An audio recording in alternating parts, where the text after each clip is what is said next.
It'd be Wednesday, yeah. Hello. I don't speak Spanish, but yeah, hola. I can understand that at least. What's it called? But yeah, what's it? Words. Okay, yeah.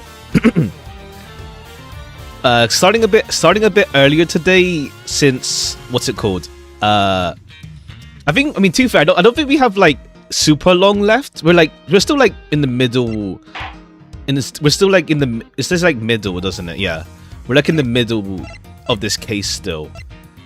Whereabouts, maybe like the latter middle, maybe. But yeah, we're not even on the climax yet. Even. We'll get the first Edgeworth game. The first Edgeworth game done today. So yeah, just to give myself a bit more leeway on time. But I mean, it should be fine. I don't think it'll be like that. I don't think it's too long left, mate. We'll see. I don't know. Also, I got like some stuff off the stream anyway, so it works out. And I think for Look Outside tomorrow and Friday, I'll start a bit earlier as well. Since I do want to make sure we can wrap things up on Look Outside as well, with enough time to spare. So we'll see, because I don't know exactly how long left for like over loose ends to tie up, let's say. But we'll see. I didn't know 4.0 is already this Friday. Yeah. That's why I put it for Tuesday, Wednesday next week for 4.0, because what's it called? They had a roadmap announced before the stream. Even they posted a roadmap like way before the stream, not way before, like a week or two before. And it's like, what's it called? Yeah, it said that the release would be the 13th on Friday. So, okay, yeah, it works out. I can play it. I prefer it on coming on Friday, so I can like. So it's not too long to wait until the next stream. If it comes out Wednesday, it's like, I'm not going to do Thursday then. But then Friday, and then I don't stream weekends right now. So yeah. But yeah, I think it's because it's like Chinese New Year. I think Chinese New Year, what day is that again? I think, when is Chinese New Year? Chinese New Year is on...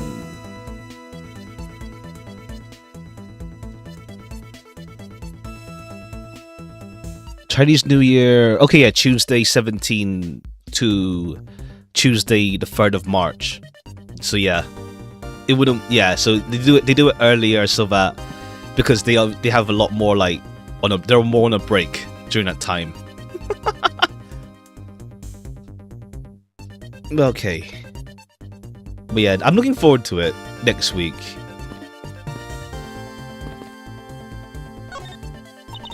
Looks like one of the Babyliss knives was already missing before the fire began. Hope employees get a break. Kind of, at least. It's kind of funny because like both Style Rail and Zenless, they both mention stuff. They both like, they don't really hide the fact that they like sometimes sleep in the office, and it's like, damn. Like, I think like one of the Zenless like dev talks like last month or so was like, oh yeah, we sleep in the office sometimes, and it's like, because a lot of our active employee hours are just meetings, and then it's like actual dev time ends up having to be after meetings, and it's like, okay, cool. Yeah, work culture be like that. But yeah, at least Chinese New Year is at least like a general break thing, essentially, for a lot of like the Chinese like company stuff. At the very least, they treat it like a really big, like as a big deal. Let's say, as a big holiday. Live in the office, essentially. Like, damn, just sleeping in the office is rough. But hey there, welcome.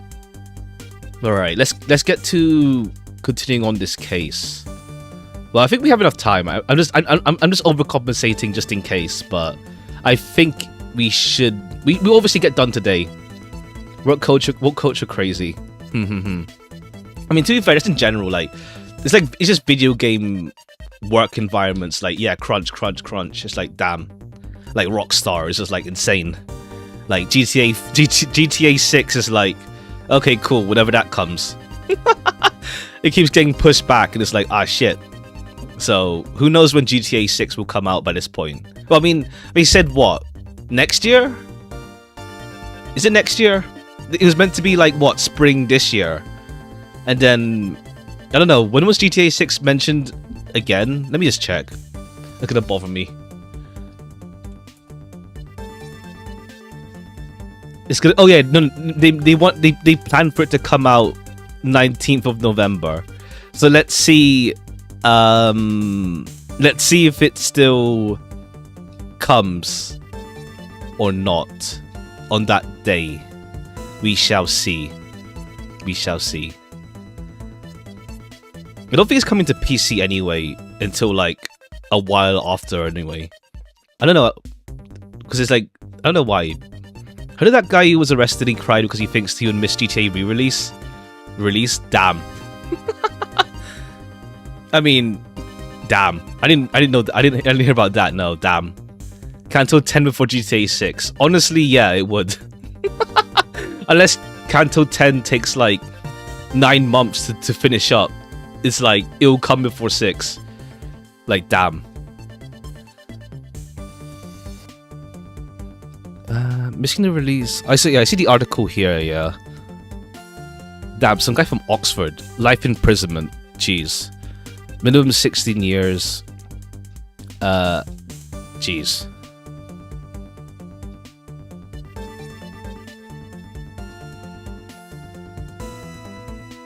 Well, okay, yeah. You got ages for that, mate. Ha. I mean, yeah, we'll see, like, what's it called? It'll come out eventually, just like, I mean, at the same time, it's also going to be a case of, like, the expectations are way too high now for it. So it's like, I hope it has a good launch, because a lot of the time it tends to be like, oh, it launches and it's like, it's like a mess.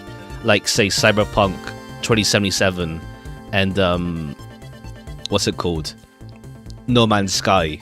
So it's like, by this point it's probably going to be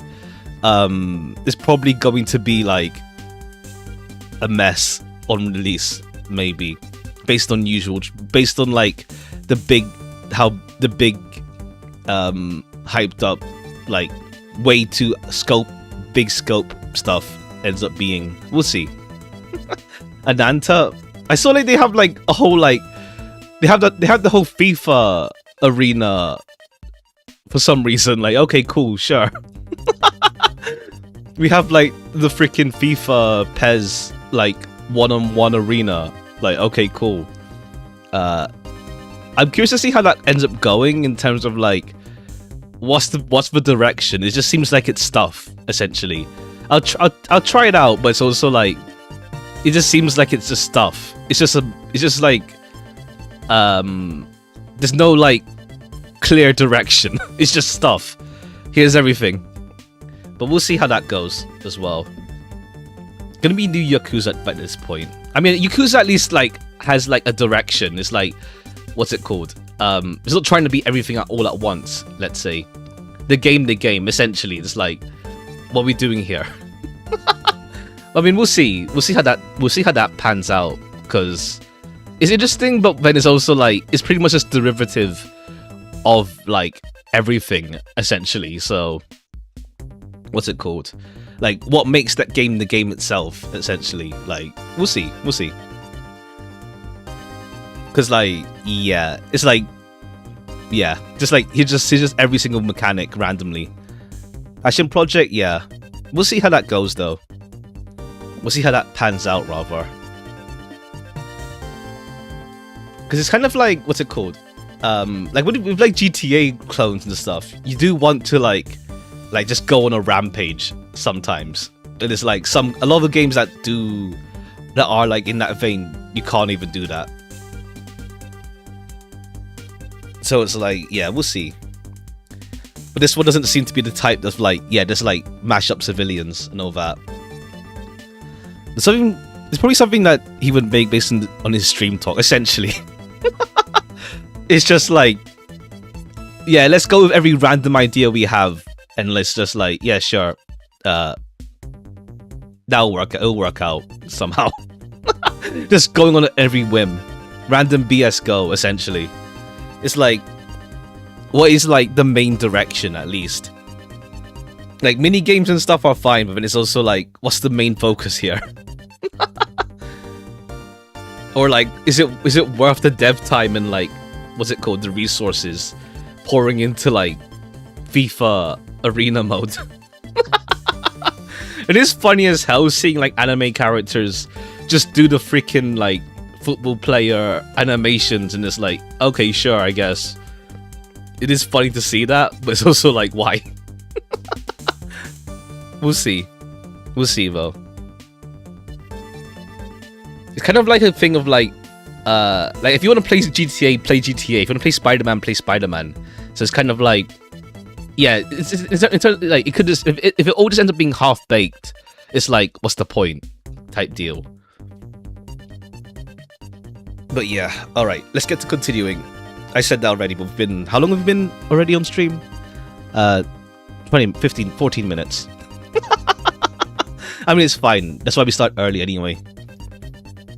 To like, not, what's it called? To not be pressed for time, let's say. But yeah, we'll start early tomorrow and Friday for Look Outside as well. Since, yeah, do want to get that going. No, not get it going. Make sure we tie up the loose ends I want to tie up.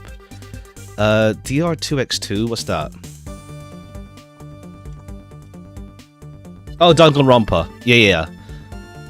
I'm looking forward to see how that turns out. Like, if it's gonna be like a reboot or whatever. Cause like, yeah, we'll see. It is like a funny thing. I guess like, to be on topic for Ace Attorney, it's like, what's it called? Like, I saw with Yakuza as well, like, there's like potential that like, they're gonna reboot the series from number 4 onwards or something. And it's like, I guess like some people, I did see like some like sentiment that like they just can't let go of Kiryu. Like, we have Ichiban as a new protagonist, but then it's like, yeah, here's Kiryu again. Like, they can't let go of him, and it's like, they're gonna reboot Yakuza 4 onwards. So we'll see how that goes. It's like Ace Attorney where like they can't let go of Phoenix Wright. It's like, yeah, we have Athena, we have Apollo. Nah, here's more Phoenix as the main guy again. And it's like, I saw like some speculation of like, yeah, the next Ace Attorney being like, hey, here's Edgeworth. And it's like, okay, cool. They can't let go of like the past, essentially. But we'll see. The new scenario is the same length or longer then. Okay, yeah, that's worth it, yeah. I'll look to get it at some point. Not on release, but at some point. I want to play it. I'll try to. I don't really see too much Danganronpa. I mean, to be fair, the community has been like really good of like not spoiling 100 line, or at the very least with 100 line, it's so out of context that you just don't process any spoilers at all, and it's just like, okay, if you even randomly see something. So we'll see. But then again, the Danganronpa fan base there is like a split off between Danganronpa only versus like the general Kodaka fans, I guess.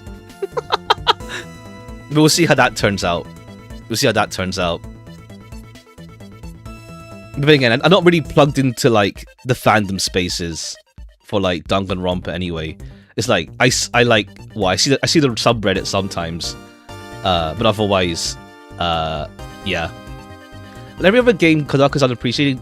Rinko and Shitara are much less popular. Yeah. That's what I mean with like Kodaka fans versus Danganronpa onlys, essentially. Those who are like only there for Danganronpa versus, yeah, Kodaka fans in general type deal. So yeah, that sort of deal.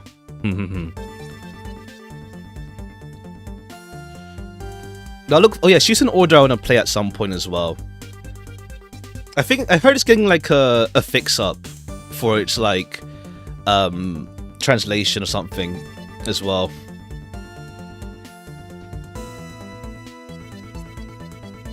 And also we'll play Nirvana. No, Nirvana. The Kamane Date game at some point when it comes on like a good sale. As well. Lots of like detective games to stay on topic. To play, let's say. Original translation was rough. MTL level, damn. But yeah, I guess it's a good thing to like just wait out sometimes on some games as well when it's just rough like that. All right, let's get. It's been 20 minutes, nearly 20 minutes. All right. Let's take one of the Babyliss knives. Was already missing before the fire began. So I need to let me plug in my controller. My hand was like cramping up because I'm just using mouse controls, and it's like my hand was cramped after the stream. It's like, yeah, no, I need to take better care of my hand. Hold on. Okay. The remaining handle was swapped out with the handle from the real murder weapon, and Babel's national treasure was stolen. Poor Babel, do you think? I'm not sure I would lump the replica and statue in with the rest of Babel's woes. Alright, the clock was moved. The grandfather clock, it was apparently in a different position before the fire. According to the staff members, the clock was flush against the wall before the fire, sir. This means that, most likely, it was moved by someone during it. Speaking of which, it's totally 11 o'clock now, but I don't hear any chiming. Huh? That's odd. It was still chiming around the dot for every hour this morning.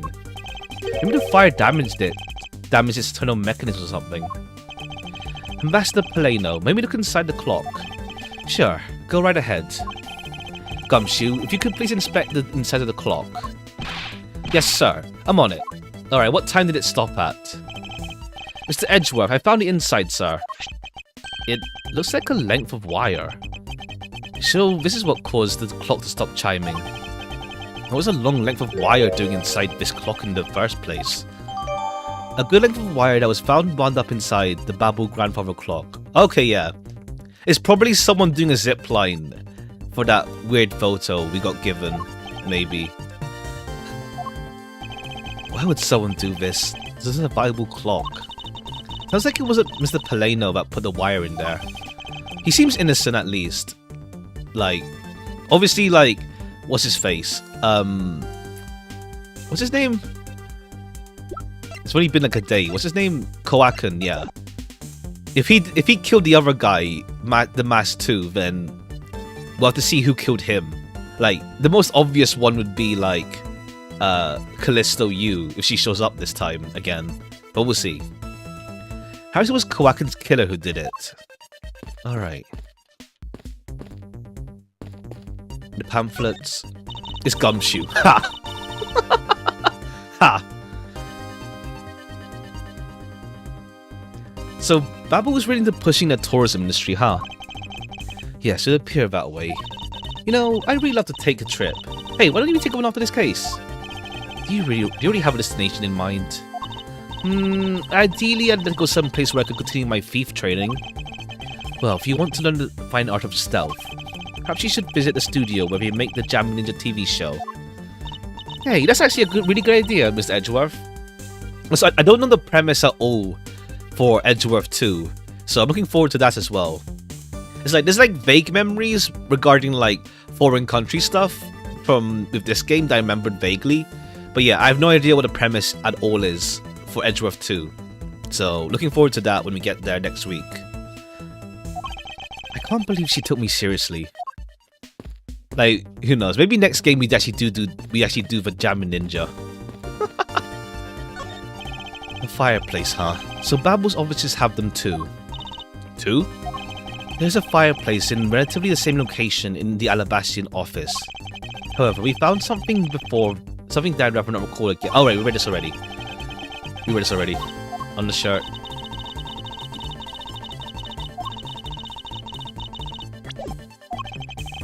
Come on, covered in soot. Wait, not. You really have no sense of fun. Okay, yeah, it does feel a bit more comfortable on controller. It's like clicking stuff was a bit like, it's a bit whack because like you just miss. Like, let's say I'm gonna look at this thing. It's like, yeah, it's just being jank. So yeah, I think it's better to use controller. It looks like a very comfortable chair. But it doesn't look all that broken, so why don't you try singing it? No, I'd better not. It's very important that we preserve the crime scene at all times.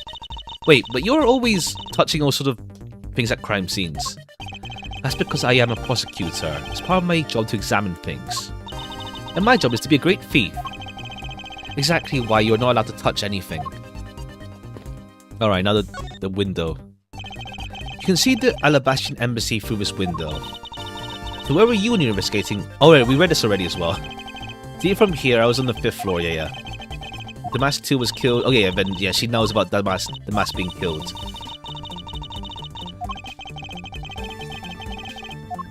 Good afternoon, welcome. Hope you're doing well.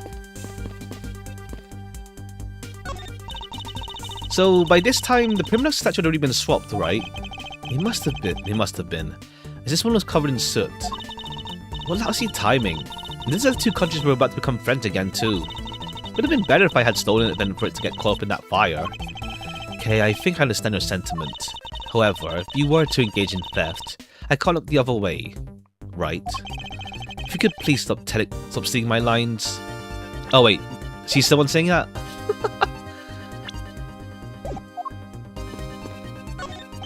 These must have been the large green flames Ambassador Peleno saw. With flames like these, it's no wonder he couldn't get in. Okay, by the time you came to this room, had the fire already been put out? Yeah, the fire died down or something by that time. When this fire in here only burned from the time the fire started on the 3rd floor, until the Yatakarasu appeared and caused a stir and babble. I guess Mr. Peleno was just lucky enough to run into this fire as it was burning, huh? Yes, you could put it that way. But since you were the first to discover the body, we can assume that no one else entered the room until that time. No one other than the person you were chasing, of course. I knew it. That person I saw was definitely up to no good. I mean, that person could even be Mr. Kowakin's killer. Very likely to be the case. After all, the person came into this room before you, and must have chosen this room precisely because they knew no one would be here. Okay, but maybe a green fire was where it was to prevent anyone from coming in. But then, what did the person set on fire to make the green flames? Whatever it is that person burned, it made a sizable fire, but it was the ink plus something. And since the fire is green, well, we've seen something that burns green, right? Bit tinier than these flames, but you get what I mean. Yes, and I do believe what you are thinking is exactly why these flames are green. Which fire-related piece of evidence burns the same color as these green flames? Okay, yeah, it's the lantern. Take that! This silhouette lantern, this green flame, comes from the wit crystal oil it's burning. Yeah, that's the fire I was thinking of too. I love the green it gives off. I think we've now established that green flames were caused by wit crystal. Furthermore, we know that there's only one thing made from wit crystal oil. Oh, you mean that thing Peleno was mistaken about, right? Precisely.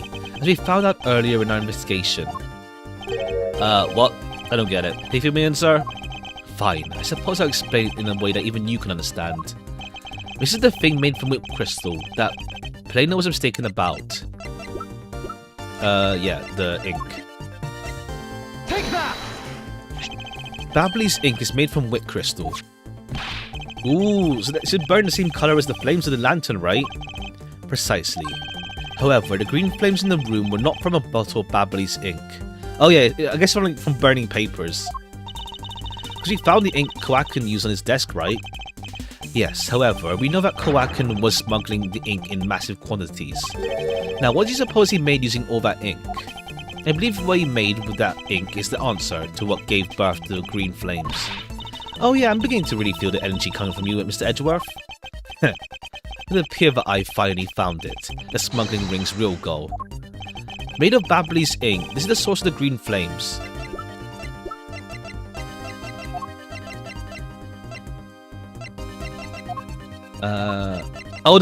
He's burning the bills, right? Yeah. What would consume the great amount of ink to make?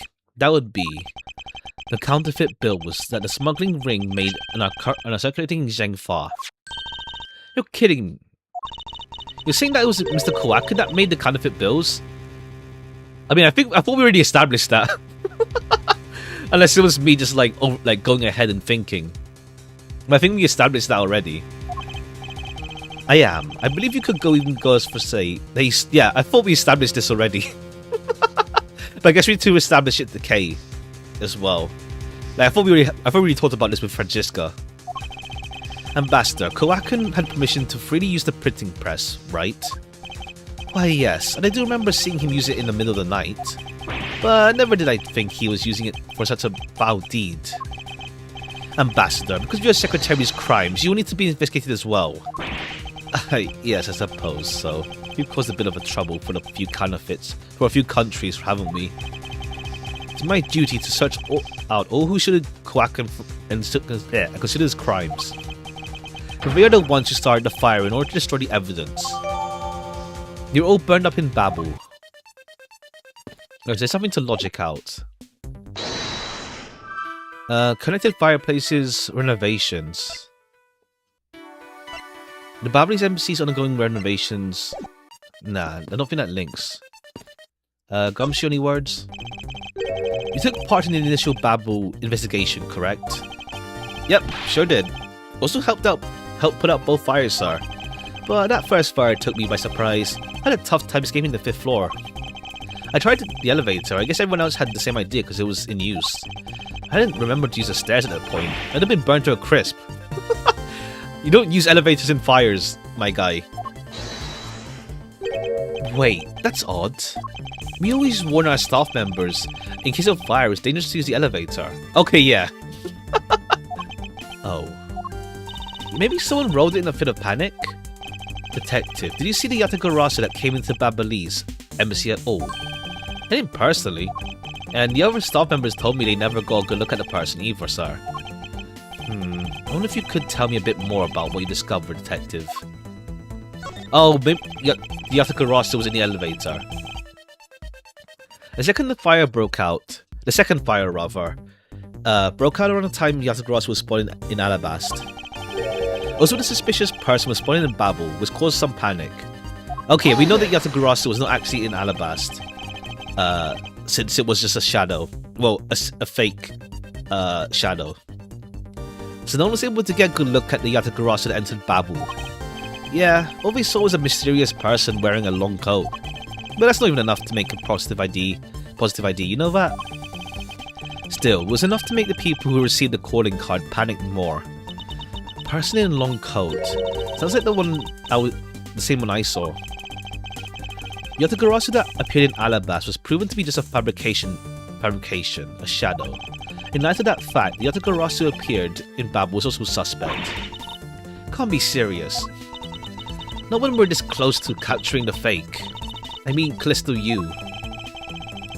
So, the Yatagarasu appeared, caused mass confusion, killed Kowaku and disappeared. By the way, why did you not chase after the Yatagarasu? I did, but, well, this embassy is huge, sir. I got separated from the other staff members I was with, and I was lost for a while. Hold it! You didn't even memorize the layout of the building you were gonna guard, Detective? Yeah, I'll be sure to do that from now on, sir. But, you know, thanks to me being lost, I was able to come to Kay's rescue. Oh? Is that a fact? Yeah, it was when I was lost and wandering around the 3rd floor hallway, sir. When I heard a scream, I headed towards it right away. Oh, that's probably from when I found Kowakun's body. Yeah, I thought it sounded like her, so I got real worried and ran as fast as I could. And it was thanks to Gummy that Sheena wasn't able to take me away. He covered for me until you got here, Mr. Edgeworth. Oh, I see. He can be useful once in a blue moon. Damn. Not so bad. It's too bad that Sheena got here before I did. Wonder where Agent Sheena was before you found her here. Well, just before I got to this room, I saw her coming out the room next door. Oh, okay. In the room next to Kowakun's up until she tried to arrest Kay. Sheena mentioned something about chasing the Yatagarasu herself earlier. She apparently helped in putting out the first fire, but during the second fire, I heard she was busy chasing the Yatagarasu. She seems to be a very dedicated agent. You do well to learn from her. Why are you pointing at me when you say that, sir? Examined everything in the office, but there's one thing that bothers me. You should ask Ambassador Paleno about it. There's something I'd like to ask you about. Yes? About this office. It appears to me to be very similar to Alba's. For example, the location of the fireplace and the position of the grandfather clock. Ah, that's right. You paid a visit to the Alabastian side as well. Our two embassies are actually used to be one. I know. Even a pamphlet mentioned that. Which is why the building is bilaterally symmetrical. So no matter which room, the location of the fireplace and the like are exactly the same. Even though art is located in the same, it's located the same, as my room is currently under renovation. We worked hard to make Manny's room look like the ambassador's office. You mean for your handshake photo op with the Jammin Ninja? Yes, that's right. I mean, what's a photo like that worth? It's not taken in the ambassador's office, right? Another odd expression of Babel's obsessively competitive spirit with Alabast, I take it. Thank you. That piece of information is all I needed to connect the dots. Connect what dots? Well, anyway, I'm glad I can be of some help. Okay, yeah. Now we can finally say that the fireplace works the same way as in this office as well. The Alabastian and Babelese sides of the building are symmetrical to each other. As we know that to be a fact, this room's fireplace may also hide a secret passageway. A secret passageway? In Alabast, the fireplace turned out to have a revolving back wall. Revolving wall? It looks like something of a ninja house. Wow, there's a trick like that built into the fireplace, sir. What? This embassy holds that kind of secret? Seems to be a lot about this room that you don't know about, Ambassador. I guess it's time to pay the bill for letting Manny do so much work for me. Okay, yeah, cool. You're just clueless. I want to know about the real Manny and what you know about this room. What are you waiting for, Mr. Edgeworth? Let's get to the bottom of this. Agreed. My first thought is it's likely the killer used the revolving fireplace. Looks like just another fireplace though, doesn't it? So how'd you turn it again? In Alabast, I had to push where the X was on the far wall.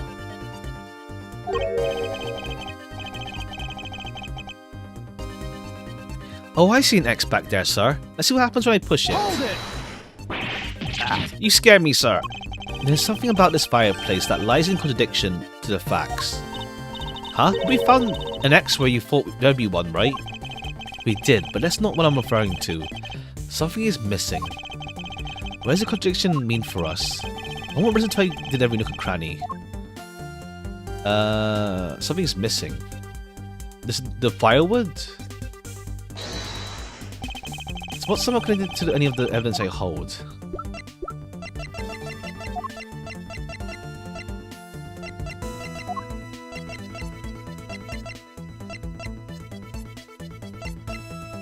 Oh, to the back wall while burning fires. Oh, to the back wall. That's it. Yeah.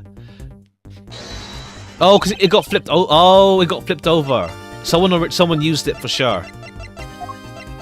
Yeah, someone used the fireplace. Eureka! This points out exactly what's so positive about the fireplace. It currently is. What exactly is that? If you don't see it, Kay, I don't really get it. Wait, what? Okay, maybe I put the wrong area? That's exactly why it's so contradictory. What? Come on, Edgeworth. My youth only lasts for so long, you know? Yes, well. What? What I see inside this fireplace is starter wood. That's odd. It doesn't match up with what Plano said earlier. What's the meaning of this contradiction? Oh, okay, fine. The ashes then. Because it says, yeah, leaving ashes in there. Eureka! Okay, cool. Not the ink stain. You said that you burned some old files in the fireplace today, correct? Yes, I burned quite a few files this morning, actually. After you did, you forgot to clean out the ashes in the fireplace, correct? That's right. Why are you asking? Why are you making such a scary face? Sorry, I admit I'm a bit intimidating when I'm serious. In any case, take a good look at this fireplace and tell me what you find odd about it. Let's see. Huh? Where do the ashes go? What's the meaning of this, Edgeworth? You don't really think that Ambassador Peleno is lying, do you? No, there's no reason for him to lie. And I don't believe his testimony is wrong either. It's the fireplace that's causing the contradiction. I wonder if you might update the fireplace data for me. Got it. I'll add in the ashes from the burnt files and... Sounds like we've pretty much figured everything out now, huh? It was nothing. All I did was follow where our leads led us. I sense it coming on. You're about to dazzle us again, aren't you? You mean that? It's what Edgeworth is known for, you know? There is really no need for you two to dance around the name of what I'm about to do. Alright, yeah, logic stuff out. Alright, so revolving fireplace was used because the ashes are missing.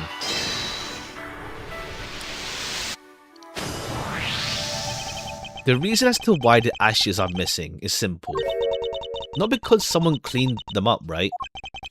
No, because even if someone did sweep them up, the fireplace is too clean for that. Peleno said that he spilled some ink. Okay, yeah, that's what I was talking about, but like, the game didn't want to like, acknowledge that part. There's not a trace of the spilled ink on the back wall. That's what, I guess, I think it's like, yeah. Like, the later games in the series do allow leeway if they get what you're talking about.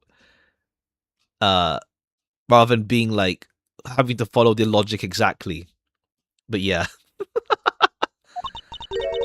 Well then, I don't know what happened. Well, I'll tell you what happened. The two sides were switched. By using the revolving fireplace wall, the ashes were moved onto a neighbouring room. Which means that this is a clear indication the fireplace was used. Then you mean the person I was chasing disappeared from the room through there? Yes, I believe the person you're in pursuit of is Kowakin's killer. And after committing murder, escaped through the fireplace. It has to be someone who knows about the trick then. Wow, Mr. Edgeworth, you figured out the killer's escape route. I have, but it's only the start. Now we have to chase the killer down. Sheena's Sheena? Sheena, huh? She did it? Huh. Well, she's sus at least then, but... Huh. Okay.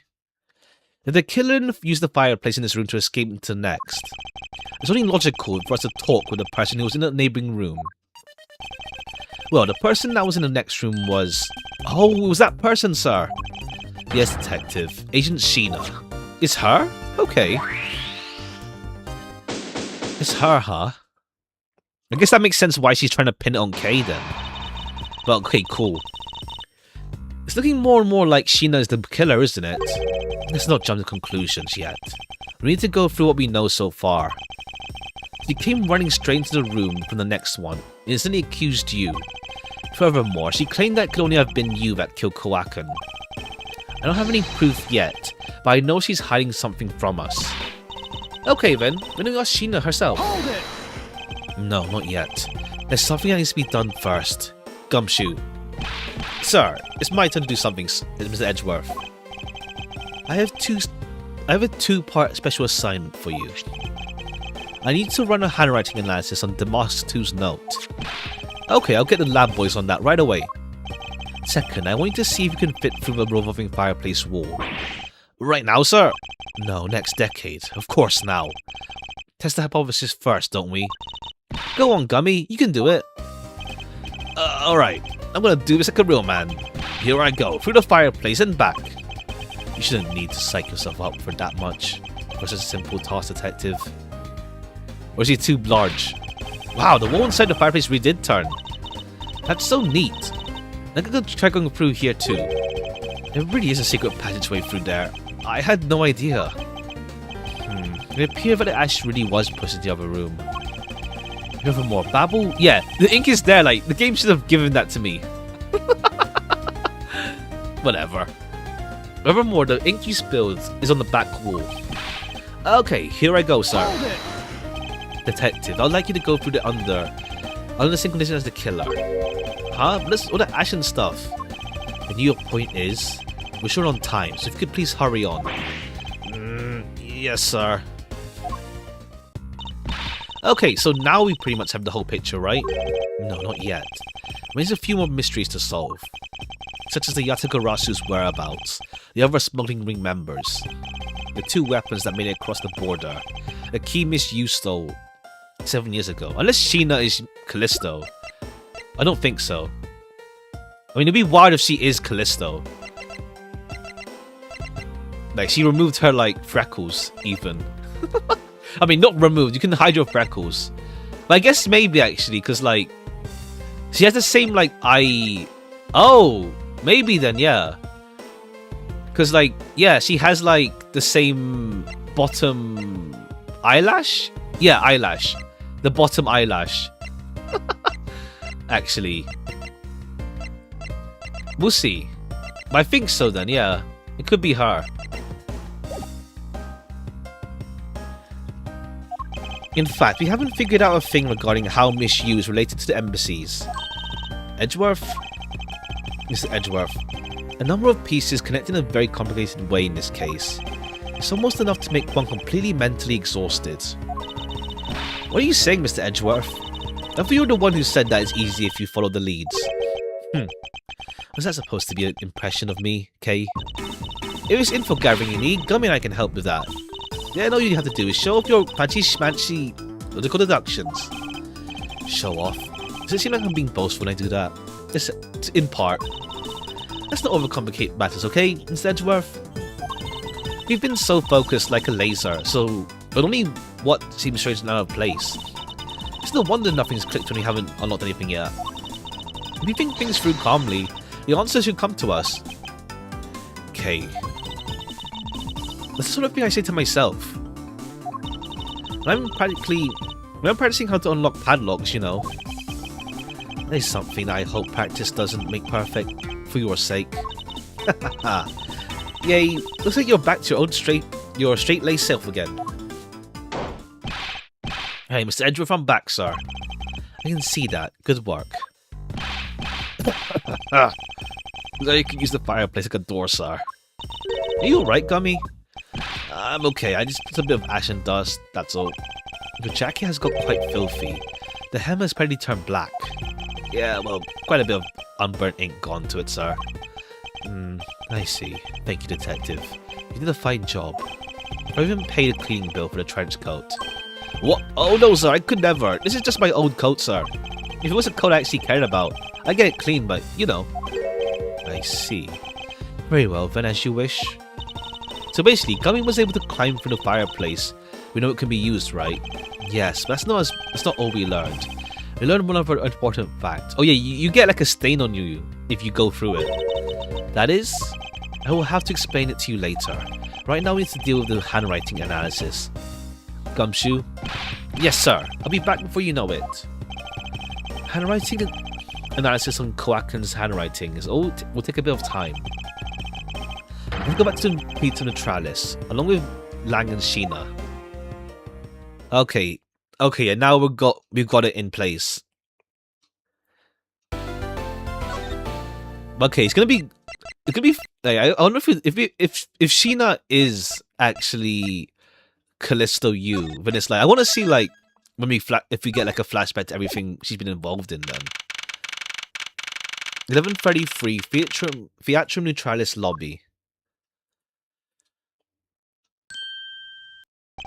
Agent Lang. Lang Z says, little cubs never do they know the real fury of the elder wolves. These codes are definitely becoming increasingly difficult to decipher. And what does that mean? It means that you'll never really know how angry I can get. I didn't realize it's like a weird like X pattern. Mr. Prosecutor, the counterfeit bill was made of Babley's ink. They were all of Zheng Fa denominations. Yes, so I heard from Miss Von Karma. We don't know where the play money has gone. Must not have figured out it was burned yet. Ever since the things showed up in circulation, my country's economy has taken a big hit. Zhengfa is in financial chaos as we speak. Because we can't tell the difference between our own bills and the fakes. Oh, okay, I guess it's like also like, not really, well, somewhat parallel the statues. 2 statues. One, neither knowing what's real. Not just money, the citizens are also worried. I stake the honor of the House of Blang on this. I have come to this land to capture the mastermind behind the whole mess. I investigated how the bills were made and how the ink was smuggled into Zhengfa. I pursued the smuggling ring all the way here. But tonight, this is where the final chapter was written. Despite my frantic efforts to chase the smuggler down, so I got to him first. And now I'm called to return home without a single answer. Lang, don't start. It's not your fault. Not anyone's fault, Mr. Prosecutor. No, but we have the answers, dog. Alba, I'm sorry for the trouble tonight. Oh, no. I always apologize. It was all because I was not strong enough. If only I was able to think of a better solution. Quercus, you fool. Crush your empty brain. Being too hard on yourself, Ambassador. I take full responsibility for tonight. End of story. Sheena, let's go. Time to return to our den. Yes. I'd like to admit it, but there's not much else for us to do but go home as well. Oh no, we have the answers, dog. Agent Lang. You, Wolfman and Secretary Lady, hold it. Objection, pal. Gumshoe, you got the results of the handwriting analysis already? Yep, and that note was written by Kowakan, sir. Just as I thought. Good work. Hey, Mr. Prosecutor, how long do you intend to hold us up for? Sorry to have made you wait, but I believe that now everyone is finally here. Sheena, I'd like to ask you something if you don't mind. Yes? How exactly did you fail to see Yatagarasu? When you were in the neighbouring room to where Kowakan was killed. I'd like you to explain that to us. What? Hey, Mr. Prosecutor. What were you doing asking her about something she didn't see? Lion hasn't touched the baboon vacation at all. Yeah, he's been fully on the other place, like damn. Not really covering his tracks. So suppose I will need to explain a few things to him first. Edgeworth, I can't even begin to imagine what's going on in that head of yours.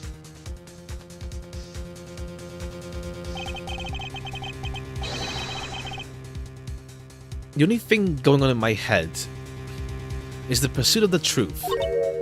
Oh? Sounds like you have some sort of plan. Very well, I'll supervise you until the end. She's seriously gonna treat me as a subordinate for the rest of the day. Okay, yeah, now we're in the climax though. Like, we pretty much ended last stream right before the climax, essentially. I mean, we'll see how long left of this case then, at least. Not trying to pick a fight with my subordinate on some flimsy guess, are you? I'm not trying to pick a fight, and the evidence is hardly flimsy, as you will see. I should have known that you and I are destined to fight it out to the very end. You'd appear that way. Well, I'll prove her innocence, so let's see what you got, Prosecutor Edgeworth. With pleasure. I guess it's a pretty good final stage as well. The middle theatre area. For my opening, I'll discuss the Yatagarasu that appeared in Babel, and establish exactly who it was that Kay saw. Agent Lang, I assume you've been briefed on Kay's testimony. You mean the suspicious person in the coat that she saw?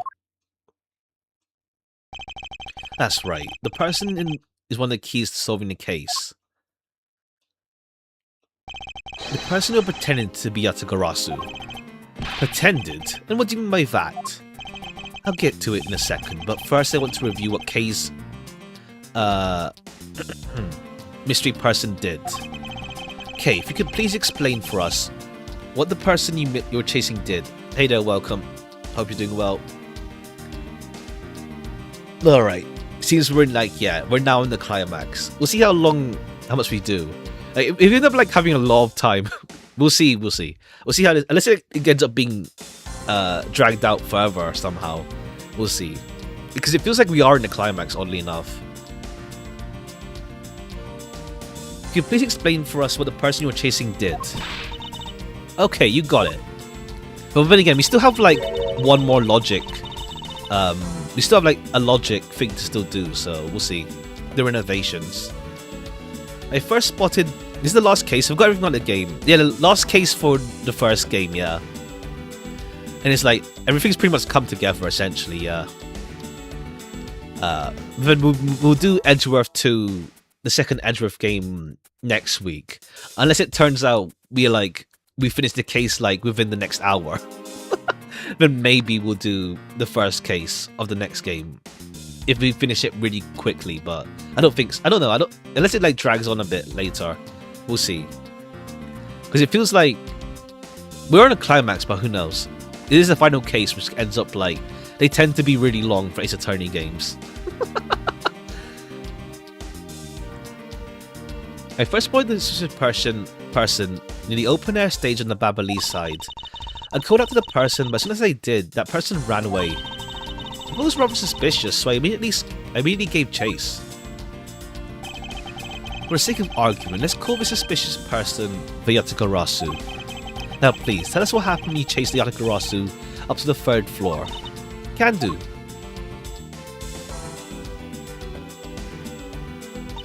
I chased the Yatagarasu all the way up to the 3rd floor of the Babalese embassy. It was pretty much the straight chase down the hallway into the southern turn. The Yatagarasu disappeared around the corner, and did my best to catch up. When I turned the corner, I saw the Yatagarasu run to Kawakan's office. Gave chase and ran to the room. But when I entered the room, it was pitch black. Couldn't see a thing. I guess we haven't established when Kawakan died then, either. I felt something on the ground next to my foot, so I turned the light on, but then... Who's there? By the time I turned on the lights, the other girls had disappeared.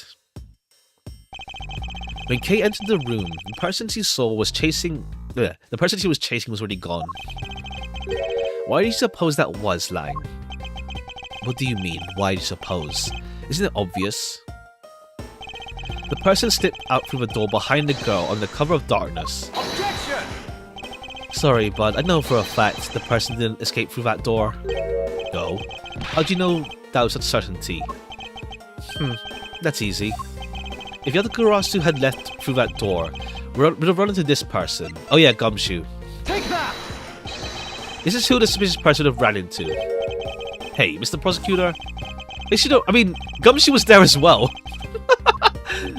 Yeah, but you definitely have the wrong person. Let me just tell logic. Oh no, fine. It's Sheena then. It's Sheena. But Gumshoe was there as well. Just like a bit later, but okay. But yeah, next to his office, yeah. If he had left through that door, they'd have run into Sheena. Take that! Your answer is Sheena. Yes, because let's consider what would have happened if Yatagarasu had used the door. When Kay screamed upon discovering Kawakan's body, Yatagarasu would have run right into Agent Sheena, who's in the next room over. Sheena, would you mind telling us if you saw a suspicious person in question? No, I didn't see anyone. You see, therefore, they could not have... This just means that a creep slipped out before Sheena made it into the hallway. I doubt that. As though it's another person. Okay, this is where we bring up Gumshoe. Gumshoe, where were you exactly at the time? Me, sir. When I heard Kay scream, I ran towards Kawakan's office from the opposite direction of Sheena, sir. Okay, yeah, fine. They both would have worked, but yeah, we're not at the point where they give us leeway. We're not at the point of like where they realize they can give us leeway with our evidence. Because I vaguely remember Greatest Attorney does have some leeway in that the game understands what you're trying to say.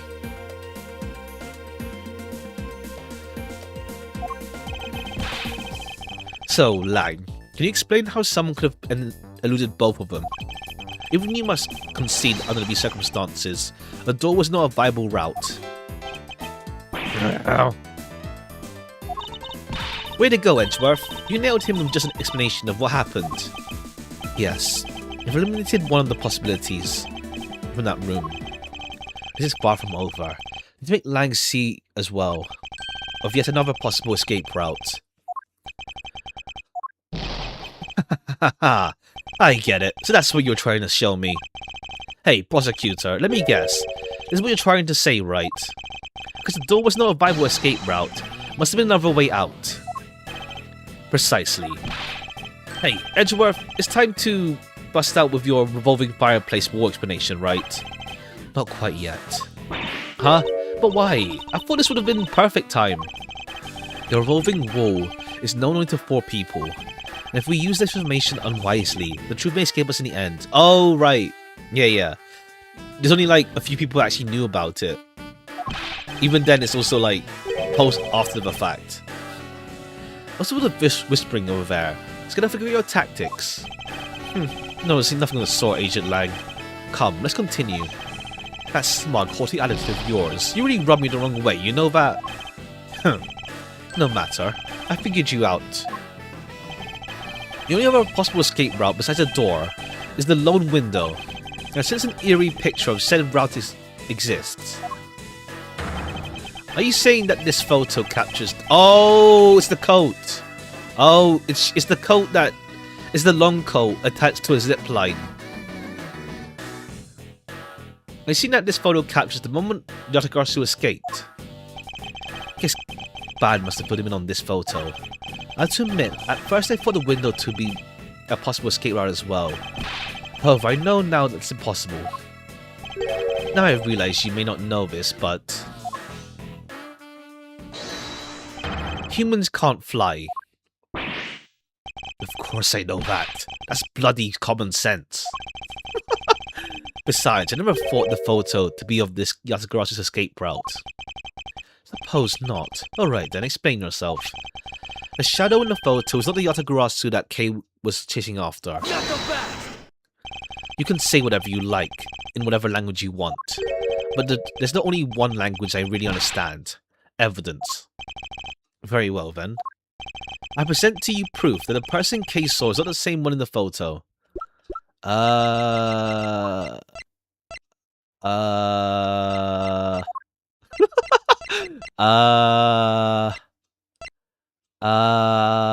Which one is it? I don't know, hold on. Which one? Proof that it's not the same one in the photo. Like, definitive proof it's not the same one?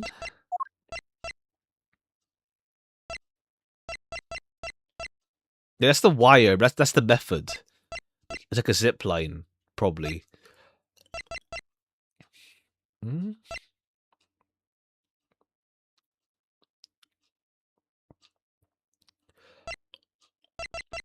This weird pick.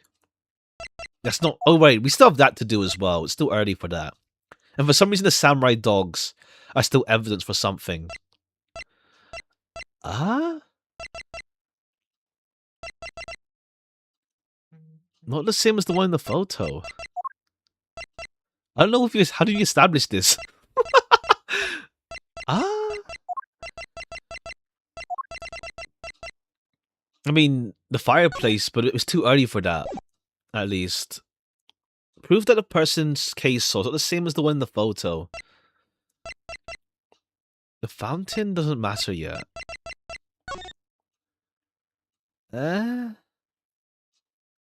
Okay, okay. The game's ahead of my own thinking.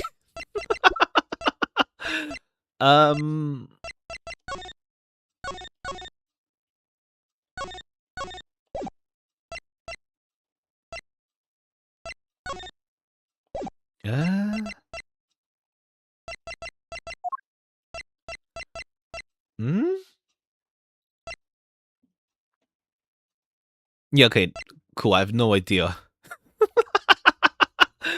I have no idea. Also, this passion flower. Okay, there's still a lot more of the case, I think. We have like a bunch of evidence that's not been touched yet. I mean, sometimes they're just red herrings, but like the samurai dogs, the passion flowers, this guitar pick, it's not been touched yet. The fountain spouts. Eh. Eh.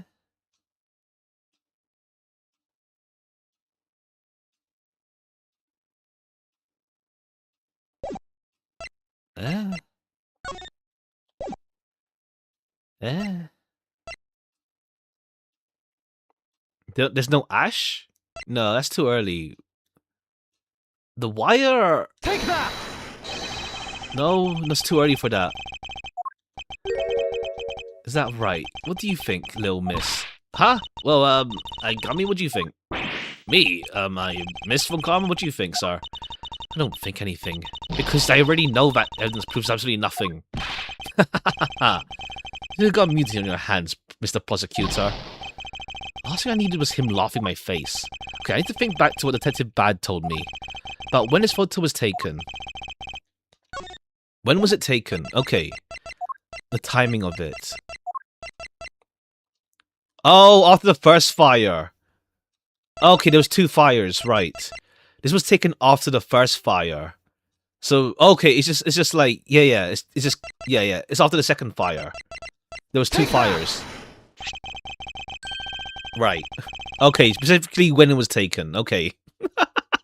Let me explain. Okay, yeah, so this is just like a red herring. No red herring. Maybe they went to zipline to the other. Oh, that's when maybe that was Manny actually. I don't know. Someone ziplined and killed the mask. Maybe. Okay, yeah. I think there's still more of this case to go. At least. Let me explain to you precisely why the shadow in the photo is not the key. There's not the Yatagarasu case saw. Case boy Yatagarasu heading for the 3rd floor during the 2nd fire. However, the photo in question was taken just after the 1st. Ugh. Yeah, way to go. That's twice you've bit him in the butt now. We're not done yet. You still have to explain what that shadow is, and how the Yatagarasu escaped. I don't suppose you can answer both, can you? Regarding the photo, I can admit we don't understand what it means quite yet. Ha! As I thought. However, the Yatagarasu's escape route, that I can answer. You can? Well then, Mr. Prosecutor, go on, enlighten me. Hold it! Even if I explain it, you'll try to find some flaw with what I have to say. You were busy heading up Alabastian Embassy, correct? In that case, I doubt you have much knowledge about the Baverly side. So wouldn't it be best to lead on that side, Sheena, explain in my stead? This Turnabout Blaze was my favourite case in the collection. Oh yeah. We're on the final case for the first game. It starts off pretty slow, plus like the Larry stuff somewhat. Well, we see how the Larry stuff ends up playing into it now, where we learn about the fireplace and the whole symmetrical stuff. But yeah, it's tying the whole game. It's tying the first game together. Yeah. But yeah, I haven't played this before, so yeah. No, I played like years ago. I played like some of Ace Attorney Edgeworth, the first one, on the DS like years ago, but I never finished the game. So I got up to like case 4, but never finished it. Okay, yeah. Now it's all on Sheena. Yeah, Sheena's my subordinate. If I don't stick up for her, how can I look her in the eye and call myself her boss? It's slow weirdly, and then he's kind of Friendship is Magic, which is really good. Okay, yeah. Let's see then. Let's see how that turns out. Because yeah, it feels like because the whole thing with Larry and Wendy felt like it was like not dragging, but like it felt like a weird like in between part. But let's see. But we're now like focused on Sheena at least. But then I think like there probably is like another investigation part though. We'll see.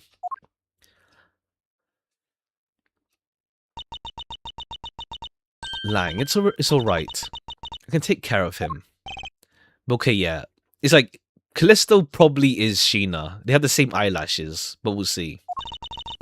You shielded me a lot as my boss, but it's time for me to prove my worth. Alright, if you're okay with it, then you have my support. Finally, time to... It's down to just Sheena and myself. This is where the battle really begins. Now then, what is it like you like to ask? Let's see. Why don't we start with your movements inside the Babbly's embassy? Sheena's movements. During the first fire, I assisted in putting out the fire. During the second fire, I was searching for the Yatakarasu that had appeared in Babel.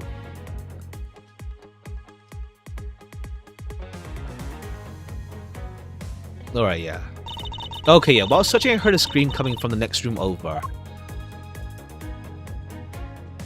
Of why it was in the next room, I was unable to catch a glimpse of the Yatakarasu. To be honest, I'm actually skeptical whether the girl's Yatakarasu even exists. And that is all I have to say. Okay, we have to somehow bring up the fireplace to her. I'm not lying when I say I saw the suspicious person run into Koaken's office. Like I said earlier, I have no intention of retracting my testimony. Good. Just to confirm, did you have a partner when you were on the investigation?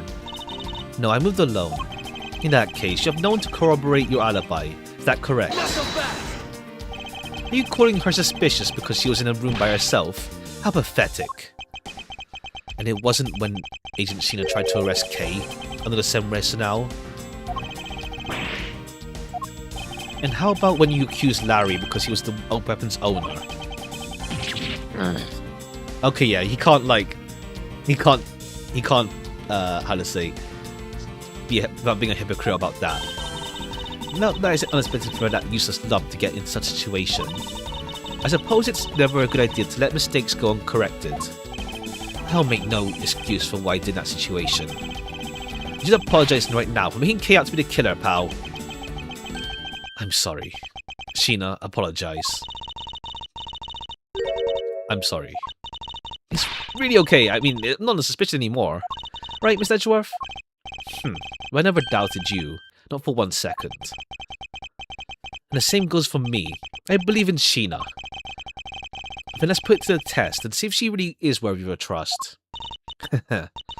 This promises to be interesting. Alright, Sheena's movements. During the first Babbly's, nothing to really say about that. Second fire, I was searching for the Yatakarasu that appeared in Babel. I was searching and heard a scream coming from the next room over. But was in the next room I was unable to catch a glimpse of the Yatakarasu. Okay, I think maybe it's unable to catch a glimpse. We have to establish that the escape route, I guess. Let's see here. You were unable to catch a glimpse despite being in the next room. Is that true? I really hate to repeat myself. I'm sorry for inconveniencing you. However, I simply wish to make sure you are not misremembering something. We wouldn't want you to be accused of lying later on, would we? Hey, prosecutor! Are you really calling Sheena's testimony a lie? Lang, I'm talking with Agent Sheena right now. But I'd appreciate if you wouldn't interrupt us with superfluous comments. He can't interrupt. Aw, I feel kind of bad for him. I understand his pain at watching one of his subordinates being accused. However, I cannot turn my eyes away from the truth. Lang, I'm alright.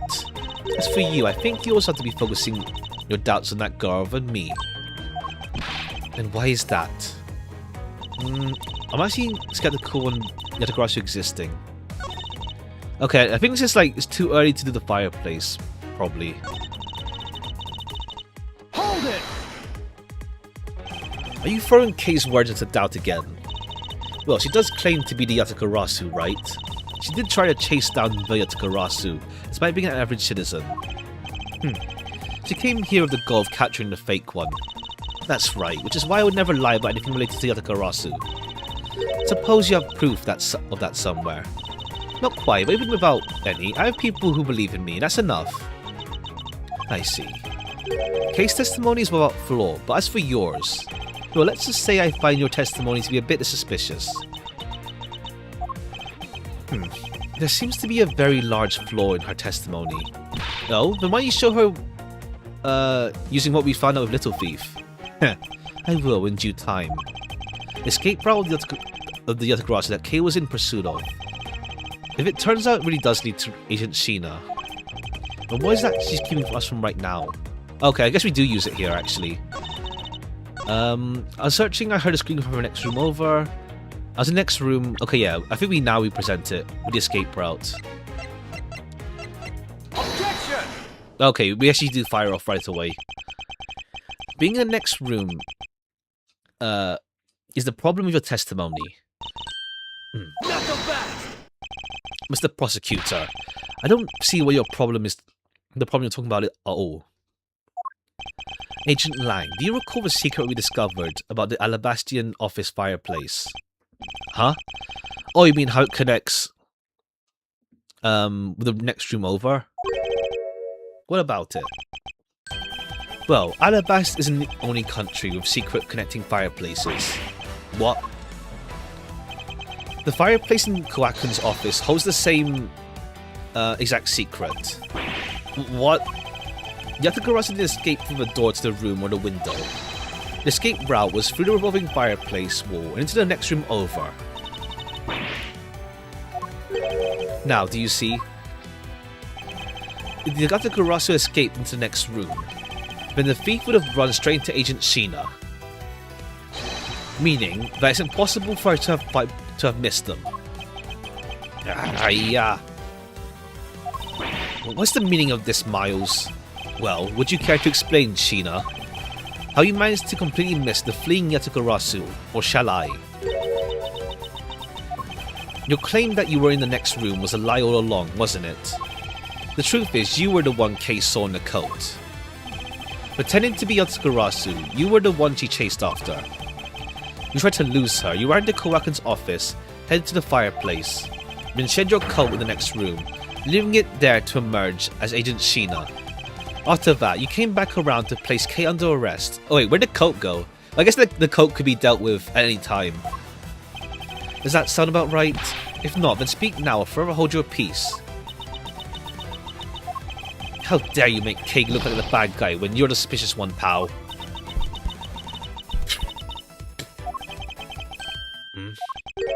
Sheena? Okay, yeah. We know about Callisto's habit.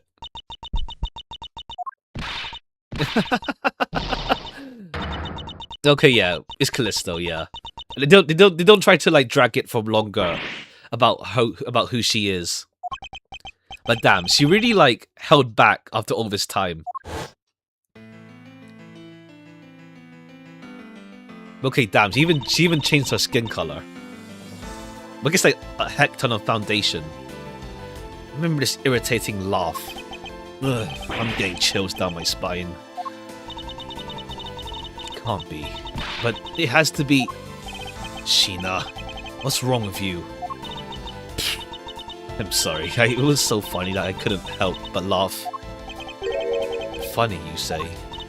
Yes, that you'd accuse me of being the Yatagarasu. The prosecutors of this country really are so very strange. Do you think you can get away with this by simply laughing it off? You think I'm taking things too lightly? I think not. It's the prosecutor who is. Look, everything you said earlier is nothing more than mere speculation. Yatagarasu fled through the fireplace. Any proof to back up your claim? If you don't, then you haven't proven a thing regarding Yatagarasu's escape route. Right, we don't have the coat. The tone of voice you're taking with me now has certainly changed. That's because it's been a while since I've had this much fun. I think I'll let loose, then we can have a real battle of wits. For an agent of Interpol to show me the true power of her mind, it's a great honor. Okay, yeah, how did she end up being Interpol after 7 years? Guess we'll find out. Don't underestimate me. I'm not some foolish broad, you know. Ha! I know, and that's why I won't hold back either. As I answer your question. My question? Here's your proof. The revolving wall in Bab was used recently. Okay, yeah. It was used recently because of the ashes. Yeah, Peleno. Take that! I'm sorry, was this really your honest answer to my question? Yes. According to Ambassador Peleno's testimony, he said that he was burning some documents in the fireplace of Koakan. No. The ashes of what they burned were left in the fireplace, so they should have been there. However, when he went to investigate the room, the ashes weren't there. Why is that a problem? Maybe someone cleaned them up. Objection! Oh yeah, we then checked the fireplace and it was still there. Unfortunately for you, Ambassador, Peleno said they forgot to. And so the question remains, why were the ashes missing? Answer is simple. When the Yatakarasu went through a fireplace wall, the ashes were pushed into the next room by the wall as well. The movement of the ashes were in Koakan's office is my proof. Etc.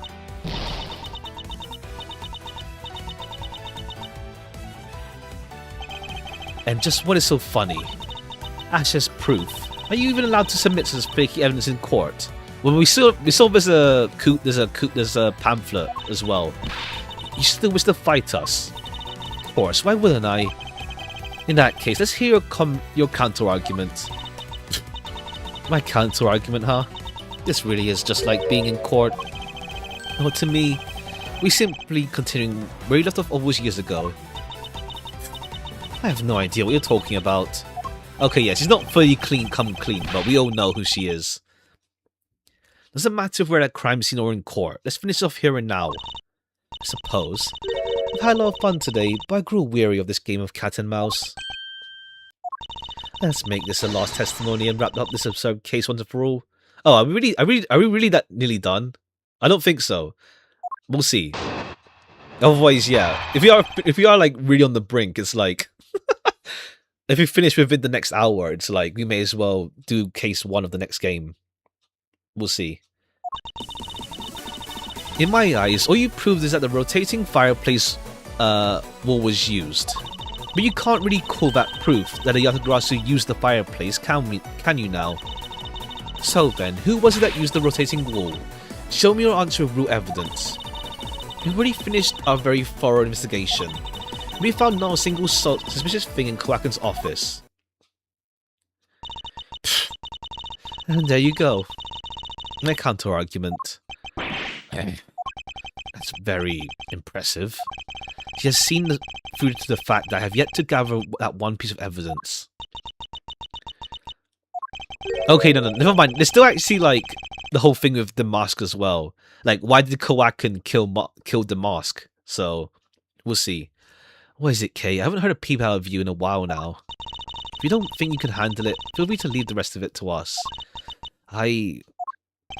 Okay, pull yourself together. You are the true heir to the Yatagarasu's name, are you not? If you want to steal the truth, then you must never take your eyes off it. This chase you're running to catch the truth, you must see it through to the very end. Mr. Edgeworth, you're right. I'll see this through. So, you go get her for me, Mr. Edgeworth. With pleasure. Looks like a lack of evidence has left you wide open, doesn't it?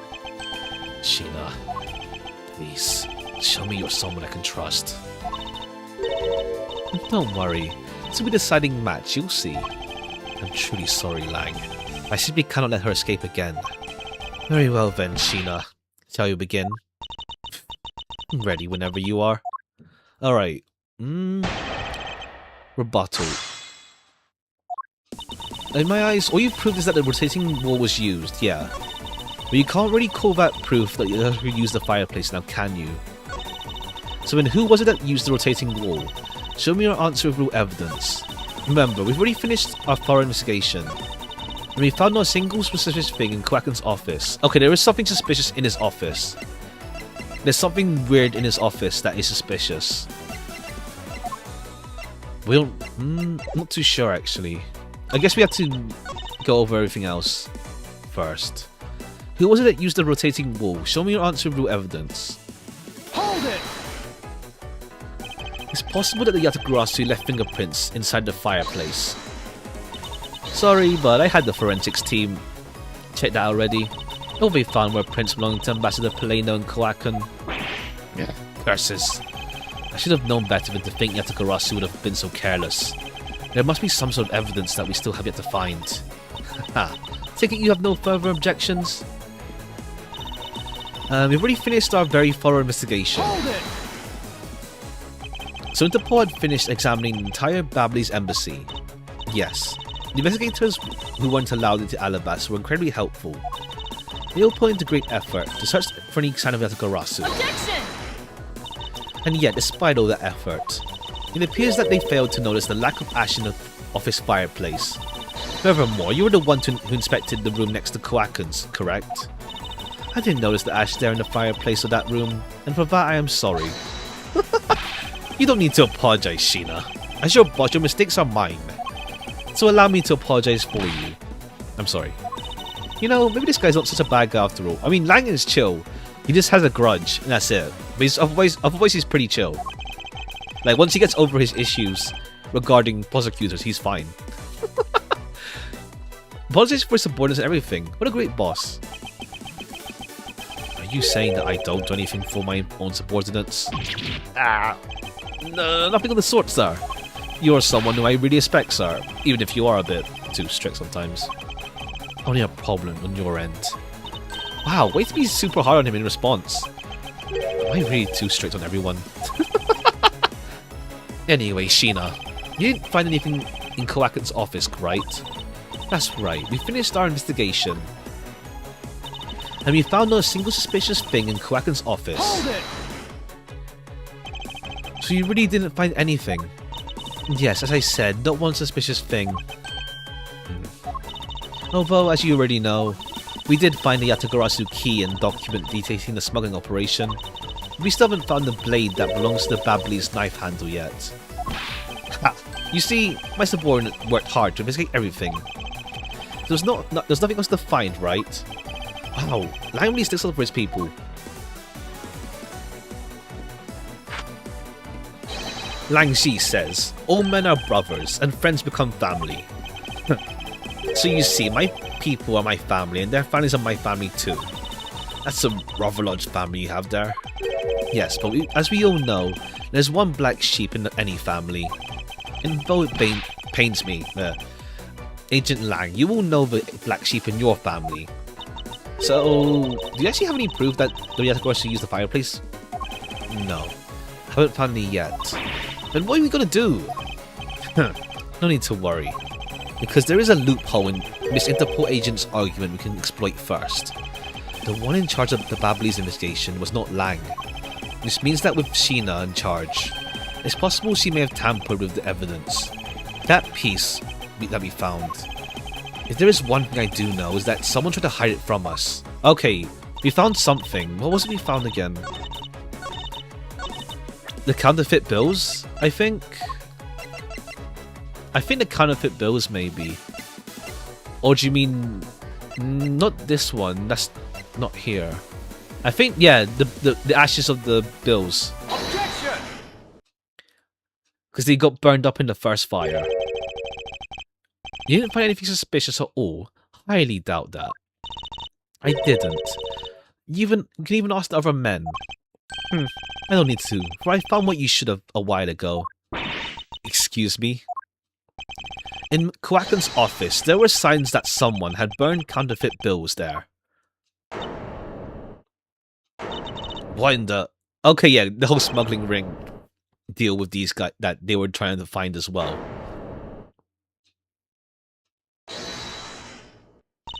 That evidence was something you found out through that little girl's machine, right? So what if it was? Ah, that's what I thought. Unfortunately for you, a recreation made by machine is hardly concrete proof. Among the ashes you found in the room, did you happen to find any counterfeit bills? No. You see, so there was nothing in that office, nothing you can call evidence anyway. Objection! Speaking of things you Interpol agents have missed, I did find one more. Your pompous attitude is unnecessary. All it requires is your evidence. Very well. I'll show her the hidden piece of evidence that her and her fellow Interpol agents missed. They missed? What did they miss? The wire? That's about it. Just the wire. But otherwise... Yeah, it's just the wire. Take that! I'd like for you to take a look at this length of wire. Okay, what was it used for? I'm assuming a zip line, but maybe it's not. What exactly is this supposed to mean? A length of wire. So what about it? I'll tell you what. We found this in the Babley's embassy not long ago. What? And we found it wound up inside the grandfather clock in Kowakin's office. You found that at the scene of Kowakin's murder? So I think you agree now that I cannot trust you when you oh, okay, just to hurt her position that they missed some stuff. I cannot trust you when you say that Interpol has already checked everything, and that this throws doubt on the purity of your investigation into Yatagarasu. Okay, yeah. It's just so that she can't really like back herself up anymore. If you still suspect me, I see. Alright, then I ask you point out what part of my investigation is incomplete. The other Interpol agents worked under the command of Agent Sheena. Is it not possible that the reason the person K was chasing chose the 3rd floor was because that person knew there would be no other agents in that floor? Furthermore, we've come to see that Agent Sheena was only pretending to be investigating Yatagarasu to the point of arresting K. In that case, there's only one location no one has yet to inspect. Your team's investigation was incomplete because they failed to inspect this location. Oh, the room that Sheena was in. Take that! The location Agent Sheena is, of course, the room you claim to have examined. I believe the room next to Kowakin's office warrants a thorough inspection. Even if you do that, I doubt you'll find anything of use to you there. I'll be the one to decide that. Gumshoe. Yes, sir, I'm on it. I'll be right back after I check out the room next to the office.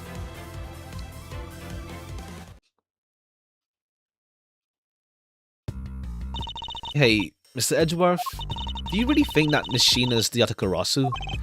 Yes, if my logic is sound, I believe she is. Then I'm not going to let her get away with ruining the name of Yatagarasu. But can he prove she's Yatagarasu is the question. If Gumshoe can find what I'm looking for, hoping for he will find, I should be able to. And that's what you're hoping he'll find. Let's just say this. I had Gumshoe do a little experiment for me earlier. An experiment? Oh, what? The coat that she was wearing. I said that the detective has brains for high science. It wasn't that mentally taxing. I had him use the escape route as the Yatagarasu.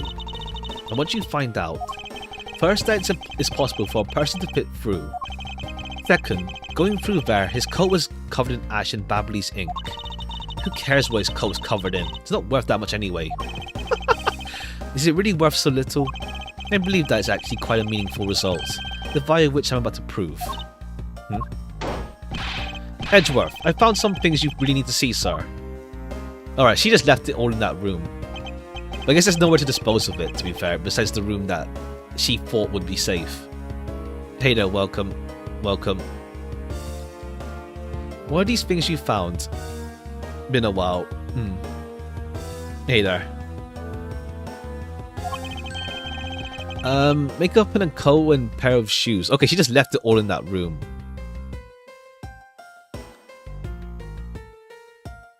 Okay. You found a coat? You hear that, Mr. Edgeworth? Maybe it's the one the person I was chasing was wearing. Yes, the possibility exists. Sheena, where are these pieces of evidence not in that room you examined? To get you one of the dogs.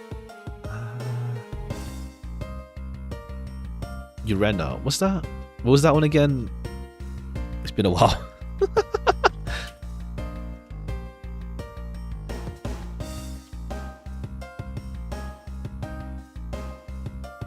Or did you miss? Or did you typo that? Oh, Enna. Oh, at the Enna stream. I see. Yeah. Oh, I see. Ah, yeah. It's been a while, damn. When did we last play that? I think it's been almost a year by this point. No sign for... I haven't been keeping up, but I guess no sign for Chapter 2 yet. Or whatever. Okay, yeah, it's been... Oh, yeah, since May, so almost a year. Yeah, it's been almost a year, damn. Time has flown by. Looking forward to when they do more of it. I haven't been keeping up. But...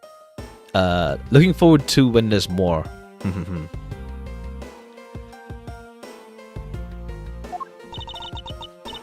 Unfortunately for you, those aren't suspicious items of any sort. They all belong to me. They were getting in the way, so I stored them in that room. Ah. Thank you for bringing them to me. It gives me a trip. May I have them back now? Or we can try burning one of them. Hold it! Because it leaves ink on it. The items that the detective brought back are incredibly significant. I request that we be allowed to examine them. They're my personal belongings, so you have no right to touch them without permission. Objection! I wish to examine them for the sake of the investigation. But if you wish to deny us access to them, Agent Lang, let's hear your opinion. I say, it doesn't look like your stuff, Sheena. Lang. Sheena, let's put it all out in the open. If you're really innocent, then you have nothing to worry about, right? Yes, exactly 666 videos. Ha! Damn, we've been at it, yeah. Been at it for a while, huh? Yeah, 666, damn.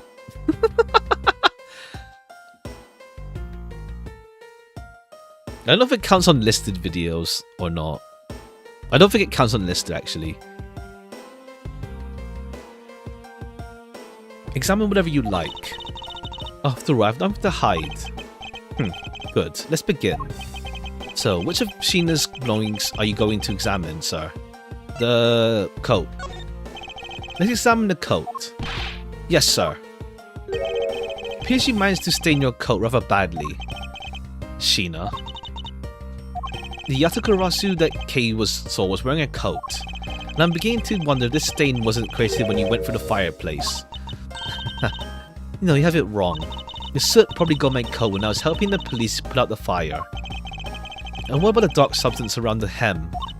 Oh, I didn't realize that hem was dirty. I'm sure it's just some water mixed with some soot when I was helping with the fire. I don't think so. You think you can get away with such a transparent lie? Yeah, don't lie to us, pal. This is the same pattern of dirt that got on my coat when I went through. Your words ring hollow in the absence of evidence, you know? So unless you can prove that the dirt on my coat is from the fireplace, which I can. What? How? You did a great job, Gumshoe. Huh? Me, sir? What'd I do? This coat, exactly the piece of evidence I was searching for.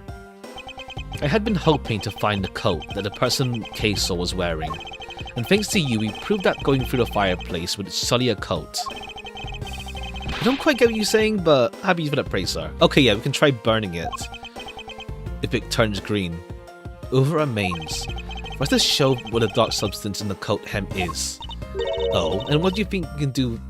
And you think you can do that? Of course I can. Is it the dark substance that sullied the hem? Is the ink, yeah. Take that! Babyliss ink. Yes, this will prove that the coat went through that fireplace.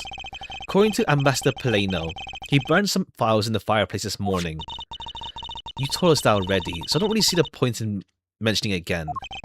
My point is that he spilled some ink onto the back wall of the fireplace at the time. If the substance in this coat turns out to be Babyliss ink, it would prove you and this coat went through the revolving fireplace wall. Ugh. Sorry to have clipped one of your wings, Yatakarasu, but we're not finished yet. The way of proving whether or not this is Babyliss ink on the coat hem. Oh, but I do, and I intend to show that it is ink in a few seconds. How? How you ask? Since you don't seem to know, allow me to show you. This is how I will prove the dark substance of the coat is Babyliss ink. We can find out whether it is ink or not by lighting on fire. That's how you're going to prove that it's Babyliss ink? Yes, if you could please cut a section of the dark stained area for me, I'd appreciate it. Because I will show you, here and now, what a dark substance is. Sheena, So to do this, but I'm gonna have to cut off a bit of your coat. Go ahead, I wasn't planning to wear any more anyway. Now then, if someone could loan me a lighter or something. Oh, I've got some matches. I always carry them with me so I can light smoke bombs. Ben, if you could please have one, Kay. We can get this experiment underway. The flame.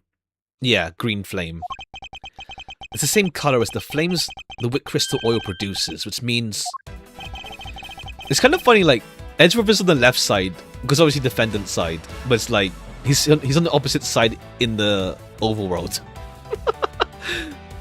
Babley's ink is the product of wick crystal oil, and when lit, the ink produces a green flame. I believe the time has come to clip the Yatagarasu's other wing. Miss Sheena, you're the fake Yatagarasu, the one who killed my father. It's about time you come clean, Agent Sheena. Or should I say, Callisto you. Hey, Mr. Prosecutor, you're not serious, are you? Do I look like the joking type to you? Callisto you? I've never heard that name before in my life. That manner of speaking, that attitude, you haven't changed that bit in 7 years. You're the defense attorney that killed Mr. Faraday, and tried to frame me for it. Oh really? And you have proof? You insist that I am this Callisto you woman, but you can't prove it. No proof? I'm afraid you want me to lay a finger on me. Objection! The raven is a very unique bird, one that flies in the darkness of night. However, the light of dawn has arrived, and it will reveal your true ugly form to the world. Enough poetry. I want to see some evidence. Do you really have something that can prove that she is Callisto you? I do. Something that the second Yatagarasu has preserved for us these 7 years. Do me the honor, Mr. Edgeworth. Okay, she still wore the same perfume after all this time. We'll prove her to be Callisto you of this and clip this Yatagarasu's wings for good. Take that! This perfume. This will prove to you to be Callisto you. But I guess like Ace Attorney logic stuff type deal. It will. He has preserved it perfectly for us. So you remember this bottle.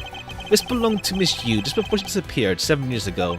Naturally, that means that a few of her fingerprints... Oh, in that case, okay. Okay, in that case. This is the bottle of perfume you spilled, which I have preserved ever since. I heard from my father, Bern Faraday, that if stored under the right conditions, a fingerprint can be preserved for decades. This means that your fingerprints are still on here. Every last one. At least she didn't... I guess she didn't do like burn... She didn't burn her fingerprints though. I know like... What was it? Was it... It was the homeless guy or something. Well, the parrot dude, yeah.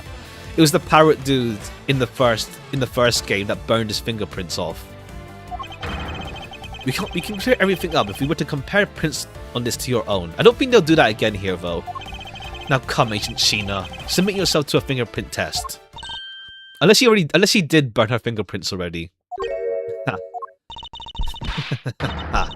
Etc. Damn. Full on like Dio mode.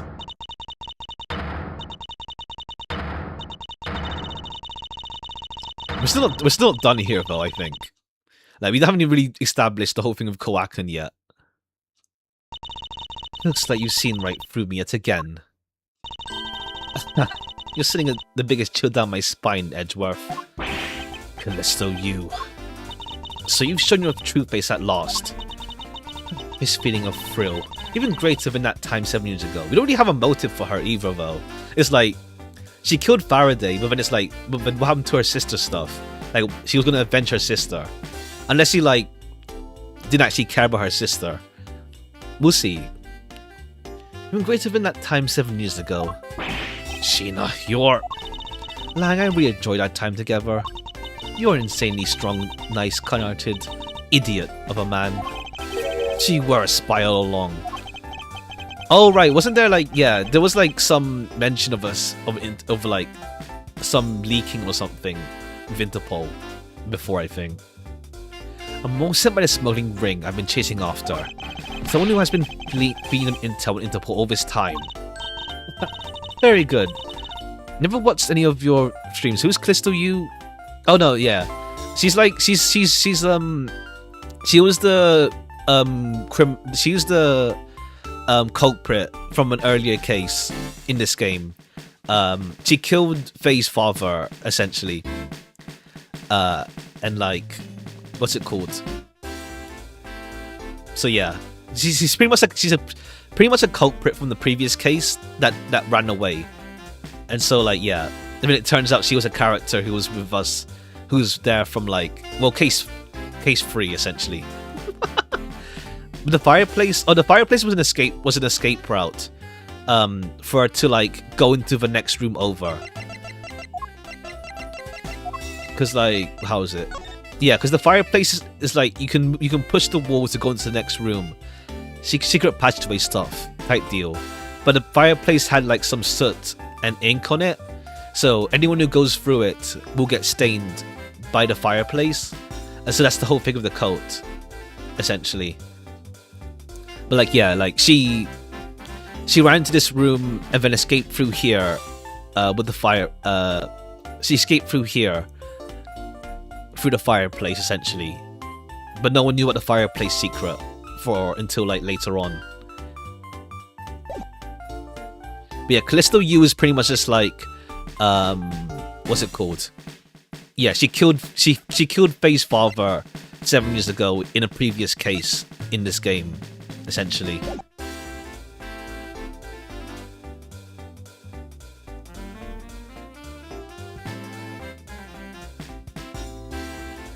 Very good. Maybe not as big of an idiot as I thought. Callisto U, the woman who killed my father 7 years ago. You're her, aren't you? The fake Yatagarasu. That's right. Callisto U. That's one of my many names. Even that is a facade. Oh, okay. Good evening, ladies and gentlemen. I am the great thief Yatagarasu. Well, no, unless you actually are Callisto U, but then it's more in the sense of that.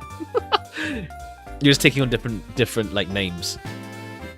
This time you won't escape, but this is the end of the road for you. Now come along quietly. You know, you're the one who left the strongest impression on me, Kay Faraday. Had you not used the other Garasu's gadgets, I would have never known who you are. But here you are, being a thorn in my side, just like your father always was. Kay, don't. I'll never forgive you for what you did to my father. Yeah, you really are just like him. Mr. Faraday too. Was this such laughable honesty? Ah, okay. Cool. Kay. You let Kay go right now, pal. Despicable. Let go of me, you filthy. Ugh. You have a fake, don't you? Well, unfortunately for you, I'm the real Yatagarasu. That's impossible. My father was the one who created Little Thief. Hey, Edgeworth. Yatagarasu has 3 legs. You know why that is? Why it has 3 legs? There are 3 main reasons why Yatagarasu will always be one step ahead. First, always knows the exact location of the target object. Second, always knows exactly how to disarm the security system. No, it can't be. You finally figure it out? Do you finally know the real identity of the Yatagarasu? The real identity of the Yatagarasu is...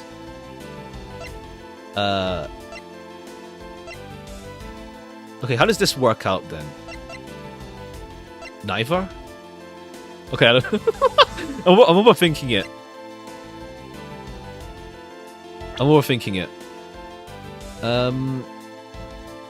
Neither.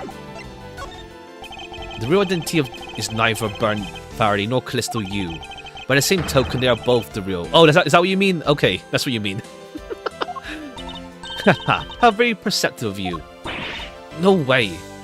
Weird way to say it, yeah. It's a weird way to put it that it's neither, but it means both. I think it's just a both rather than neither. The single person known as the Great Thief Yatagarasu never existed. Mr. Edgeworth. No, I refuse to believe this. Okay, how does this work then? Known for 3 special skills. Skill number 1. Always knows where the exact location of the target object. A lawyer would have the opportunity to learn the layout of client corporations. Skill number 2. Always knows exactly how to disarm security systems. A good prosecutor would be well versed in the ways of a criminal. Okay, just like in that sense. Skill number 3. Doesn't leave a single shred of evidence behind, ever. Okay, hey Bad. Detective Bad. It was only natural for the Yatakarasu to never leave evidence behind. Oh, because they're a detective.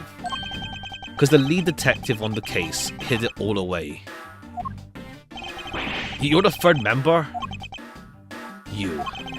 I've been looking for you for a long time. 7 long years, but I finally got you. Why, Mr. Bad? Long time no see. What happened to us? We used to be such great... Oh, is it alright? In terms of a team, yeah. I think it'd be better to say, like, both rather than neither. It makes more sense to say both rather than neither. Yeah, Yatakarasu's 3 people. You were such a great team, then why did you kill my father 7 years ago? Why, indeed. It was nothing personal, really. Just another person I had to kill. Can you say that? Oh, yeah, she betrayed Yatakarasu. I grew weary of this. It is about time for everything to come to an end. And this time I won't miss. Stop. You. Kate. It's over, Sheena. Your leg. Agent Lang. You idiot. What were you thinking jumping in front of my gun like that? What are you risking your life for?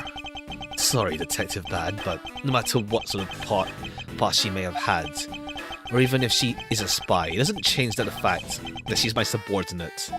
Aw. As long as she is, I won't allow any harm to come to her, not even from you. Fair play. You really are an idiot, you know that? Ha, fine with me. You should know by now, this is just how I am. Hey sis. Yes? I want you to conduct a full body search. She may have another weapon on her. Alright. Gumshoe, your assistance please. Sir. Okay, I think it is wrapped up then, I guess. I mean, I guess, like, what's it called? I guess, we're not really. We have still, like, like, why did Thing kill the mask? We'll see. I found something. Oh, okay, she had the blade all along. What is this, sir? It looks like a blade of a knife, but it doesn't have a handle. This is a great find, detective. Huh? Is it, sir? Let's try pairing this up with a handle. Take that! I believe this blade actually belongs with the handle that was on the murder weapon. Hey, they fit together perfectly. This blade must have been taken from the crime scene when the knife handles were switched. I'm gonna go return Babley's knife now. Alright, I trust. Sorry. You'll make sure it's returned to Ambassador Paleno. Babley's knife handle given to Detective Gumshoe. This makes it perfectly clear who did it, Callisto you. For the only time the handles could have been switched is after Koaken's murder. This means that you must be Koaken's killer. You killed Koaken with the Alabastian knife. Didn't have to show it like that. Switch the handles and until the original blade of the Babley's back with you. Later, you allowed yourself to be spotted by Kane near the open-air stage. You used the fireplace to lose her, and then you went back to accuse her of murder. Does that sum it up? Objection! Haha, you craft an engaging tale, Edgeworth, but there are 2 problems with it. Problems? Okay, yeah, there's still more of this case. What do you think my real reason was in allowing her to chase after me? It was all so I could capture Kay Faraday. She got a voice now. Oh yeah, she had a voice back when she was Callisto in defense attorney mode. But then yeah, now there's no need to hide who she is. When I saw you using that device at Gatewaterland, I knew right away that you were Bern Faraday's daughter. I became curious, so I researched a little into your background. That's how I found out that you were on the trail of the Yatakarasu. That's why you tried to pin Koaken's murder on me. Yes, I knew you would show up at the embassy tonight. So I thought to use you, but pinning murder on you wasn't my only goal. Another? Yes. Once I had you under arrest, I had planned to search you and take back the device that rightfully belongs to me, the true Yatakarasu. You were going to take Little Thief away from me? 7 years ago, it was thanks to that device that Faraday was able to infiltrate this place. But he stole more than he should have. Had a tough time recovering the precious key. Then the person who stole Yatagarasu's key was Mr. Faraday. That incident 7 years ago, what was the catalyst behind it? In the eyes of the smuggling ring... Oh yeah, the smuggling ring was always around 7 years ago. Yatagarasu was becoming a bit of a problem. It wasn't an especially pleasant assignment. Then why? Why did you become a member of the Yatagarasu? Why? There is no why. I was destined to betray everyone from the very beginning. From the beginning? What's that supposed to mean? The person I take orders from hasn't changed, even now to this day. Does this mean that the leader of the smuggling ring wasn't Koakan? Then the real leader is still out there pulling the strings. Are you done asking what you need to know? Because if so, we should probably get going. Oh shoot, your leg is bleeding out, dog. And you're going to tell me everything you did tonight. Do you understand, Sheena? I guess I should tell you then that I was the one who set that Babali's embassy on fire. And why do that? I knew it was to destroy all evidence of the counterfeit bills. I suppose, rather. That was what the smuggling ring was trying to do. Then why start 2 fires? Sorry, but I can't tell you anything about the ring. Unless it's gonna continue into Edgeworth 2. With this whole plot line. I don't know, let's see. It's your job to complete your investigation after all. I've had my fun. Your turn to enjoy the ride. Oh no, I guess we still have to investigate more. Wait, yeah, I mean, Miss Sheena. Yes? When I fell to the floor earlier, these fell at my feet. What about them? They're such pretty hairsticks, I thought, well, I should return them to you. You can have them. No use to me anymore. If you don't want them, you can always just throw them away. No, I want to keep them. See yourself. Oh, that's right. I almost forgot, Edgeworth. The second problem I had of your story. I didn't kill anyone tonight. Oh, okay, cool. Okay, yeah. We need to find who killed Koakan then. What? Unless it's Detective... All that's left is Detective Bad, though. So let's see. Don't sing it as a sore loser. Take it as a hint, if you will. Mr. Prosecutor. Yes, Lang? Mark my words, I'm not done here, and I'll be back. It's got nothing to do with duty or anything. Look at my personal case. I may have been shot. You're just chill about being shot in the leg. Like, yeah, let's take her in first. I'll show you how dangerous a wounded wolf can be. His anger appears to have been negated. Yeah, okay, I see. He's just like, he's on pure rage right now. Okay, he's okay, yeah. At least he showed that he's still like stumbling around. Okay, we're not done here yet then. We're not done yet. There's still more. Running over, Kay. I feel like I've been peering into her heart a little, you know? I don't think the first game will end in like a cliffhanger. Let's say. Like this. What's it called? Even like Greatest Attorney 1, like even though it's a continuous story, it still had like a big finale sort of deal. So let's see. I feel like I peered into her heart a little, you know? About a flesh wound, essentially. Just tank a bullet wound. Just tank it. It's so cold and dark and incredibly lonely. The person who was giving her all the commands. The one who thought my father was a problem to be resolved. That person is the real ringleader behind the smuggling ring. Edgeworth, I have a favour to ask. Can you hold on to these? They're really pretty, just like the ones they were selling for Jammin' Ninja Show. But until this case is over, I don't think I can look... Oh, right. These things came from at the start. I understand. I'll take good care of them. There's a bit of soil stuck to the ends of these sticks. Hair sticks with a candy stripe pattern on them. There's some dirt. Okay. Yeah. Okay. Yeah, we still have some more to solve.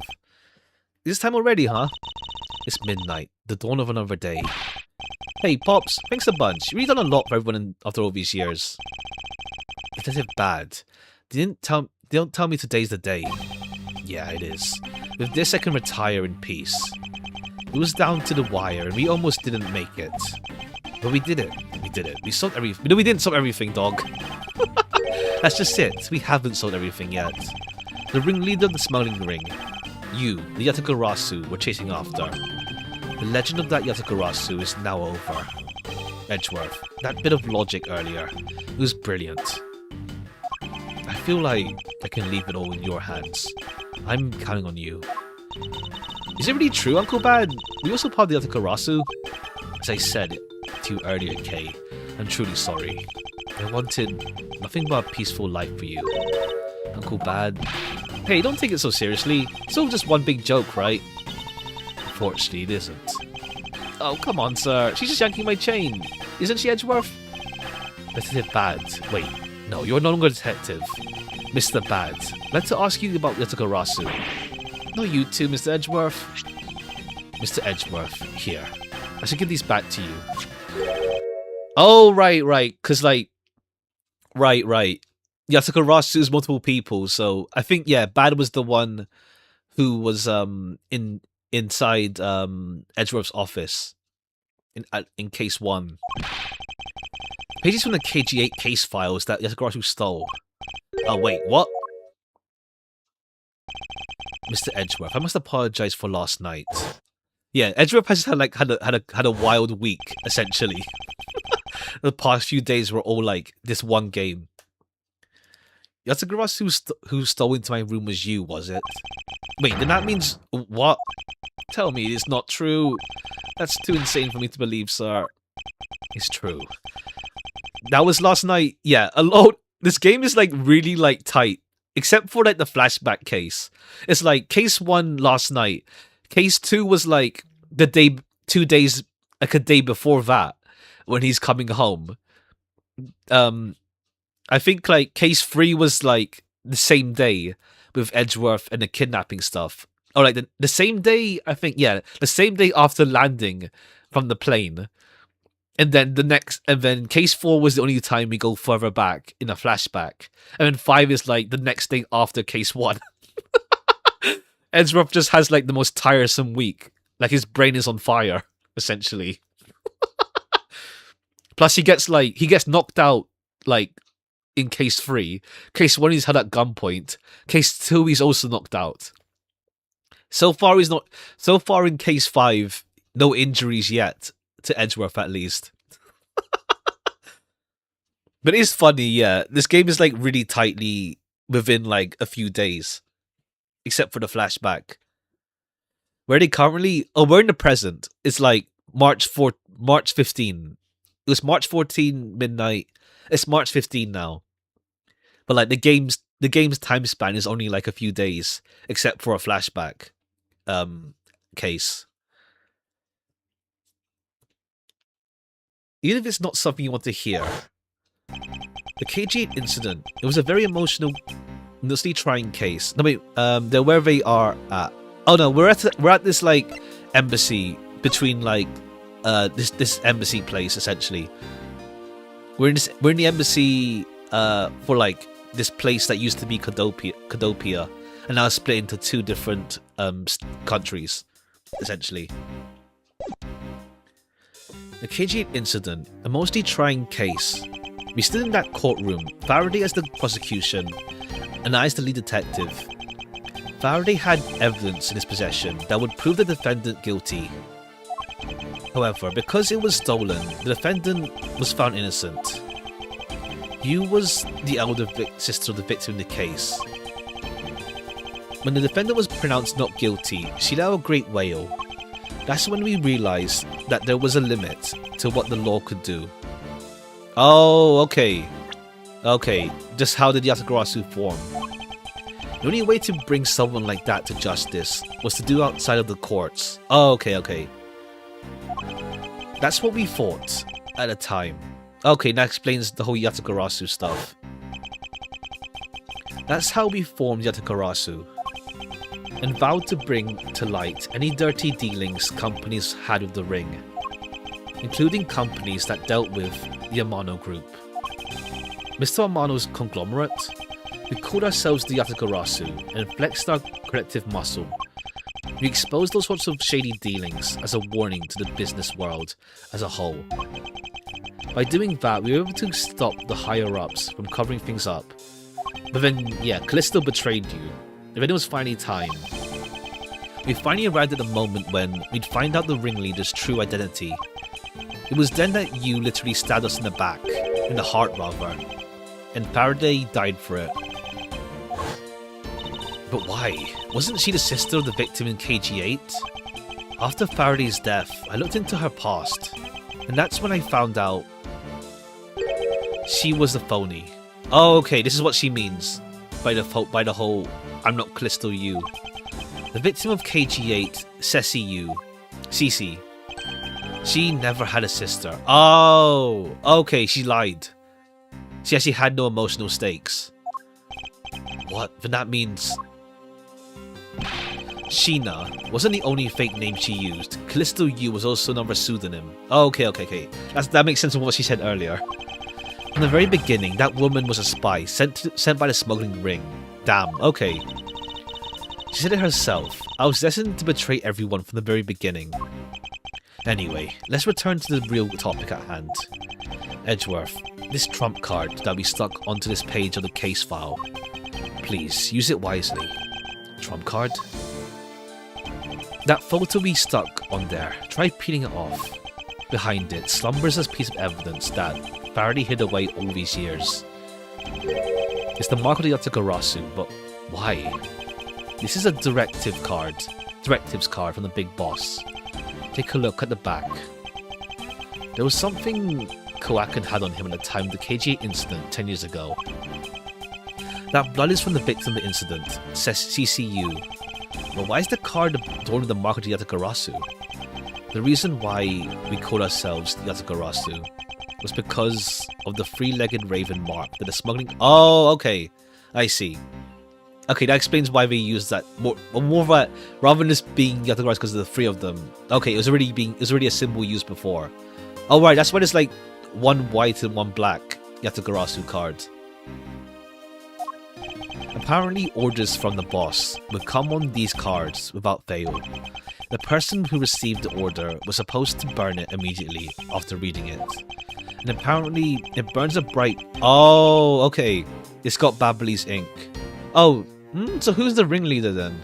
All that's left is either... Oh no, it's not Babali's ink. It's actually Kodopian ink, because it's from before they split the two nations. So it's either Paleno or Alba then. Probably Alba, I think. Like, I hope Paleno's innocent. He seems chill. I hope it's Alba. It burns a bright green flame when set ablaze. So you mean the cards were written in Babali's ink? The fact that the card that Kowakin was sent made it into Faraday's hand at all is nothing short of a miracle. We decided that whenever we stole anything, we would send a card along with it to the police. But that's what those like white cards are. The great thief that used the mark that only those within the ring would know. It was our message to the ring. Oh, I see. It's just to say that we know we were onto you type deal. That we were only a few steps behind. Trump card. Evidence from KG8. Containing orders from the boss to the smuggling ring. Did I start live streaming? If yes, what are some tips and tricks you might recommend? If you want to, I'd say like, how to say, it's something that's worth just seeing if you actually vibe with streaming in the first place. So like before you like really invest in like, let's say, a good bike is the first thing I'd say. A bike is the first thing. But I'd say before you like really invest into doing it, it's like see if you like it in the first place, because like sometimes live streaming just isn't someone's thing. So like see if you like the whole like just live talking sort of deal in the first place. Really, like just see if you like it in the first place. Like it's really like easy with like OBS now. There's like Twitch or YouTube as well. I'd say Twitch is like, if you preferred purely live streaming, Twitch I feel would be better. I just do YouTube because like of the video archive stuff automatically, or rather saves as videos. But yeah, When this OBS is always so laggy. Okay, yeah. That's the thing. You do need like hardware to stream. If we like, I'd say videos first then, at least. But because yeah, OBS you do need to like yeah. I tried streaming once when my graphics card died, and it's like it was so laggy. I was trying to use like I forgot what, but yeah, it was a bit messy. But yeah, it's yeah. But if it's laggy with OBS, it's a hardware issue essentially. You need to like see what you can do about it. Also, it's also like internet. Like if your upload speed is like not that great, it's gonna be hard to stream. Because like yeah, you need stable internet for streaming, essentially as well.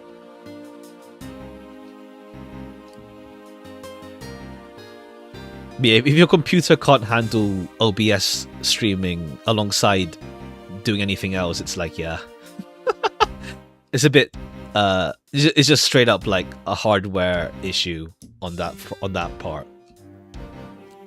Or like checking your settings, because there's also like bitrate and stuff like that to like get the settings right for that. And one more thing, Detective Gumshoe. Laptop storage isn't even halfway full and everything is so laggy, even if all apps close. Sometimes I'm gonna finish recording a long video, you're not 5 minutes hours not finished. Yeah. Yeah, because yeah, it's that's a hardware thing. It's like also like yeah, if you're doing videos, it gets really massive if you're doing like a super long video. So yeah. But so when it's done recording, it just cuts off a lot at the end. Time wasted. I see. I think yeah, probably like somewhat of a hardware issue then in that case, and like storage. You need if you're gonna do videos, you need storage, because like video files get massive, or even if it's like short videos, they just accumulate and all that. But yeah, damn. I see. Yeah, lots of hardware issues on that front. Trusting this to you. What's this, sir? This is what I was talking about earlier. During KG8, Faraday had this in his possession. This important, definitive piece of evidence. But I thought it was stolen. How'd you have it? The person who stole it from us 10 years ago was a man by the name of Ernest Amano. He had it locked away and hidden away. Oh, okay, this is how case free. But we forced him to tell us where it was, finally, until the other day's kidnapping case. This video. Don't come any closer, I'm warning you. Is it the same video as the one Portsman was trying to conceal from me? Yeah, it would seem that even he was caught up in the ring's web. Oh, right, that part. Amano was preparing to take on the boss someday, and the video was his insurance. That's where that prosecutor comes in. He was to retrieve the video. On top of that, he was apparently instructed to sneak into your office and steal the trump card. You saw it for yourself, right? The card that told him to preserve the evidence. And that card was not the calling card of the Yatagarasu, but rather a directive card from the ringleader to Mr. Portsman. The two pieces together make for a strong weapon for whoever holds them. Evidence that Portsman fought to withhold from me, and the one that you stole from my office last night. Both pieces are illegal, and for me to use either one is... whether you use them or not is up to you, but they will be of help to you when you take on someone who is above the law. Is the boss one of those who cannot be brought to court that Mr. Faraday spoke of? Detective Bad. No limit to the law, for it is the people who determines the limits to them. Still insist that even now, you really are something else. I leave the rest in your hands. Okay, yeah. It's probably Alba then. The ambassador to another country. Now then, Gumshoe, the handcuffs. Time to lock up the last remaining member of the Yatagarasu. Ah, Pops. Don't ever lose your detective spirit. Pops, why is this happening? This isn't justice. Like I always told you, do not get emotionally involved. Now let's go. Yes, sir. Alright. We gotta wrap this up still. Is this really the end? Okay, yeah, there's more. Okay, yeah. Leave the rest. Boss's lollipop the gumshoe. Haha. Honestly, well, not the one he's bunching up, but yeah. Latter. Okay, yeah. We got more. Okay, yeah. This is how the case expands further. It works out because there's still like the mystery to be solved. But I hope it's not. I hope it is Alba, not Peleno. I like him. He's cool. So now we know who Yatagarasu really was. And yet there remains much to this case that needs to be resolved. Like how the weapons cross country lines, for example. The two countries have incredibly strict security systems and entry procedures. Sort of a miracle. It's impossible for someone to have smuggled them in. Smuggling them in, huh? We will need... Oh yeah, we still need to find the Iron Infant as well. We need to open up a new line of investigation on this aspect alone. Before we do, I'd like to go through my evidence once more. Unnecessary evidence has been removed. Remaining evidence has been rearranged. Okay, yeah. We removed... I don't know what we removed. Oh, Callisto use perfume. We removed. But okay, yeah. There's a VCR here, sir. Now, we can see what that tape Bad gave us. This piece of evidence from the KG8 incident. Hidden from sight for 10 long years. I just know that this is related to the current case somehow. If you could please play the tape. Sure thing, sir.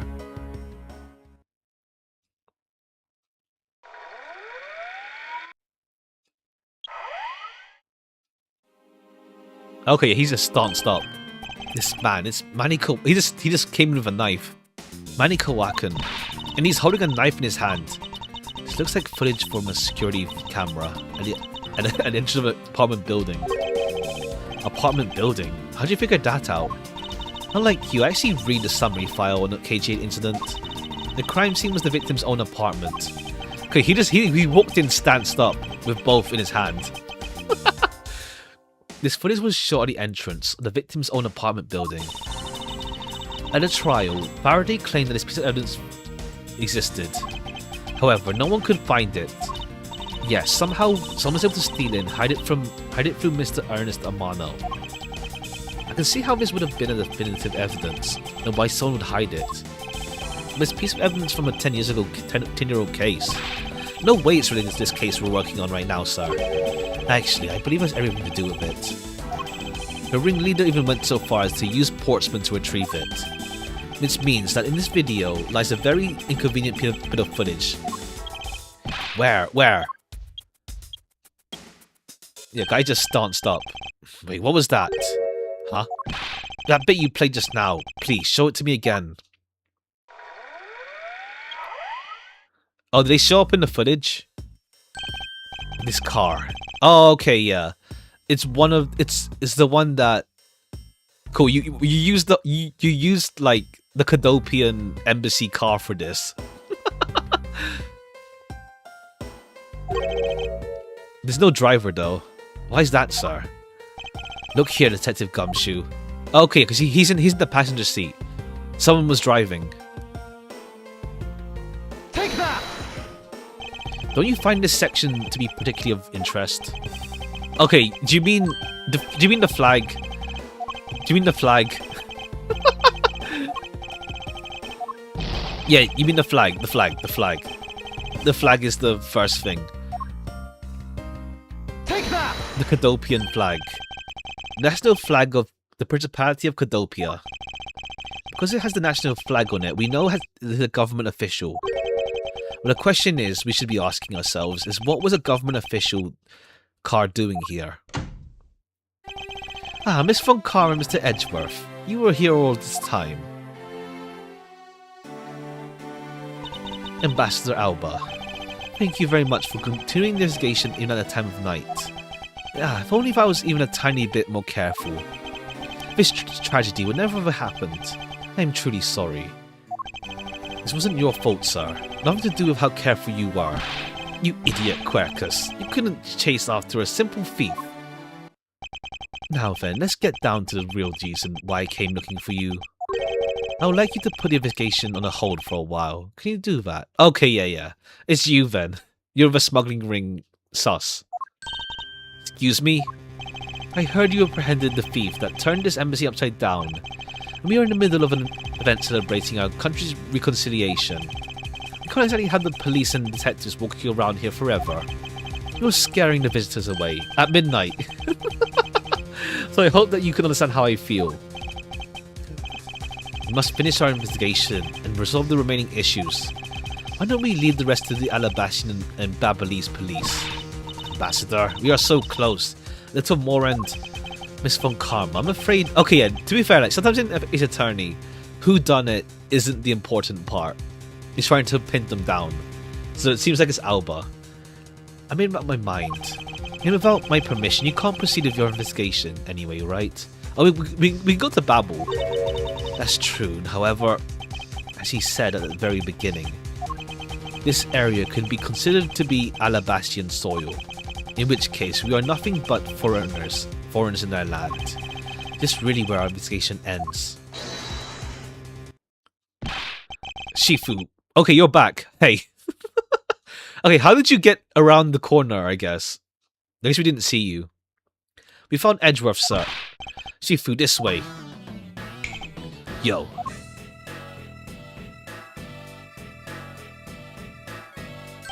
Agent Lang? You're back on the scene rather quickly. If I laid back and took a break, I'd lose the scent of my prey, Mr. Prosecutor. Agent Lang, why have you returned? Because I have to solve this case, no matter what. Well, I'm sorry to inform you. Don't take this the wrong way. I don't suspect you personally. However, a member of the Interpol was just found to be a thief, and so... Under these circumstances, I wish to put your investigation on hold. After all, I believe our own police can handle this. We are quite capable. At this rate, our investigation really will come to a close.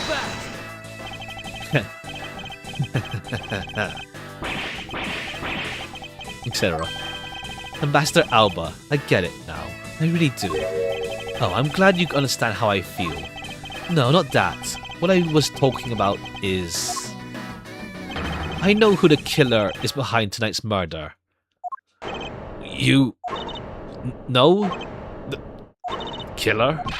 Do you really mean that, Agent Lang? Wolves don't lie. And who is it? But let me first say I'm not talking about Koakin's murder. That was Oshina. Lang Ji says, the truth lies not at the exit, but rather shines outside the maze itself. The truth is unexpectedly simple. Let me ask you this. Who do you think was the Mask 2's killer? I'll tell you who. It was you, Franziska von Karma. Okay, he's dragging things out so that we can actually investigate stuff, maybe. Let's see. Oh, was the killer? Hey, wait, but what's impossible? Yeah. Although that whip is actually quite... Yow. Hold your tongue and that ludicrous remark you were about to make. Agent Lang, are you seriously accusing her of murder? I think he's buying us, like, time or something. Doesn't appear to be joking. Hey sis, I remember that just before Albert went to give his speech. He called you into his office, right? Yes, he did. But what does that have to do with anything? Getting to that. Furthermore, in order to solve both cases, you moved around rather freely between Alabasta and Babel, did you not? Objection! And where is your evidence that I am the killer? I was just getting to that. Trust me, I'll show that to you in due time. Alba, in order for me to bring this case to a close, I'll need to inspect your office one more time. Will you grant me permission? Oh, okay, yeah. He's giving Alba, like, what's it called? A way out. But it's pretty much like double-crossing him to go into his office. The things as they are, I suppose I don't have much of a choice, do I? Good, but let's move out. Oh, and don't even think about running away, sis. My pack will be able to keep a close eye on you. You can bet your bottom dollar on that. As if I had reason to flee. But just so we're clear, your logic had better be sound. Okay, and then Edgeworth will, like, cut his logic down after we investigate a bit more. I'll accept nothing short of a perfect explanation. Seems rather upset, not that I blame her. I expect you'd accept no less. But we'll see how long you can keep that nose of yours stuck up in the air like that. Hold it! Agent Lang, as someone related to tonight's case, I request that you allow me to take part, and so that I may clean up my superior's mess. I should. The more the merrier. Okay, yeah. Lang is pretty much letting us investigate more, essentially, with his accusation. Oh, in that case, I want to join in too. I still haven't seen what it looks like in Alabast yet. If you let Kay in, then you gotta let me in too, pal. I can't sit around and do nothing when Miss Von Karma's in trouble. Hey, Gummy, let's have a competition to see who can save her first, right? Okay, I'll take you up on that. Oh yeah, I'm fired up and ready to go. As a detective, I don't believe this is something I'm supposed to be excited over. I think this is going to be real interesting. Ambassador Alba, I'll be bringing these kids along for the ride. Very well, but I'd like you to keep in mind that this will be your last chance. I'll have this whole mess cleaned up before you know it. Now let's go. Oh, okay, yeah. Cool. He's giving us a shot to look around.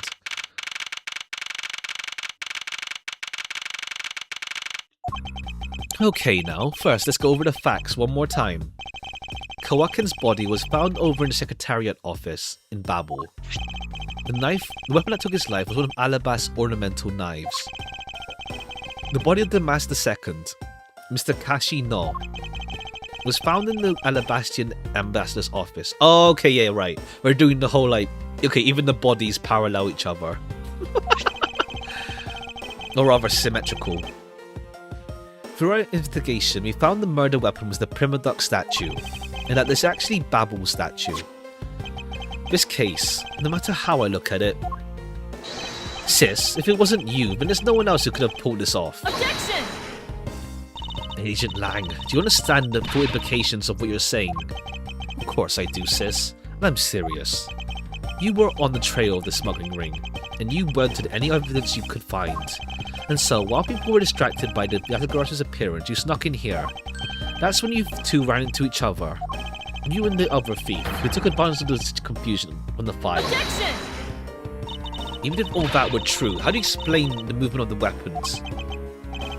Don't worry, I plan to show that you're the culprit behind that too. You have permission to investigate, both embassies at will. With that kind of free reign, you could have easily taken the weapon across lines. Hey now. Okay, yes, he grabbed the whip. Look, sis, I thought I already told you, I'm not messing around here. The case isn't directly tied to the smuggling ring, but Sheena certainly is tied to the smuggling ring.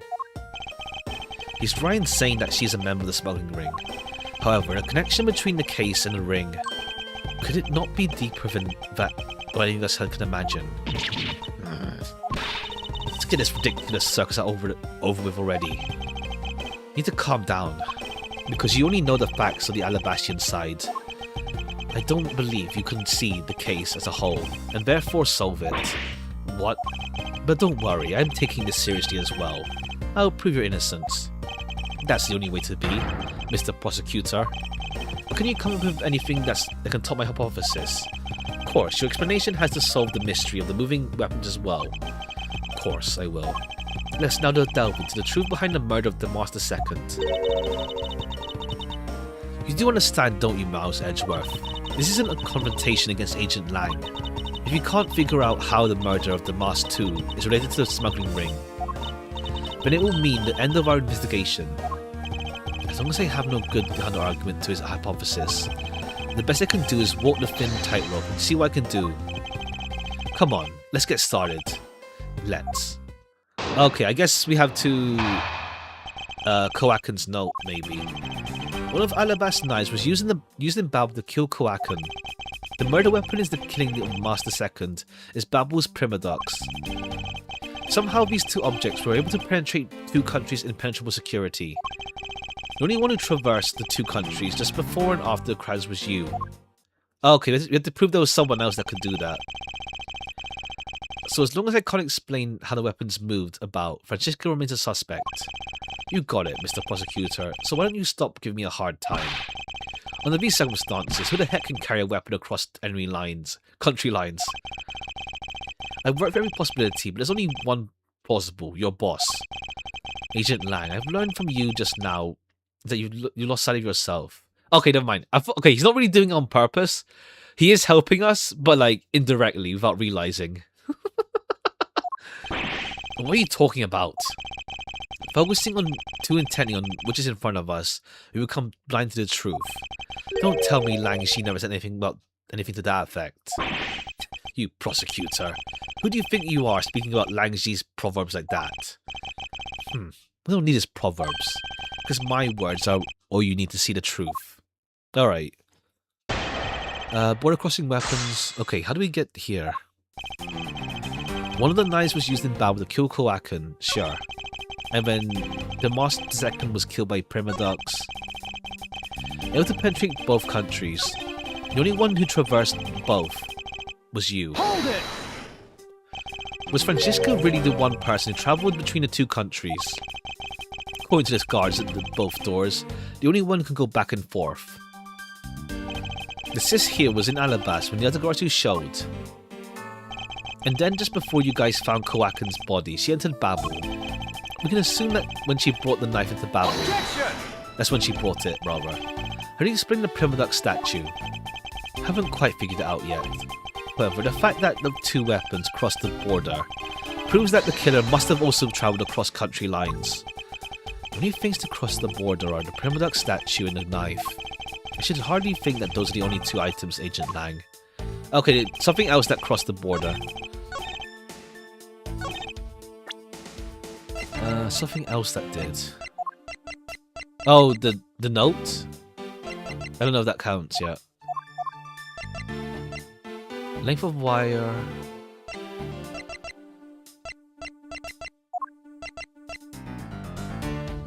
Oh, not yet.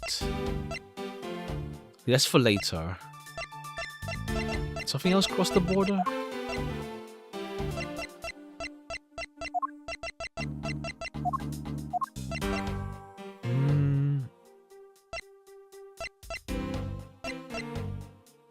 Auto oh, things got moved across the border with the water.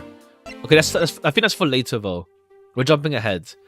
The water was used to move things across the border without physically without having to hold it, I think.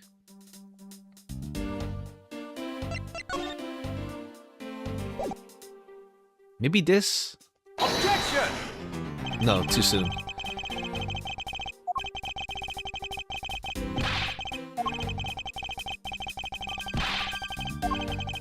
Real deal here, your courtroom mannerisms are worthless at crime scene. And so the courts. Okay, we don't know anyone else who did. Okay, I think it is this, but maybe this. Objection! No, maybe it's too soon. Maybe it's too soon. Yeah. Blah blah blah. Comes like a yeah. Blah, blah. Okay, we got it wrong anyway. Okay, maybe we're jumping too far ahead again.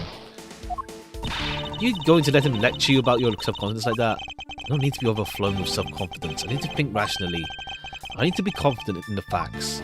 Okay, let me just press this in case. Hold it! Impenetrable? I should hardly think so. You've seen the wall between the two countries, right? Who in the world could cross over that? Yeah, not even I could climb over that thing of that barbed wire. When you fit into either embassies, through the doors in the Theatra Neutralis, when you wait for the knife and the Primadux statue to traverse the countries, is through those security camera equipped well-guarded doors. The only one who moved between was you.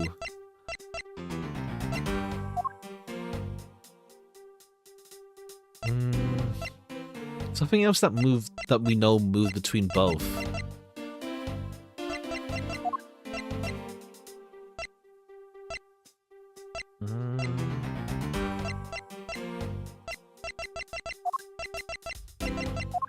The move between both.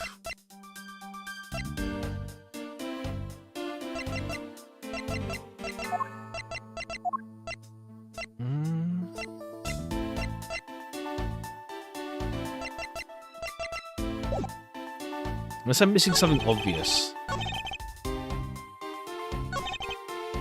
Let's just press both of these in case. I can curve this knife has crossed over country lines. Alright, no problem. Take care. Have a good one. Bye-bye. Bye-bye. Take care. That's not the only things that did. Have fun. We must forget the other weapon. The knife was the only one. Yeah. Hold it! And then, yeah, the statue. You're saying the Prima Duck statue was also brought over by Francisca. I told you before. There's any way it makes sense. Hold it! How did she bring it over? I haven't figured it out yet. That's rather a weak statement considering how sure you are. There's one thing I know for sure. Okay. The only things that can cross the border are the Prima Duck statue and a knife. How do you think those are the only two items, Agent Lang? Something else that crossed the border? Oh, right. Okay, I guess the note did cross the border. Because how does he have a note from the one from Babu? Objection! No. Okay, I'm getting mixed up on stuff then. On your logic, you sure? Yeah. You don't find the piece I was looking for, after all. Okay, let me just save the game so I don't have to reload too late in. Something crossed the border. It wasn't. Okay, it's not a note.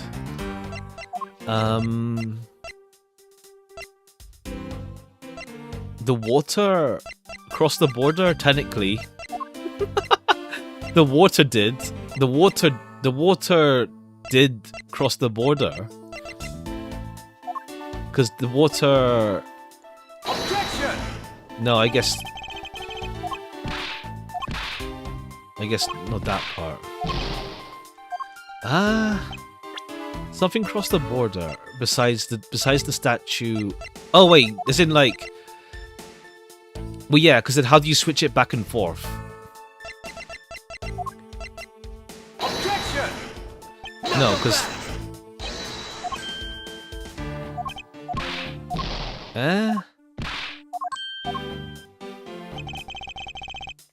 Okay, what? I mean, it's not this yet. It's not relevant yet. Objection! It's not a still samurai. The still samurai did go from both ways.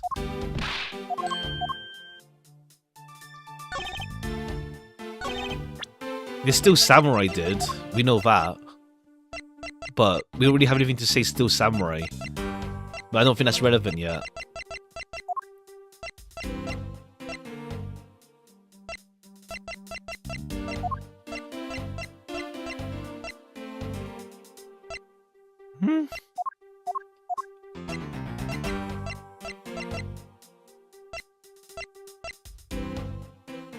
It's not this. Okay, I'm confused on this part.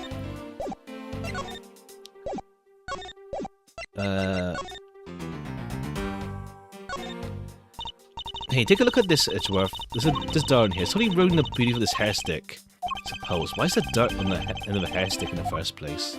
That's for later, but...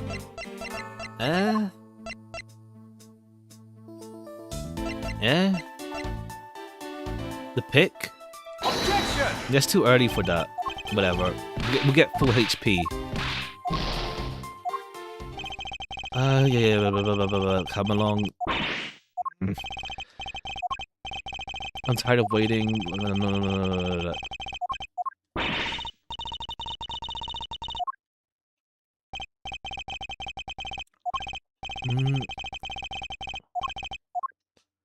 Alright, we just retry. It's just really where it all ends.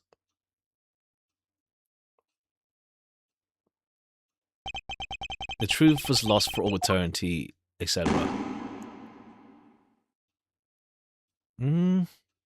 Okay, retry.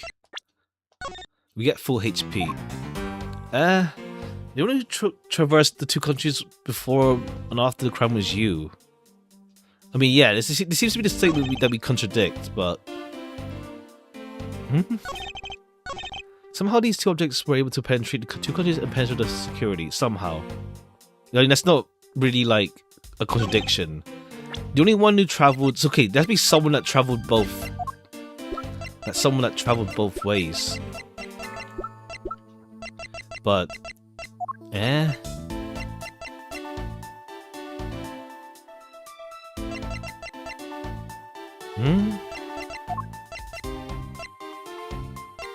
mean, it's not this Yatagarasu photo. We tried that. It's jumping. It's not the note that went ahead. Okay, what? I'm just confused on what they want me to say now. The knife, yeah, the knife and the statue were moved across both ways.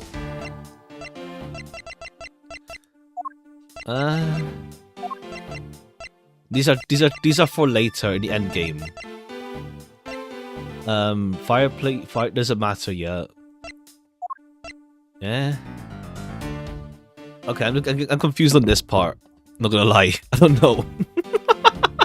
I don't know what they want to ask of me. I tried the things that like the note and the guitar pick and the water thing are for like a later mystery. It's like it's too early for that right now. That's for like we're jumping ahead right now on that. What?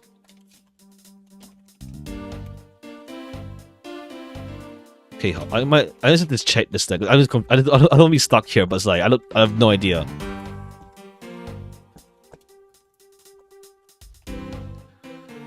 What?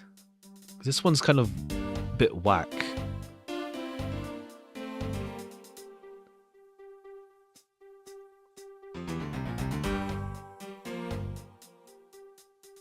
Oh, okay. I'm doing it to the wrong statement. I'm doing the logic because okay, yeah. It was also that the statue, like it's not just the murder weapon and the knife. Okay, I was doing it. Okay, I was doing it to the wrong statement.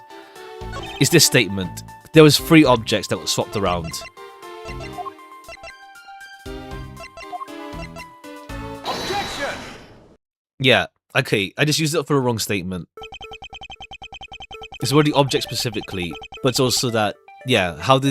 If we got two items over, a third one was also there. We're not the only ones to cross the border. Okay. Oh, the Master Second was killed with Babu's Primaducks. If that's the case, tell me, where did the Alabas statue go? To Babu. Precisely. And if the 2 statues really were switched, this means that both statues were smuggled across the border at some point. This means that a total of 3 items were smuggled. I guess so. But you know what? It doesn't matter the number of items. Only that Sis is the one who could have done it. That only one person who went back and forth is her. Is that really true? Is there no one? Okay, it's more like we bring up the statue and it's like the key point is there's another person. You can't present people in this game, I guess. Like in some, I know in like, I think it's, I don't know, I swear like in one of the Ace Attorney games you can present like actual profiles as evidence rather than just the evidence itself. I guess it's a roundabout way to get to the point of like someone else was also doing it. Yeah, it's like the sticking point here is who else could have done both border crossing and not like, yeah, here's the other statue. I mean, that's also a point, but it's like, yeah, we go roundabout on the whole like there was another person who crossed borders. Objection! Is that really so, Agent Lang? What allows you time to try and bluff your way out of this? I checked out what the guards said, along with security cameras footage. You're not going to overturn my hypothesis that easily. Objection! But suppose there was some other way, other than through the theatre doors. What other way? The other entity that managed to cross the border unharmed, If I pointed out, it would open up a whole new possibility. And why hesitate to bring this out? As long as this entity exists, the possible role becomes a possibility. So you got some clever idea in mind? I do, and I can show it to you through a single piece of evidence. Fine then. Let's see this piece of evidence that will show me this other route. Okay, it's the photo. It's the photo. Okay, that's what we were trying to do. Man, I do appreciate that later games are a bit more leeway on the logic route. I think I swear, yeah, Greatest Attorney was more like, what's it called?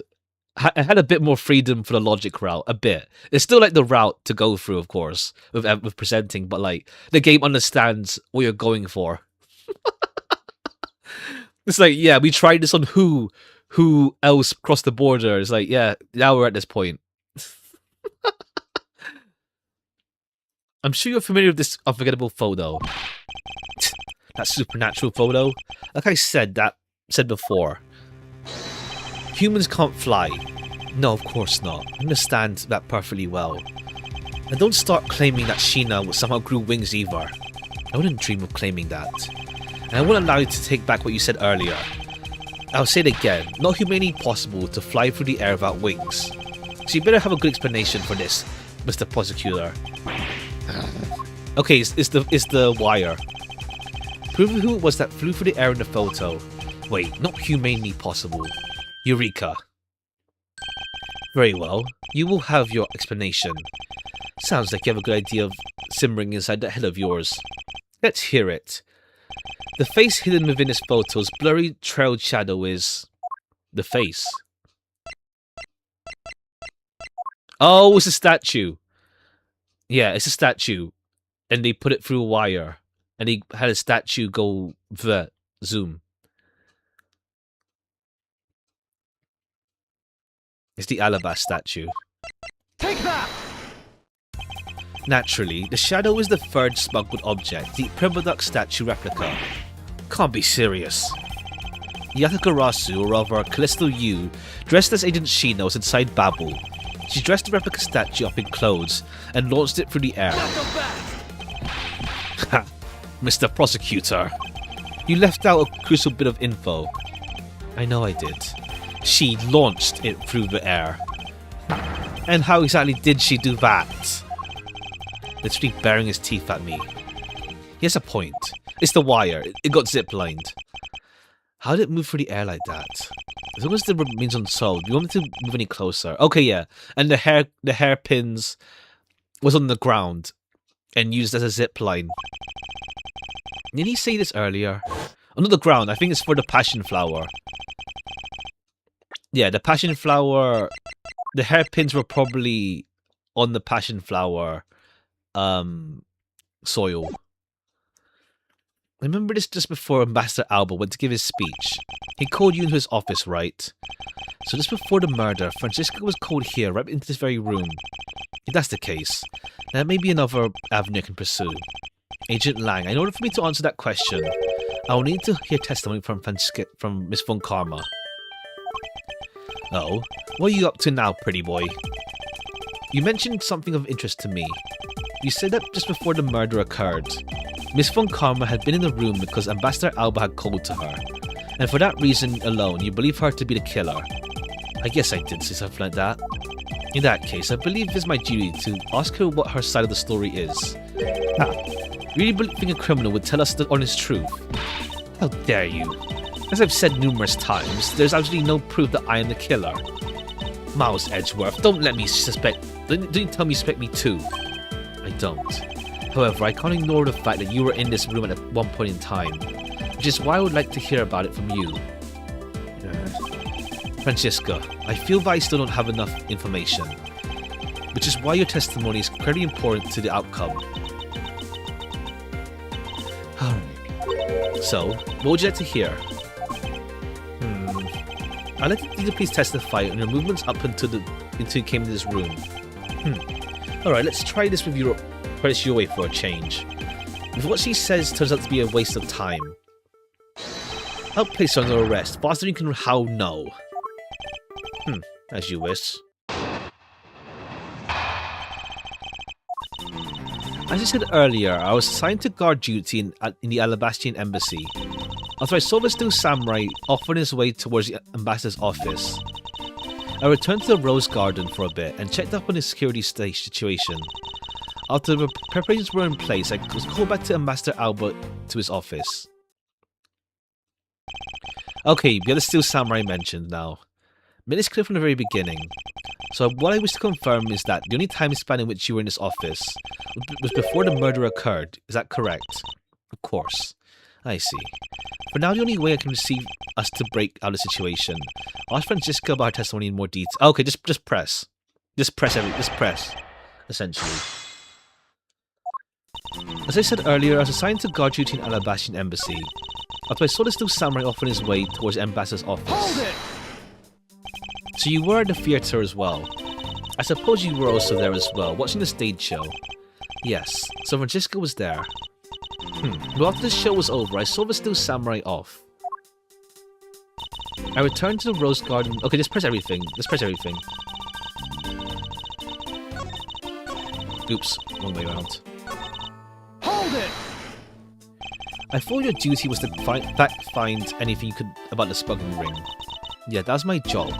Upon hearing that Yatagarasu had sent a calling card to the embassy, Ambassador Alba called upon us to protect the embassy instead. That incident 7 years ago, or have you forgotten what happened here back then? Anything related to that case we were involved in appears to be rather painful for her. It's not exactly one I can really forget myself.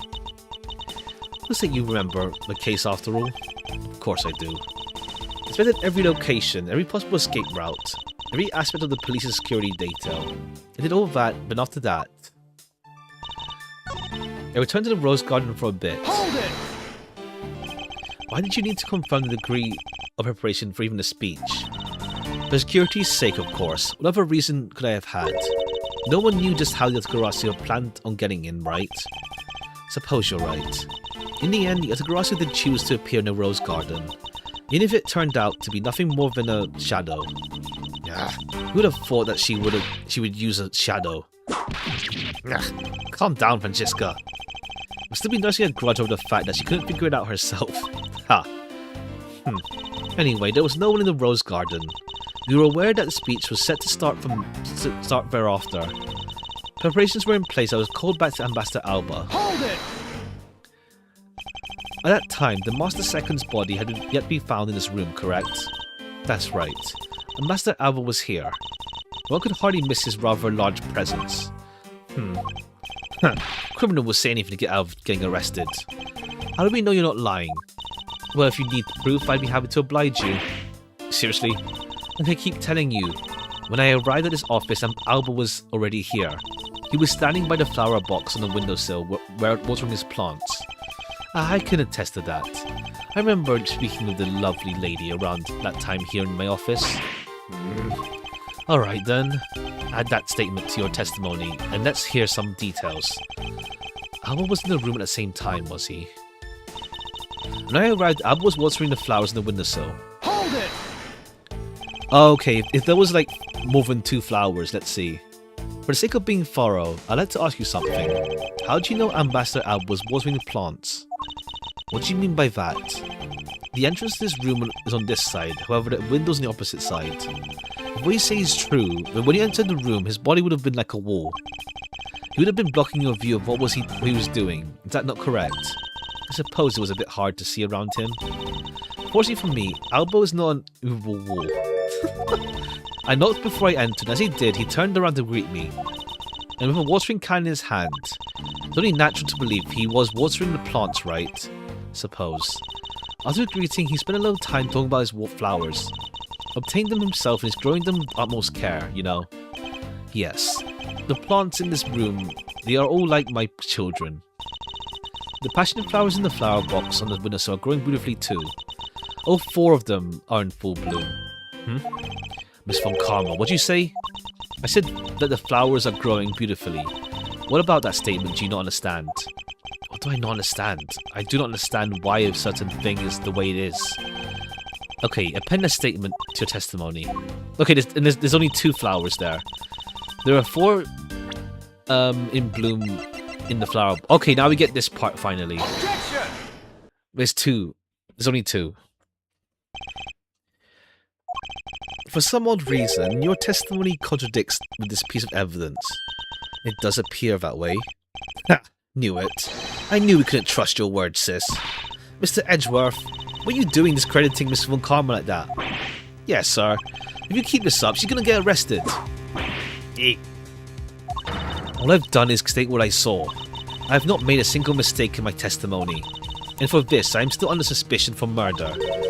Is the number of flowers really all that important at this juncture, Miles? At the very least, this contradiction in this is a contradiction in this enigmatic case. Getting tongue-tied. One that I find hard to dismiss as irrelevant. Let's hear it, Mr. Prosecutor. What does the number of flowers have to do with anything? What does it prove? I believe the answer to that will become clear if we examine the flower box. How did this contradiction come about? Must be something hidden behind this discrepancy. They're my beloved flowers. I've grown them with the utmost care. I ask that you please be gentle with them as you examine them, Mr. Edgeworth. Understand. I won't rest until every nook and cranny, etc. Oh, they use the thing, the hairpins. The name of these flowers, I believe they're called passion flowers. Despite being flowers, they're actually a species of vine. They appear to be growing well and are well supported by these plant supports. Yeah, but no matter how I look at it, looks like there are only 2 here. You realize, don't you, sis? Your little liars failed you. Miles Edgeworth, hurry up and shut that man up for me already. I need to use some evidence to shut him up, won't I?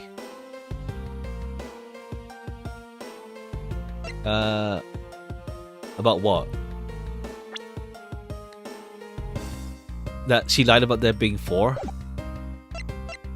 I mean, there's 2 holes there. There's 2 holes literally there. So, I think we need to look elsewhere.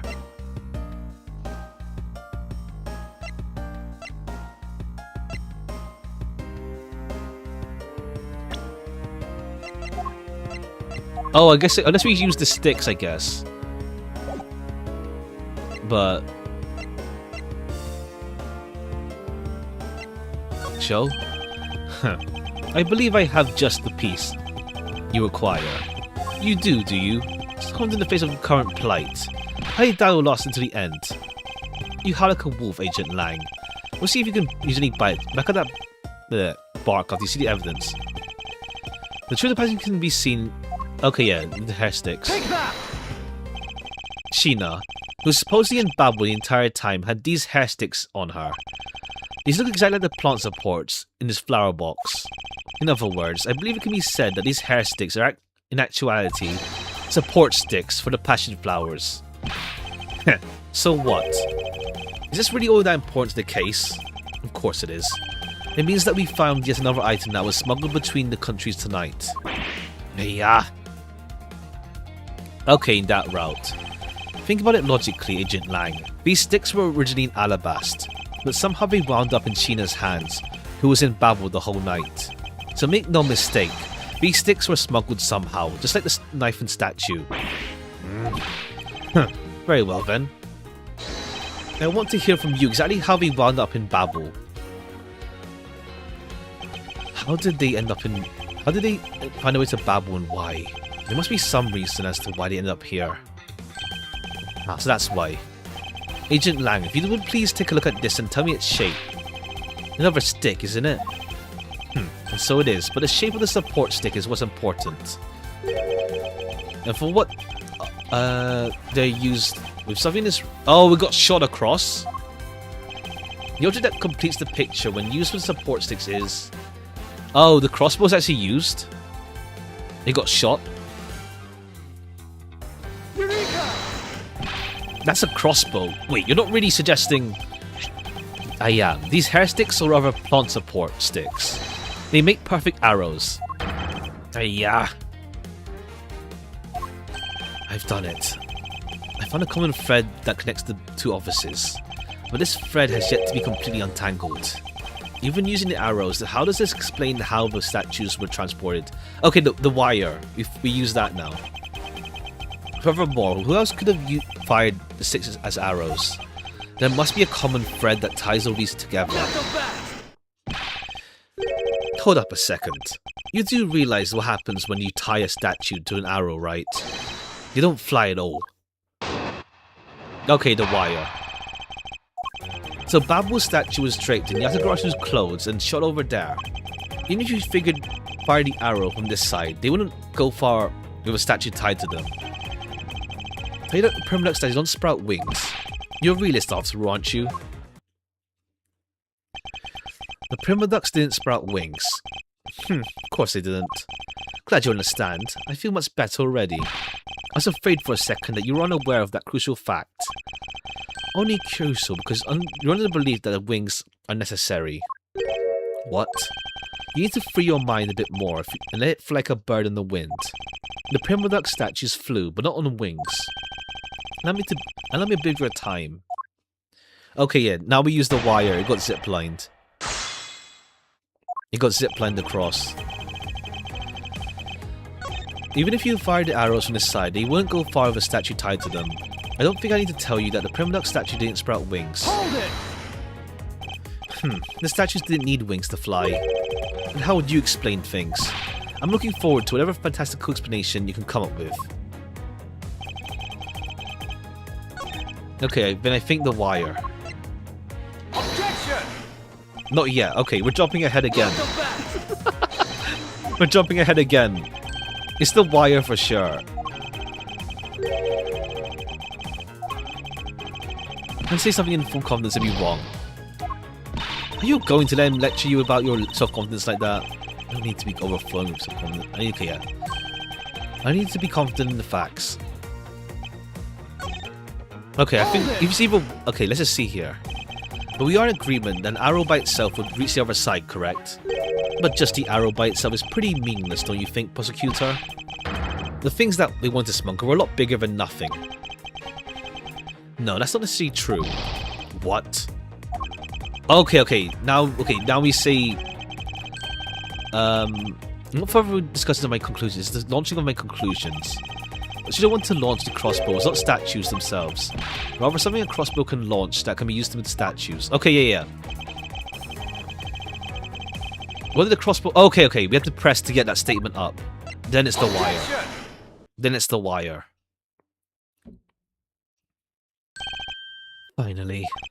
Finally we have reached this point in our discussion. For I present to you that which was carried by the arrow from the crossbow. I get it now, Mr. Prosecutor. I see exactly what you're trying to say. You're saying that a wire was tied to an arrow and shot into Koakun's office. All the way from the 5th floor of the Alabastian Embassy down to the 3rd floor of the Babalese Embassy. If what you're claiming is really what happened, I can see how Alabastian's permaducts could be moved. Gravity could be used to move the statue down the wire from the 5th to 3rd. Then what about the Babu statue? The shadow in the photo is clearly flying away from Babu, going the opposite way of gravity from the 3rd floor up to the 5th floor. How do you explain that? I think I finally see how the gears behind this whole trick work. Lang, the motion behind this trick. Perhaps you come to envision it, how it works in your head. Motion? What motion? This is the motion that was employed to smuggle Babu's bungee rotary swinging. I guess you can swing it. You can swing it up. Bungee's fully swinging. Swing motion is employed. Okay, I don't know. If you use that, since you would swing right to the building's wall. He doesn't want me there. Rotation? I'm at a loss for words of that. Calm down and think through this once more. Only one feasible motion that could have been used to send the statue up. What goes up? Oh, as in bungee, as in when you spring back up. No. Okay, I'm thinking bungee when they like when it whips back upwards. Wrong way around. Okay, rotary then. Oh, rotary as in like I don't know. We'll see. I'm not really envisioning it in my head. Okay, rotary then, rotary. I'm not envisioning it right in my head.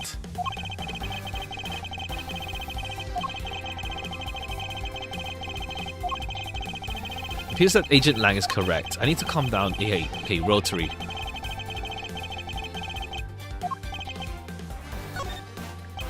I believe it was done via rotary motion. The two statues were transported simultaneously. Get real. The statues would collide somewhere along the way. Did I ever say that there was only one line of wire between the two offices? Oh, in that way. Almost everything's being used, essentially, yeah. It's like, usually there is no, like, useless evidence for the most part. I mean, I think sometimes they do put, like, red herring evidence that's not used. I don't know about the dogs. The samurai dogs being used. The guitar pick is for the water trick, I think. But the samurai dogs, I don't know yet.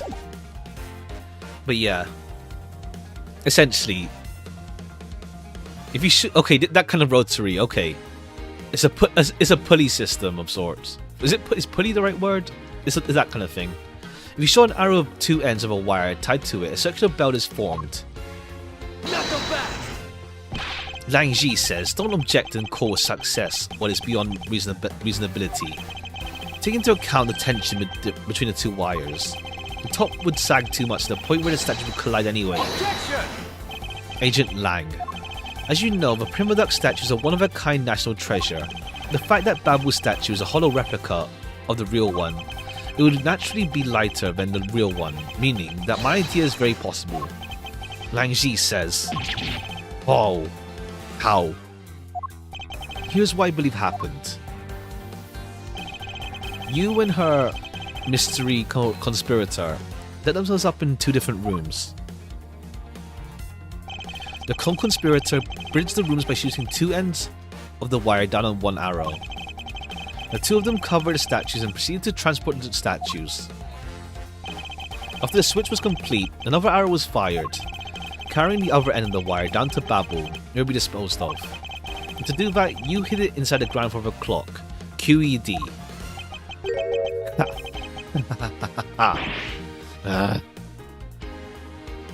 Alright, she actually got a whip on him. This proves it, right, Agent Lang? I'm not the killer. Not yet, sis. I still haven't had my dessert yet. Right, Mr. Prosecutor? The proof is in the pudding, as it were. Pudding is a nice dessert. Okay, so it has to be Alba then. Like, no one else has access to the office. Do you think you can do it? Can you prove that what you said is what happened? Because remember, if you can't, I'll be taking a certain someone back home with me as a souvenir. I agree that as long as there's no proof, my home office remains just that. However, what I have laid out is no mere hypothesis, for there is one more. One more. Should be interesting. You think you have a piece of evidence that will turn your hypothesis into fact. Well then, let's see it, Mr. Prosecutor. The third thing that made it possible to create a circular belt of a length of wire. This is right here in this very room. In this very room... Is this what made the circular belt transportation method possible? Oh, what? The ceiling fan. Take that! Ha! It's like you dropped another bomb on us again. Last piece of this trick are the two pulleys. Precisely. The ceiling fan doubles as pulleys in this case. Thanks to the... Okay, yeah. I said pulley system, but okay, yeah. I didn't really get what they meant by rotational force. I know what pulley is, but okay, yeah, cool. That's what they mean. And thanks to the fact that there's one installed in each of the offices. Okay, it's a super strong fan, though. They made a perfect pulley system for the wire to run on. Yeah. Or, not even... yeah, it's Aru. This must be it. This is how the smugglers bypass the impenetrable security. Ha! You really are something else, Mr. Prosecutor. I bet you've figured out all out already, haven't you? You know who the big hotshot set up the real life stage show is, don't you? The person who set this up needs to be someone who had foreknowledge of the existence of a ceiling fan in both Alabastian and Babyliss. In that passion flower support stage, could be used as arrows. The real mastermind is Alba. There's like no one else. There's no one else left. Well, don't you dare make this Wolf wait for his food. Why are you so hesitant, Miles Edgeworth? If you can't say who it is, don't why not present something you always do. A single point of the finger here in this case will explode into an international incident. However, it's already too late for me to stop the forward momentum. It appears that I have no choice now but to rush in. There is a piece of evidence that will point us to who the mysterious mastermind is. Oh, okay, we use a trump card now, don't we? Or not yet, I don't know. Card contains orders from the boss for smuggling into Koakin. Take that! Okay, not yet. Not yet. Not yet. We don't use that yet. Not yet. Not that one. Not that one yet. I was gonna say because it has the Cadopian embassy flags. use to smuggle statues. I should already have the piece of evidence that shows who that is. Present it. I just have to present it, no matter what cost. There's a piece of evidence that will point to us who the mastermind is. Oh, it's in the flowers. Take that! The smuggling could not have been possible without the use of the crossbow. Furthermore, the arrows that were shot by the crossbow were plucked as it were from the flower box in this very room. They were planted so long ago that the passion flowers had time to grow so big that Miss Von Karma didn't even notice the arrows when she visited the room. On top of this, the fact that the culprit knew that both officials had ceiling fans offices tells us the person has very detailed information on the embassy's layout. So, you must have already guessed the person I'm accusing of hatching this plan. Okay, yeah, I think this is before they even introduced the whole, like, you can present profiles instead. Because we're going, like, in a roundabout way of accusing someone. The person who grew the flowers in the box with utmost care can only be you, Quercus Alba. Are you out of your mind, Mouse Edgeworth? I'm certain of what I'm saying, and I'm sure that he is the culprit. Tell me, Mr. Prosecutor, what was the ambassador trying to accomplish by doing all that you just outlined? Why in the world would he need to use a trick like that? I understand your need to doubt me. However, one thing that stands out to me as odd. One thing, huh? One single end result Alba sought to obtain. We were to examine the focus of this complex trick, and I believe we will finally find the answer to everything. Once we examine this piece of evidence... what? And the result Alba sought to obtain. We were to examine the focus of this complex trick. Everyone clear once we examine this piece of evidence. The one thing for the trick. Examine.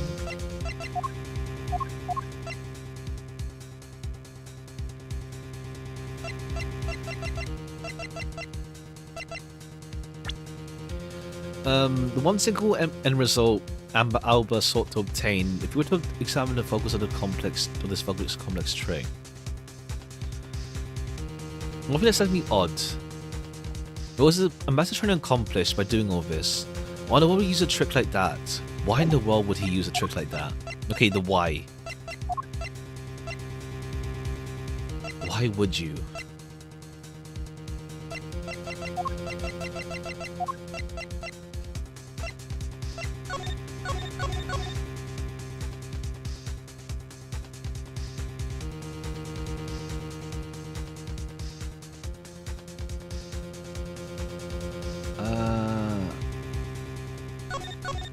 Why would you?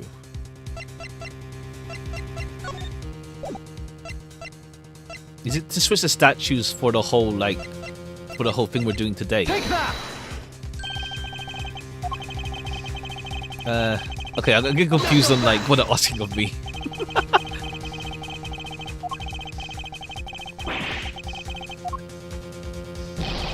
It would appear I was mistaken.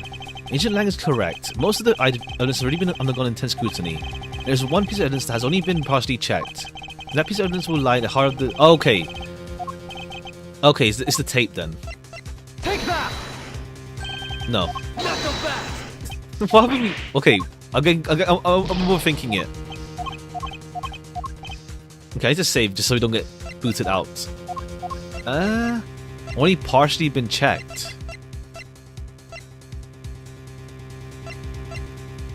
The dirt? No, that's just, we know it has dirt because partially checked.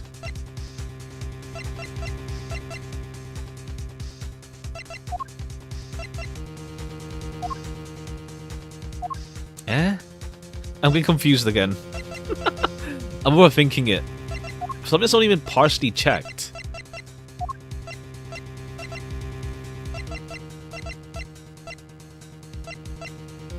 The wire? No.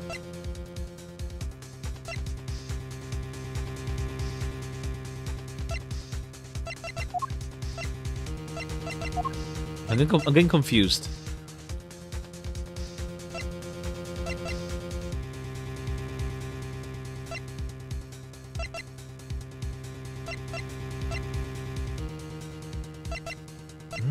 I'm getting confused now. I'm overthinking what they're asking of me. Like, I think the fountain stuff is for later. There's like some trick with the water being used to smuggle stuff.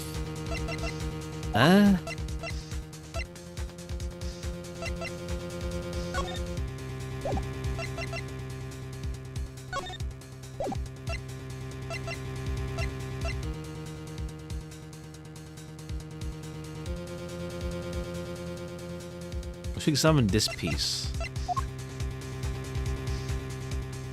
I'm getting like I'm overthinking what they're asking of me. Something we didn't examine fully.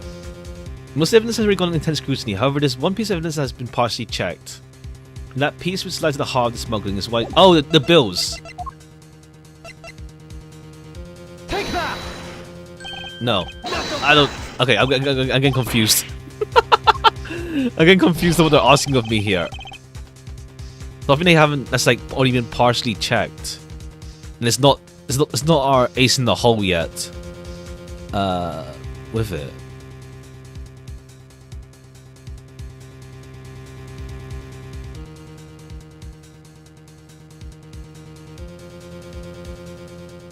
Oh, okay.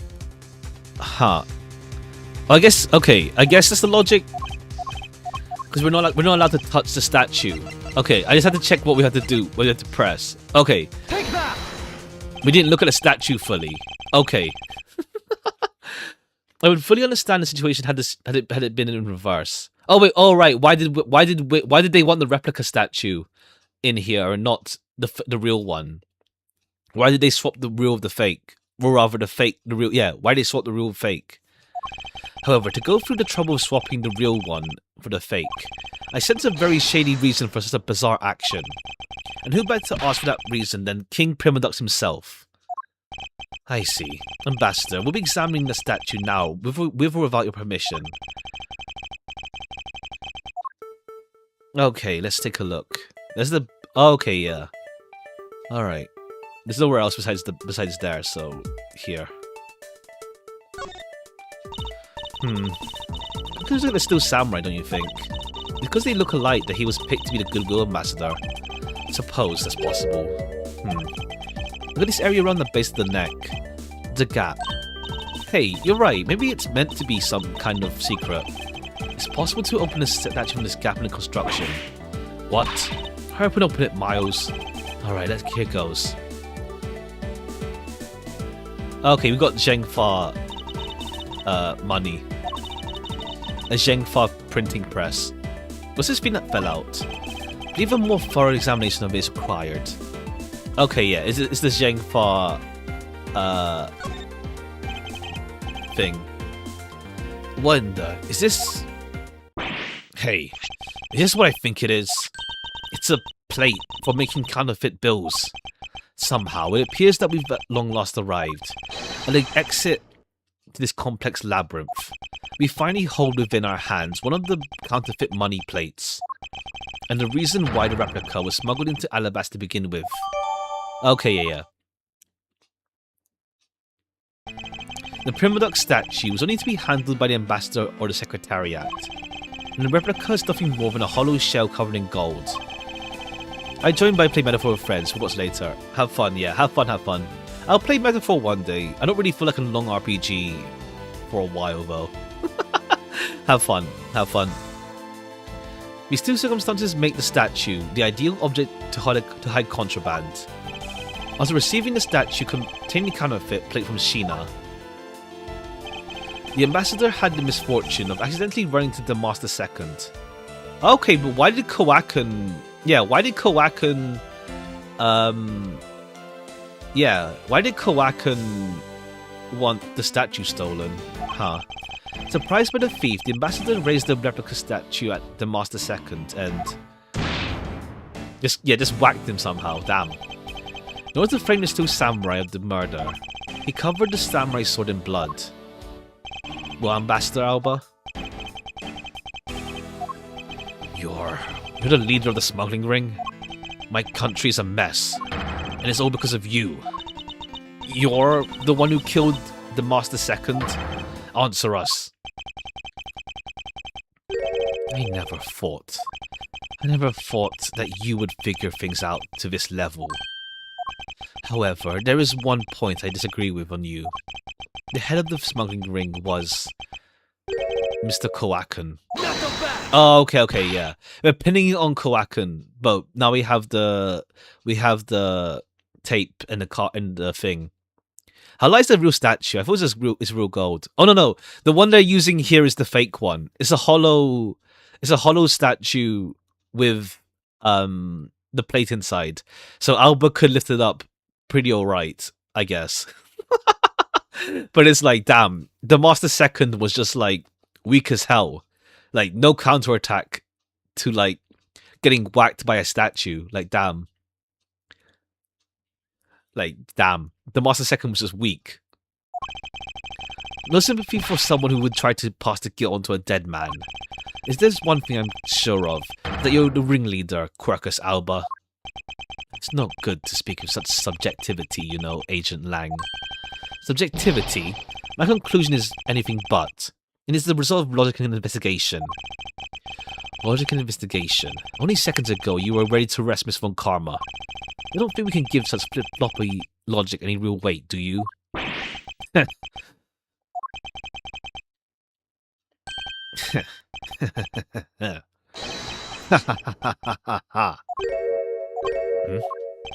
It looks like you still don't get why I came back. Excuse me. You see, the reason I came back is so that I could sink my teeth into your wrinkly old neck. Okay, yeah, he was kind of acting. From the very beginning, my real target has been you. Okay, yeah, cool. He was like, playing around. Agent Lang, I demand an explanation. Sorry, sis, I didn't mean to put you through all that. I knew you were innocent from the beginning. You did? I knew that this whole... Okay, also Lang is now on our side. He's on left side. The incident had been meticulously planned and prepared for. So naturally, the occupant of this room, Alba, seemed the most suspicious. But without the ambassador's permission, we couldn't even get in to take another look. And so that's why you put on this big show, to accuse Franziska of murder. Using Franziska as the bait, you're able to gain us entry and investigative rights. Yeah, if I hadn't done that, I doubt the ambassador would have given the okay. So that's what all this was about. Very well, I shall forgive you. But in exchange for using me as bait, you will take some responsibility and help us find the truth. Lang, for giving me such a great opening, I thank you. Okay, now he's working together with us. You know, I just knew, Mr. Prosecutor, that somehow if we were able to find some proof by investigating this room, that you would be able to figure out the real culprit with a special brand of logic. Okay, yeah, he's warmed up to us now. The evidence detectives collect, combined with the logic of a prosecutor. That's just as it should be in a prosecutor-detective team, right? I don't know about that. But one thing I do know is that I'm itching to see that old man get what's coming to him. Oh, you're quite scary when you want to be, aren't you? Hey, aren't you the one planning to use me as to push all the guilt onto Sis? Well, unfortunately for you, you misjudged me.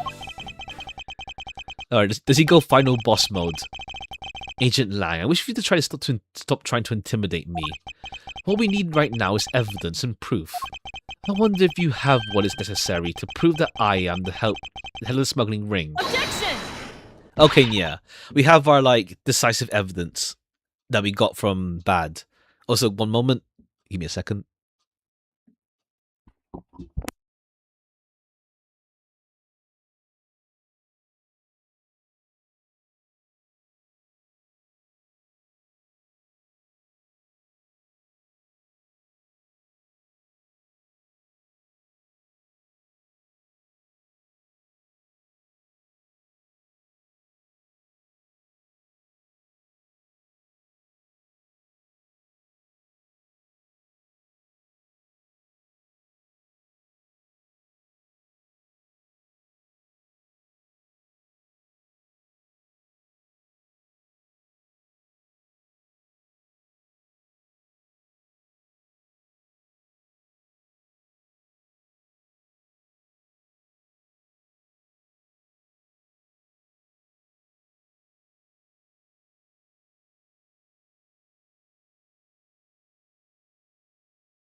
Alright.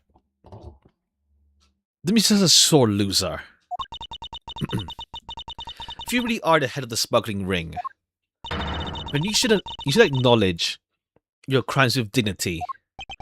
Dignity. That is nothing more than a fool's insincere display of strength. If you really wish for me to acknowledge my crimes, then I would like to first see some of this thing you call evidence. I tell you, I know nothing, really. I didn't even know that a counterfeit plate was hidden inside that statue. Objection! You swapped the real statue that vested in your country the authority to rule for a fake. It doesn't make sense that you didn't know anything. Doesn't make sense? Where doesn't it make sense? Can you prove that it doesn't make sense? He's really got us. He's turned the entire situation around against us. We just lack hard evidence. The proof that Interpol has been after, which points to this man as the ringleader. If we can somehow find proof now, then we can see it to justice is finally served. Is there nothing I can use to break this case wide open? Okay, yeah, now we use the big evidence we got. The trump card and the videotape. With those two items, we might be able to finally bring this man down. But the card is evidence from a case that Faraday hid away in secret. And the tape was stolen by Detective Bad from the police. They're both illegal. No matter what, a protector of the law can't be allowed to use such a piece of evidence. Needless to say, we Von Karmas are commanded to achieve nothing but victory, and by any means necessary. The only way to bring someone like that to justice was to do so outside the courts. Okay, yeah, I guess. We're not in court technically, so we're fine. We're allowed to. And that's, I guess it's also kind of like, it's why it's like, okay, why is this an investigation game and not courtroom game? So it works out in that way. We're not in court. That's what we thought at a time. I no longer follow the path of Manfred von Karma, and I won't follow the path of the Atakarasu. This leaves me with what? What creed will I believe in? If I want to pursue the truth, then I will sully my name, sully my hands in illegality. And if I want to pursue justice, then I will lose the truth. What is the law and what is justice? And what path is, as a prosecutor, supposed to follow? That choice is one I must make by my own hand here and now. Yeah, use it. It's like, can we save? I want to save. I think it's a bad ending if we don't use it. Unless like someone convinces him otherwise, and it just loops around. But we use it, it's like, what else can we do? There is no limit to the law. Any limit that exists was set there by a man. When a person goes beyond that limit, then the law too crosses into new territory. For what reason were laws invented? Answer to that is what I must now show. Ambassador Alba, I wonder if you might recognize this. Oh, I wonder what that card is. I've never seen that before in my life. It's a directives card used by the leader of the ring to relay instructions to his subordinates. Is that what it is? The card was sent to the real culprit behind the KG8 incident 10 years ago. A man by the name of Manny Kowakan. Oh, so why do you have such a card in your possession? Because it was hand-delivered to me by a certain great thief, the Yatakarasu. The Yatakarasu gave that to you. Don't talk nonsense and let's be serious, Mr. Edgeworth. Do you have any proof that the card contains directions from the ringleader?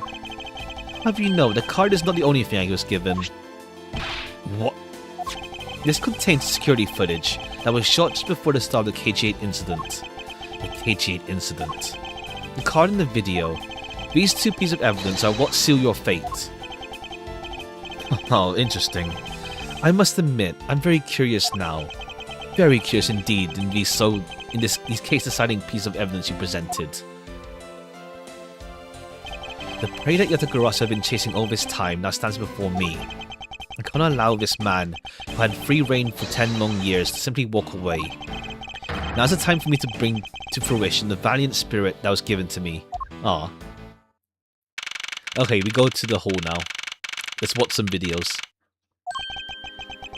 Just what is this interesting thing you wanted to show me? The trump card and the videotape. These two pieces of evidence together make for the ultimate hand. And this is where the real meaning behind Detective Bad's words will be realized. Gumshoe. Yes, sir. I love how he just... It's just funny that he just danced up with both in hand. When you see here is security footage just before the KG8 murder. From this footage, we know the card is the directives card from the smuggling ring. This is the section that proves the card was used to... Okay, yeah, he has it in his hand, dog. It's like, it's just there. Take that! Man is stanced up with it. As you can see, Kowakan is holding the card in his right hand. Unless Kowakan is like, I'll bring you guys down with me. So he's being incredibly obvious with what he's with his like card and knife. Those are fake pockets. True. It's purely just like, yeah, true. Suit pockets be fake sometimes. Kowakan is holding the card in his right hand. I see. The killer is indeed holding a card with the exact same design on it. But that card and the one you have, just because they look the way they look the same, doesn't mean they are, does it now? Ah, but there's a very easy way for them to prove they are in fact the same. All we have to do is simply take a look at this. Okay, yeah, the blood. The dark red blood, yeah, this is your proof. Prove that the orders on the card were played out in this terrible tragedy. The blood belonged to the victim. With a bit of DNA testing, you can easily verify that as fact. If you have no objections, then I'd like for you to take a look at this next piece of footage. The car passed by in front of the victim's apartment building. It's an official Kodopian government car. What? Gumshoe, if you could please magnify the footage. The area of the footage directly links to the smuggling ring of Kodopia. Okay, yeah, the breast pocket. Objection, I have no objections. Essentially, like, guy's just cornered. Okay, cool. Guy puts in his breast pocket. He's just like, I'm gonna stance up with it in my hand now. Take that! You see over this pocket, and the directive's card in it. It tells me without a doubt, this person in the car is Mr. Kowakan. The license plate of the car was also captured by the security footage. And with it, you got an aura farm, essentially. Like, I wouldn't be like, I don't know if the game will mention it. If it does, then it's like, yeah, Kowakan intentionally like set up Alba to bring him down with him, essentially. But let's see. Like, it is. Otherwise, it's just funny. Like, yeah, Kowakin is just aura farming with the knife and card in direct line of footage. Like, yeah, sure. I'm gonna walk around. Like, he put in his pocket, and he's like, nah, time to hold in my hand. Easily find out who was sitting. Don't put things in your chest pocket. True. I don't really like using chest pockets myself. Well, I use like inside pockets for like most things, to be honest. I don't really put on the outside. Can you see find out who was sitting in the car on that day 10 years ago? Which is why I can say with confidence that you were riding this car on that day.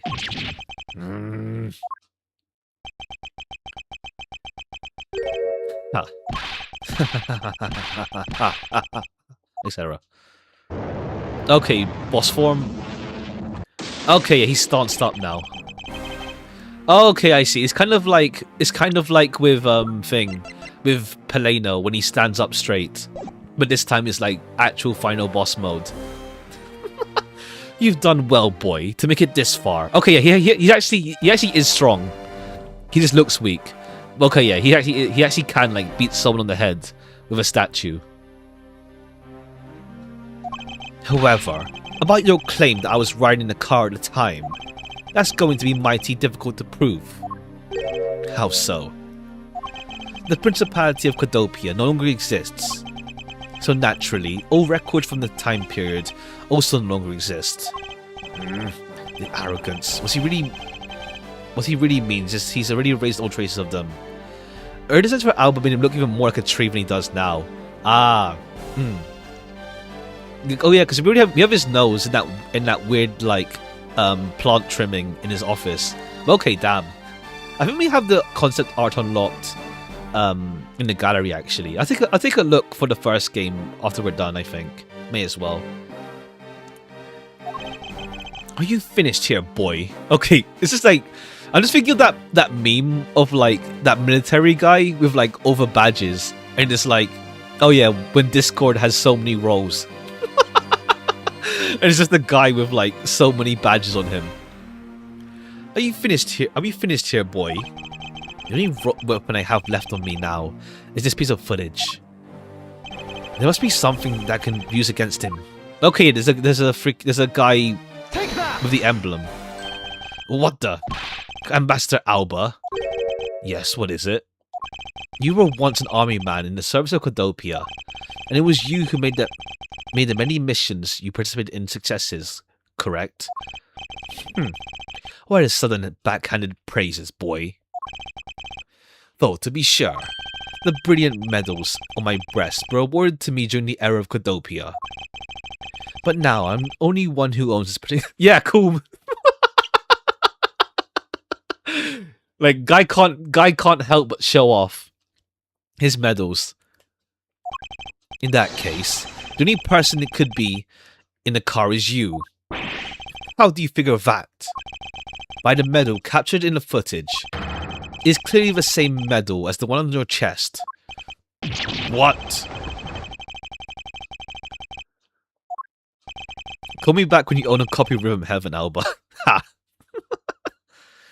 This is how it will be, but I won't look back. For this is the only path I've chosen. This is the path I've chosen. Etc. You've moved me with your devotion to the case, Mr. Edgeworth. Why is he taking such an arrogant stance with me? It's almost looking possible, isn't it? For a lot of you to come this far. It looks like I just might lose our little game this time. You might lose the game this time? You don't get it. Another round, Mr. Ambassador. Is that a fact? Very well. I've decided to confess and admit my guilt. You're going to confess? I will accept whatever punishment may come as a result. What the? Regarding the Damaster second murder, I admit it. I did it out of self-defense. You're claiming it was justified self-defense? The second attacked me, and I felt my life was in danger. If I hadn't done that, I might be the one you found dead instead of him.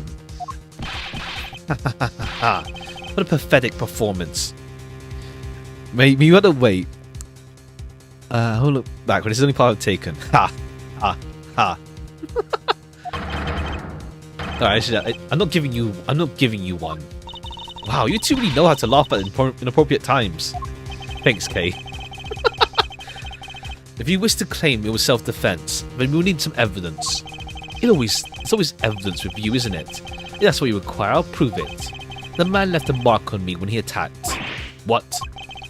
I don't particularly want to show it off, but this is proof that it was in self-defense.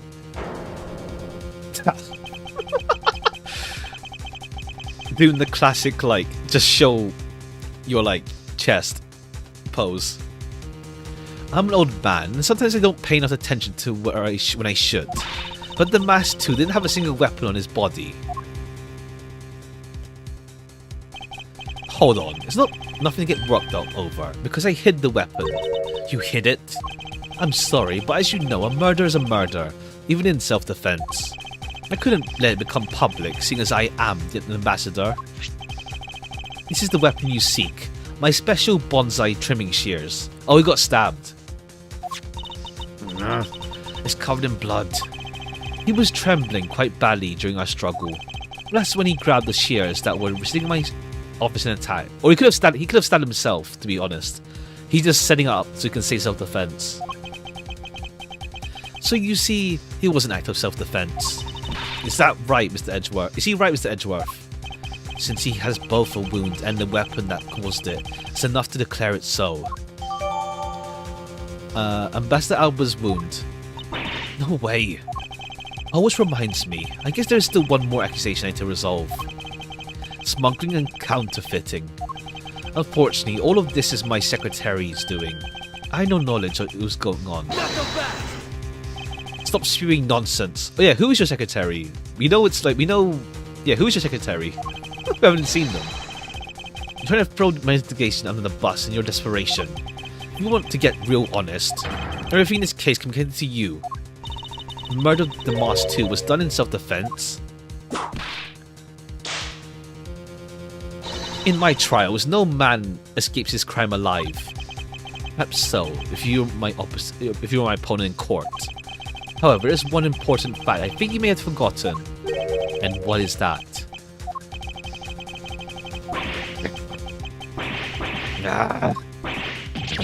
That's what you mean. Extraterritoriality. That's right. This embassy sits on what is effectively Alabastian soil. The only trial that is to be held will be in Alabast. Therefore, the crime I just admitted to will never be tried in your courts. Agent Lang wasn't to post stance on this. Agents investigate, that's our job. Judgment of people who have confessed their crime. That's the court's job. Oh, okay, cool. It's more stuff with the whole theming of like, yeah, doing stuff outside of court. Like, sometimes you need to do stuff outside. And I've already confessed to all of my crimes, Agent Lang. I like it when his attorney does do the whole like untouchable like criminal sort of deal. It adds like an extra spice to it. I have full extraterritorial rights. These rights are effective even on your country's soil. Therefore, no matter where a crime may take place, I will never stand trial in one of your courts. Arrogance. Isn't that every Ace Attorney game? True, yeah, true. I mean, that's the thing I like about it. As in, it does it really well of making someone seem like untouchable. Essentially, it does it really well of making someone seem untouchable. It's like, what's it called? Like my favorite one is still in case 3 of Greatest Attorney 1. I've got his name, but him, the Irish dude. That's still my favorite like application of it. Edgeworth's natural habitat is the courtroom, essentially. The arrogance in your expression. There's nothing like the face of someone who's ready to accept consequences. Don't tell me you have your own country's judicial system eating out of your hands. It's still Samurai Case. No. Great Attorney. Great Attorney. The one Case 3 in Great Attorney. The one with the stagecoach. I forgot his name. The Irish dude who's rich. That was my favorite application of it, where like it truly feels hopeless to like do anything about it. Like I think I think that's kind of the thing. I realized with this, like, there's not like so far there hasn't been that much tension with like I guess like Magnus, yeah, that's his name. Like that's one of my favorite ones where like it just feels hopeless to like it's a struggle to like actually like try and get him what's it called, convicted. And like it like Case 3 for that really sets up the whole themes and like the whole like system and that sort of deal for like the Greatest Attorney games, essentially. Like it really sets the tone for the rest of it. But yeah, I think it's like so far with investigations, except for now, of course, it's like no one felt like untouchable really. I guess like there was the kidnapping case with what's it called, with with the rich guys. It's rich people again, but in that case it was more like they were like really obstructing essentially.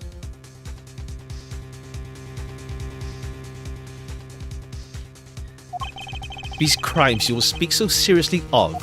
To me, this has all been nothing more than a game. You may chase me out of the embassy with your accusations, but it's no big deal. Alabas has numerous other embassies in other countries around the world. All you would accomplish is you would change the backdrop of a little game. These two layers of protection, the extraterritorial, provides him. This is why he is one of those who cannot be brought to court. You see now, don't you? I live in a whole different world than you. Now, if you excuse me, I need to go fetch your eviction papers. Okay, yes, how do we get out of this? Is there nothing we can do? Okay. To be continued, part 2.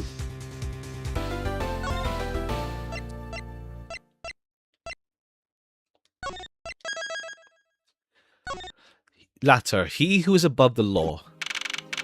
March 15 to 11 AM.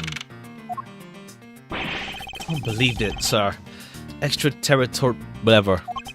Yes, and there's nothing we can really do about that.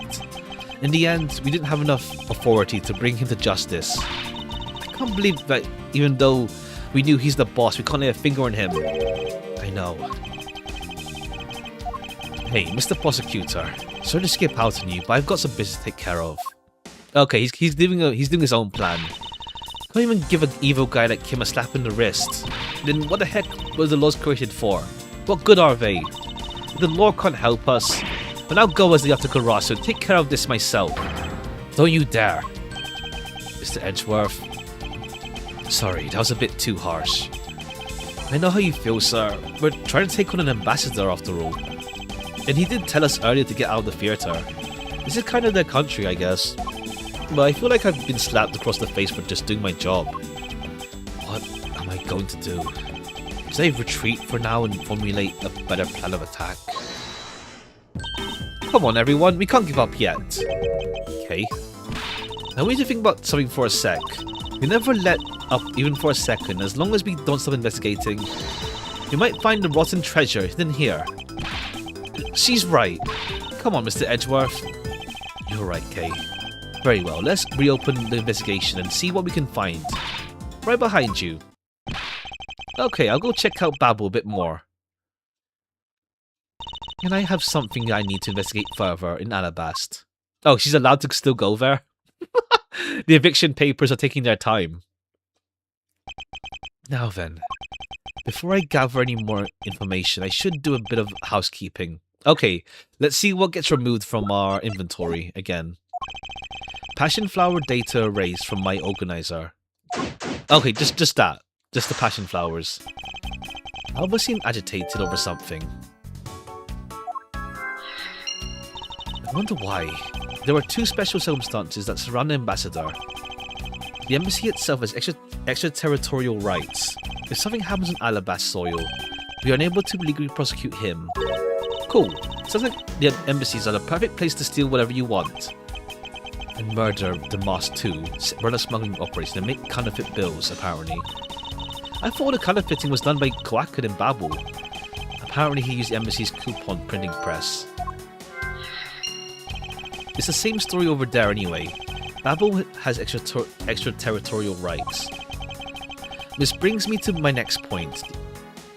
Those rights. Effectively in their own country. Really? No matter what happens, you can never be tried in our courts. Gain some special rights indeed. No matter what wrongs he may commit, you can't bring him to trial. We really don't stand a chance, do we? We might stand a chance if we can somehow nullify either one of his special rights. Alright, can we do any logicking? Yeah. The Babblies is renovating... not yet. Not yet. Okay, we have a new evidence here. Taken just before the two ambassadors gave their bouquets to the Steel Samurai. Wait, is that just my imagination? Or is there something in this picture that I've seen before? What rest time we spent in the nook and cranny?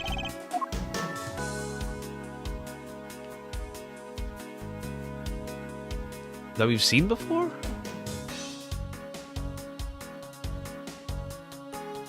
I don't notice anything. Is that troublemaker? Standing there smack in the center, making peace signs. Wow, the Steel Samurai stands out even more than the two ambassadors in the picture. Oh hey, person playing the Steel Samurai is one of your friends, right? No, I have no idea who he is. Hey, we said he. You must know which gender he was, so you must know him, right? I beg that you please refrain from talking about that person with me ever again. Okay, we'll see Larry for a bit. A bouquet of the Persian cyclamens and roses. Wow, you even know the exact species. You never figured you for an expert on flowers. It's all because of those flowers that old lady sends me every month. Just look at me. I sound like some sort of botanist. So what's this yellow flower here? That one, not sure. What? You don't know? If I can recall, I've never seen a flower like this before. I've never seen this shape somewhere before. Okay, is that one there? Oh, the knife. The knife was in the flower bouquet. Eureka! Babel's national symbol is the butterfly and Alabas is the flower. It would appear that someone is employing the old hide a tree in a forest trick. What are you mumbling to yourself about? Wait, what? The handle of the knife... Ah!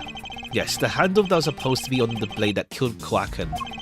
The weapon that killed him was carried through the Theatrum Neutralis. Okay, good thing we started early as well. This case ends up being even longer than I thought it'd be. We're already like nearly 4 hours in. Good thing we started early. In the very bouquet Ambassador Alba's carrying. The flower motif. Looks like one of the flowers is missing. Oh, and take it. Oh, it's the pick. It's not a guitar pick. It's a missing flower thing. Okay, yeah. It's not a guitar pick. It's a flower petal. But the knife in the photo is most definitely the same as the murder weapon. Okay, we got that now. Alright, let's check out Alabas then. Hello, and welcome to Embassy of Babel. Sorry, but I don't really need to enter your country at this time. Limited time here at Babel's embassy, offering a very special experience, terrifying fire ashes tour. How about it? Should I sign you up? We're fine, thanks. Okay, there's something in this room to still look at. Maybe to logic out. Okay, we're done with that. Okay, something to logic out. The wants to investigate something. The renovations? I need to save, just so I don't die. Well, I mean, it doesn't really matter, but still.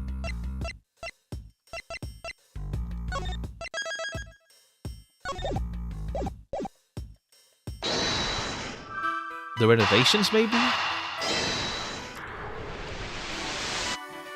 No. Well, if we die, we can get full health. Okay, not yet. It's too early. Unless the... We'll get a full heal. Oh.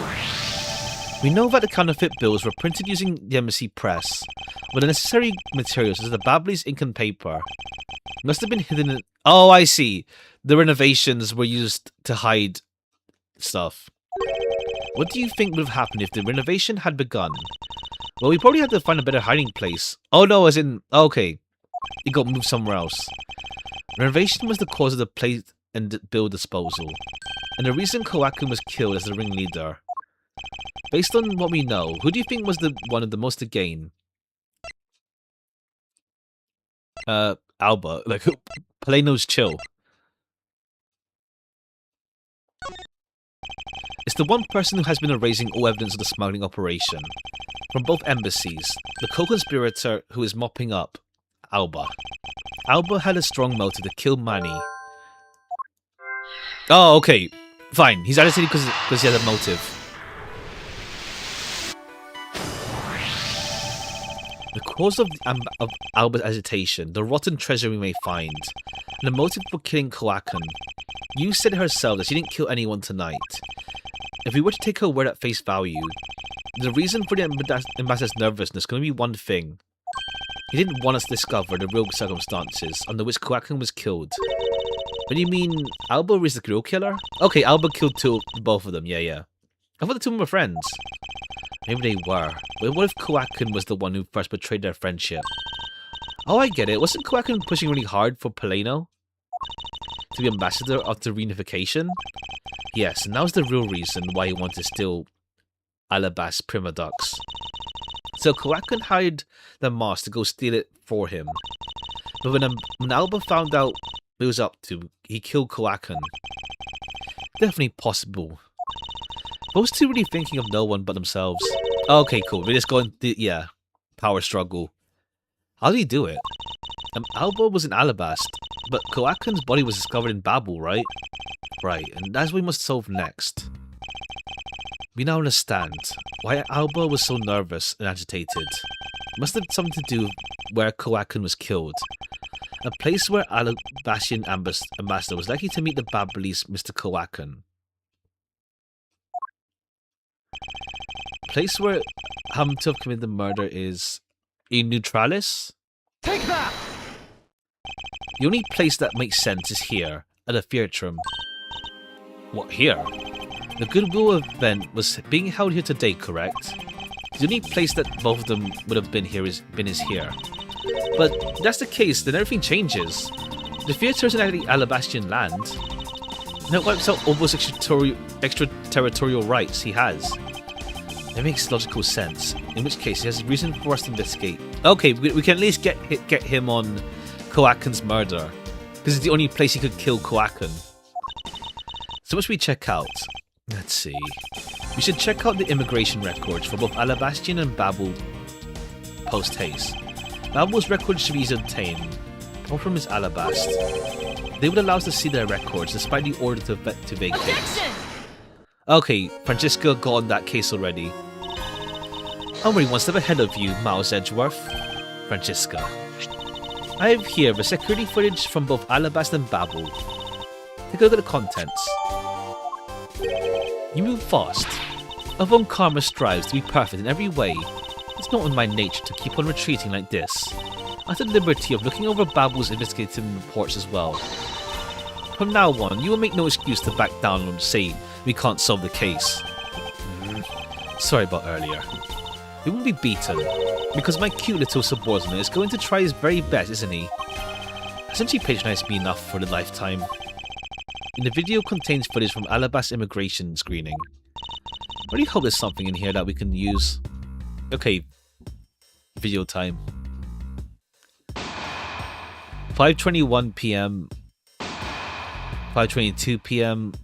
Okay, yeah, he went to Alabast. Then it's still Samurai 1 minute later.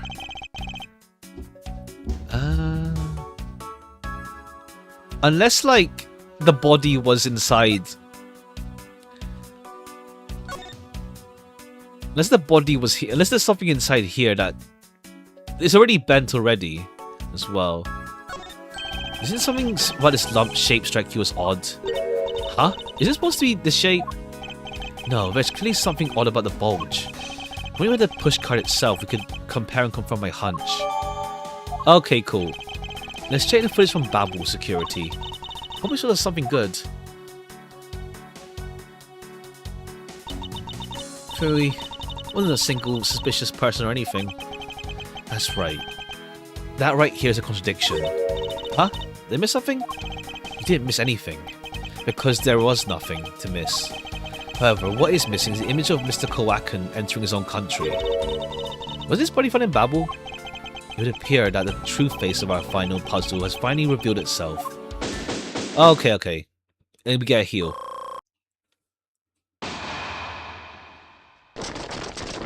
Okay, now we evacuate. Ambassador Alba. I thought I had asked you and your group to vacate the premises, Mr. Edgeworth. Actually, I thought I should let you know that this theatre sits on my country's soil. You've had your fun, and I've enjoyed a little game. I dare say you've even achieved a new high score. Okay, yeah, guys like this gamer. Once you've recorded the score, that same game can never be replayed again. Do you understand what I'm saying to you? Your game is done. It's game over. Cool, man's a gamer. No. Objection! Where do you think you're going at this time of night? After admitting to my crime, I was overcome with regret. I'm headed to the airport now to return home. I'm afraid I can't let you do that. There are still many issues we need to discuss with you. You can't stop me, Edgeworth, and you know it. Okay, now we have you with us. Please, may I have a little bit of your time, Ambassador Alba? Plano. Even just a tiny bit of is fine with me. Okay, yeah, now they both lock in. The really strained relationship between our countries is a precarious situation, you know. Very well, if you insist. I'll play just one more round with them and see what they want. Not that they'll get any farther. Plano. Mr. Edgeworth, all I wish for is normalization of relationships between our two countries. There is one person standing in the way of that dream. I believe in you, and you do what's right. Thank you. Now then, what was it you wanted to ask me about? I do have a flight to catch, after all. At 2 a.m. in the morning. I'm afraid I'm going to limit you just to one question. That's more than enough, because I already have one question anyway. Your alibi. How you couldn't have killed Manny Kowakan. Oh, I see. You seem to have a good hand this time. This should be fun. This really is the last chance. I won't allow him even an atom-sized contradiction to slip by.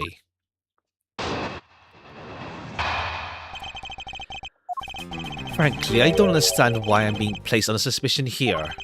Under your hypothetical scenario, Kowakan and I were fellow smugglers. But to get to the point, I was in Alabast the whole time. Okay, no, we have the footage. Simply not possible for me to have killed him in Babel. That's my alibi. Okay, it's piss easy. Here's your camera. That's your alibi? That's correct. Simply not possible for me to have committed a crime. Now we have cleared that up. I appreciate if you could move out my way. Hold it!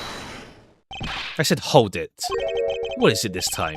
I thought I told you I'd only allow one question. You did. But you still have yet to really answer my one question. What? Until you tell us the truth, I will refuse to budge an inch from where we're standing. Very well. I'll play with you just a little bit longer. It's kind of funny also, like, yeah, that another, again, with us being, like, switching sides during this part, like, he's on, like, the Babel side and we're on the Alabast side. You were forbidden to lose. Of course. This is something I've understood from the start. That guy's the one who ordered my father killed, isn't he?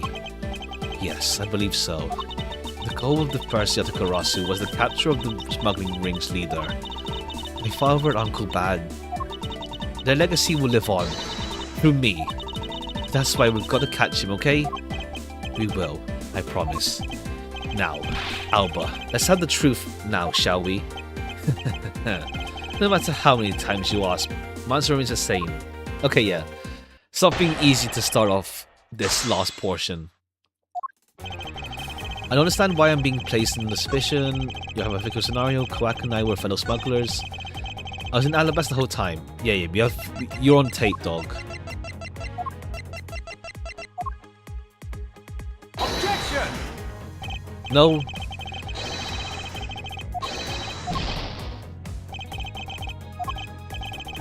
Okay, I guess we have to like press further. Yeah. Can't let him drag me down with his insults. Hold it! And what exactly did you do while you were in Alabast? I was had a meeting with the Still Samurai, and then I arranged a few files. Around that time, the thief was sneaking in, took me by surprise. Objection! Are you saying it was the Mask 2 that made the first move? Oh no, I guess to be fair, he's walking towards Alabast, I guess. And it was after I was attacked that I hit him on the head with the Prima Duck statue. He died from the blow, but it was an act of justified self-defense. Objection! Calling it that doesn't cover up what you really did. Etc. Cover up? No, my boy. I'm not covering up anything. I'm telling the truth. I don't plan to admit to it, which is why you trying to frame the Still Samurai. If you were an ambassador, I'd be letting my whip fly loose right now. I'm terribly sorry I didn't clean up the body better. I'm a busy man. I had a speech to give in the Rose Garden after that, you know. Objection! Yet despite that, you still had time to kill Kawakan. Objection! Oh, he actually has a voice. Damn. The final boss has a voice. Man is evil. Well, I'm sure you are familiar with the facts, but Kawakan was killed in Babel while I was all the way in Alabast. Hold it! You insist that it's not possible for you to have killed Kawakan in Babel, and you are correct. Oh, I thought you would put a bit more fight, but if you must concede to me. The only thing I'm conceding is that it's not possible to kill him in Babel. I'm not conceding that your truth is the alibi. Oh, I see. However, no matter how you try, know that you can't cross my alibi. You'd be wise not to understate a prosecutor of this country. We'll see about that. So, Kawakan was a friend of Alba. If that's true, then why did the ambassador kill him? Not like in the case of my father where he ordered someone to do it. The problem we have here is we don't know what their exact relationship was. Indeed, they had complete trust in each other, but there's no motive for murder. Both men were very selfish, and I believe that's where the motive arose. Okay, cool. Oh, I guess we have to like put some holes in their relationship. Hold it! It's not a hypothesis. Earlier we proved it to be what happened. Let's leave that to one side for now. Doesn't change the fact that I have no motive. Oh, okay. You have to like do the motive stuff. If you want to suppose I had one, then why not? I'll indulge you. After all, this is nothing more than a silly game to me. And that's how you see me. I appreciate if you take me more seriously. I'm sorry. I suppose you are in a bit of a pickle. Very well. A game is no fun if the playing field isn't level. I will formally claim that I had no motive to kill. Let's see how you disprove it. How can you stand there so proud knowing he killed another human? I'm gonna stand by and watch him get away with crimes. Motive to kill my conspirator.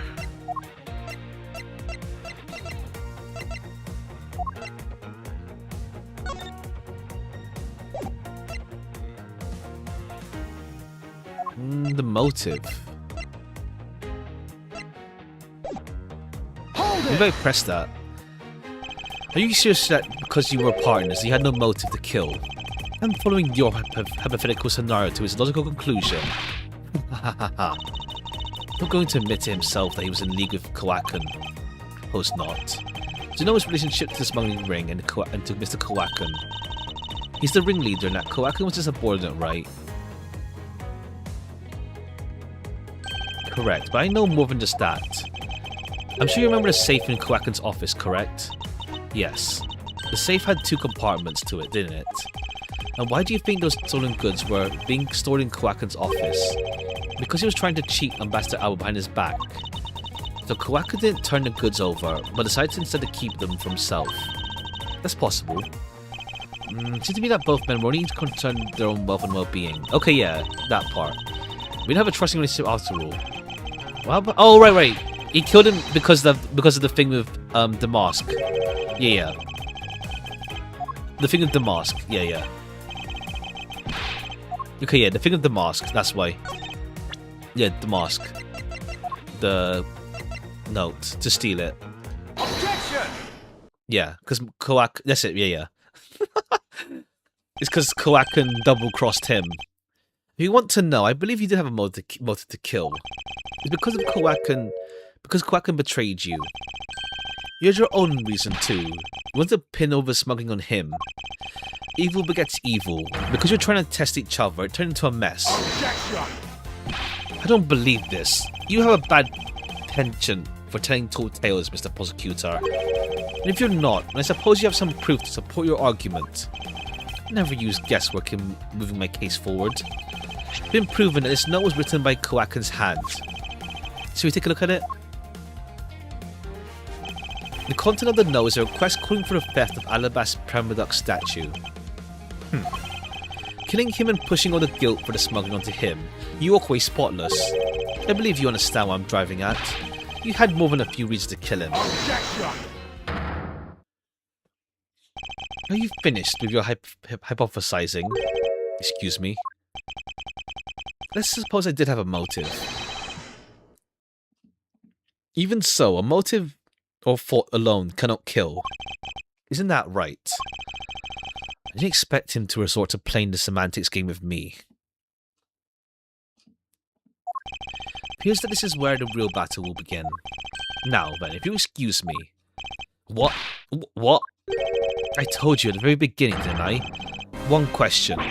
Master Alba, you could please give us a bit more of your time. Doesn't matter what kind of man he was. He was my subordinate. Which is why I would like for us to figure out the real cause of his death. This is something for Babel to figure out, and something to which I have no relation to. Now he's even turning down a request from Paleno. Sorry, but even now it seems my voice falls on deaf ears. No need to apologize, Ambassador. Must find him a way to stop him from leaving. Okay, yeah, I think like this is where Lang comes in. Seems there are no further objections. In that case, allow me to return home.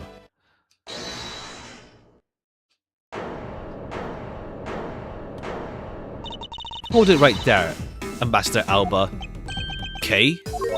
Like I said, Edgeworth, the Yatagarazu's legacy will live on through me. Yes, but how do you suggest we stop him from leaving? You just leave that to me. Ambassador Alba, do you recognize this? No, and why should I recognize that tattered old organizer? Wait, where have I seen that before? This is a clue my father, Bern Faraday, left for us. Did you say Bern Faraday? His organizer? Don't tell me it's the one from the second KG8. The one in which he wrote about Yatagarasu's key? Yes, this organizer belonged to the prosecutor you had Miss-Yu kill 7 years ago. No idea what you're talking about. You say that like it was related to me. Inside this organizer, he wrote up every detail of every evil thing you did. Amusing little girl you are. What sort of trickery? That sort of trickery won't work on me. If you won't believe me, then take a look at this. And what is that toy over there?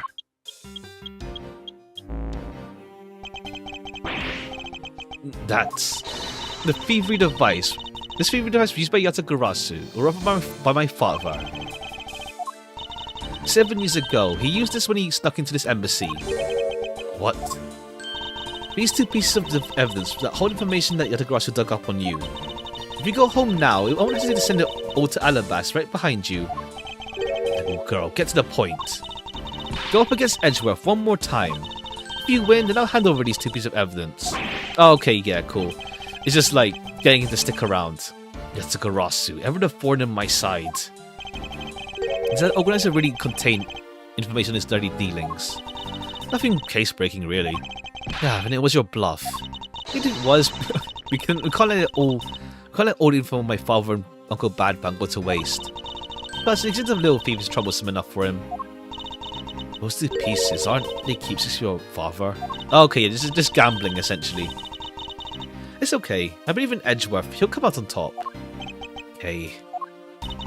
When the going gets tough, someone's gonna be there to put the wind back in your sails. After all this time, you're still quite the feisty one. I applaud you. I applaud your powerful nature. I refuse to lose this too. Ambassador Alba, you won't be returning home until you give us further testimony. How dare you all, barring a person like me. Alba, your testimony if you please. Alright, but this is the absolute last. It won't be the last. Last one for real. And then Lang will come in and stop him somehow, maybe. Then, even if you use all the power of Ambassador Pelino's office, even if you won't stop me. One less opportunity K created for me to go to waste. Alba's Alibi Part 2. Last time I met Koakun was here at the Theatre Neutralis. I was in Alabasta the rest of the time, as I stated earlier. I did not see Koakun again after that. There's no time span in which I could have killed him, wouldn't you agree? Since you people are practically begging, I'll allow you to question me. What an arrogant old man. But no matter, we can't allow this chance to slip by. I'll warn you though, you've reached the end of my patience. Oh, okay. This is okay, yeah, cool. They do this rarely. They do this rarely. So we can't press him. We have to like go straight for evidence. So any needless pressing or presenting will hurt our case. In that case, the only thing you can do is present the correct evidence. Understood? Of course, I don't intend to let him intimidate me. I know Koakun was killed before he returned to Babel, in which case there's only one statement to which I need to present evidence. I know he was killed before he returned to Babel. So what evidence? I think it's time frame, yeah. So let me save in case.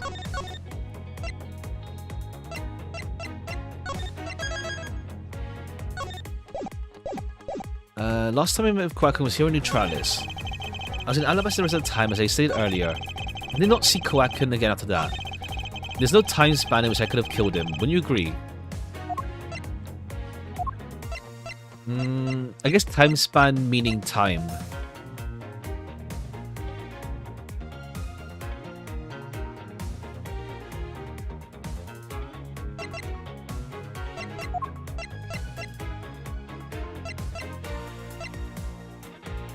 Objection! No.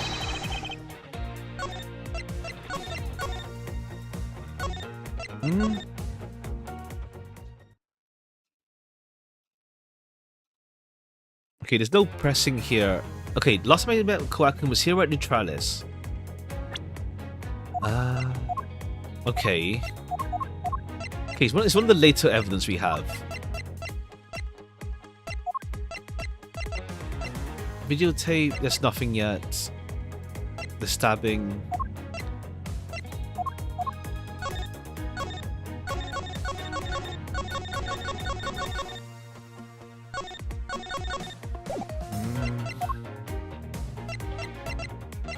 Last time I met Koakun was here at Neutralis. I was in Alabasta the rest of the time, as I stated earlier. I did not see Koakun again after that. Did not see. Well, you never saw him, yeah. There's no evidence you saw him. No time span in which I could have killed him. No time span. How do we prove there's a time span?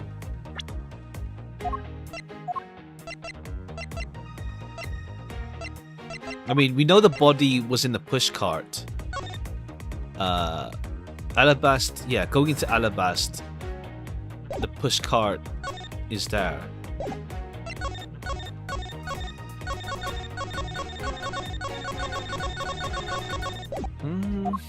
Alright, okay, I'm overthinking again. There is like the murder weapon on the photo. He has it on him. It's the flower knife. No time span.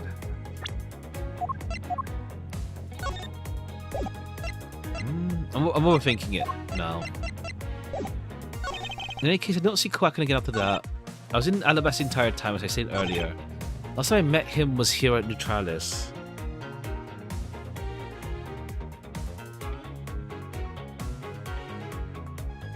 Okay, I don't know. I'm overthinking how this progresses. I was in Alabasta the entire rest of the time, as I said earlier. I don't see Quacken again after that. So you see, there's no time span in which I could have killed him. Wouldn't you agree? There's no time span. You have to prove there's time. Okay. The problems really do not cross answers that don't answer anything. The only place he met the victim was at this theater. Then when was he killed? We know that Quacken didn't return to Babel, which means that the only time he could have killed him was here. And that means that he was planning to kill Quacken from the start. Okay.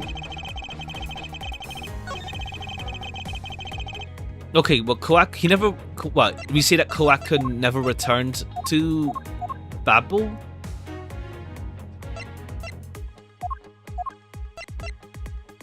Objection! No.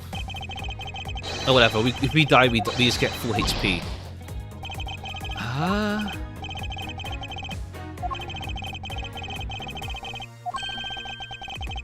It might be true. I can't let him drag me down. Okay. There's no time span.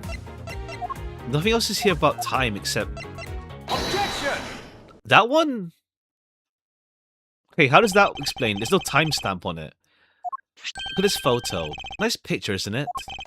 Commemorative of the restoration of relations between our nations. Always commemorative, alright. One that captures proof I need to show... Oh, huh? But, okay, I guess. It's like, yeah, the murder weapon, but he's saying, like, there's no time span. I guess. If the statement was, like, I had no way to kill him anyway, then yeah. But that's not time, that's murder weapon. Come again? This is the knife that killed Quacken.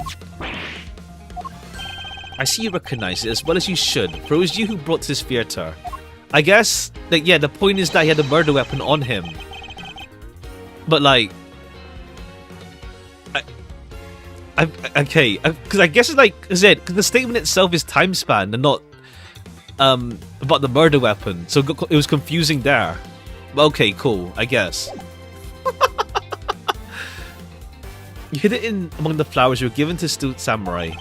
Meaning you killed Quacken here.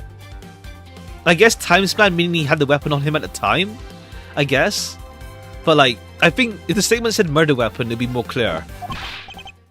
There's no way I could have killed him because I didn't have a weapon on me or whatever.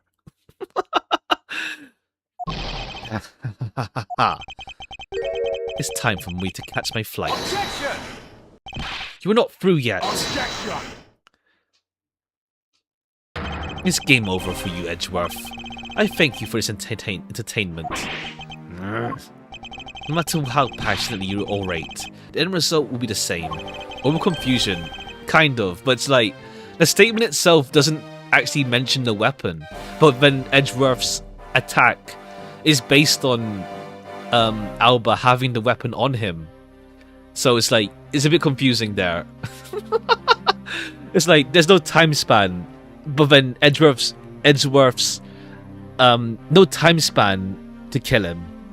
But Edgeworth's attack was on him having a weapon to kill him right then and there. And it was the murder weapon. So, yeah, I don't know. Maybe the phrasing's a bit weird.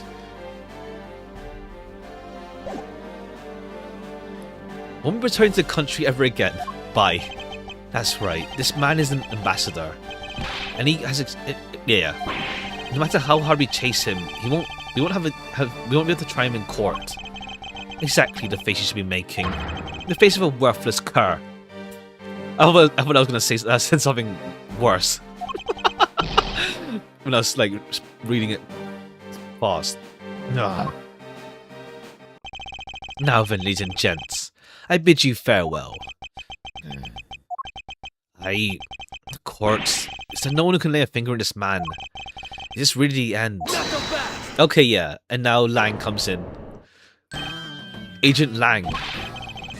Sorry to keep you waiting, Mr. Prosecutor. Get out of my way.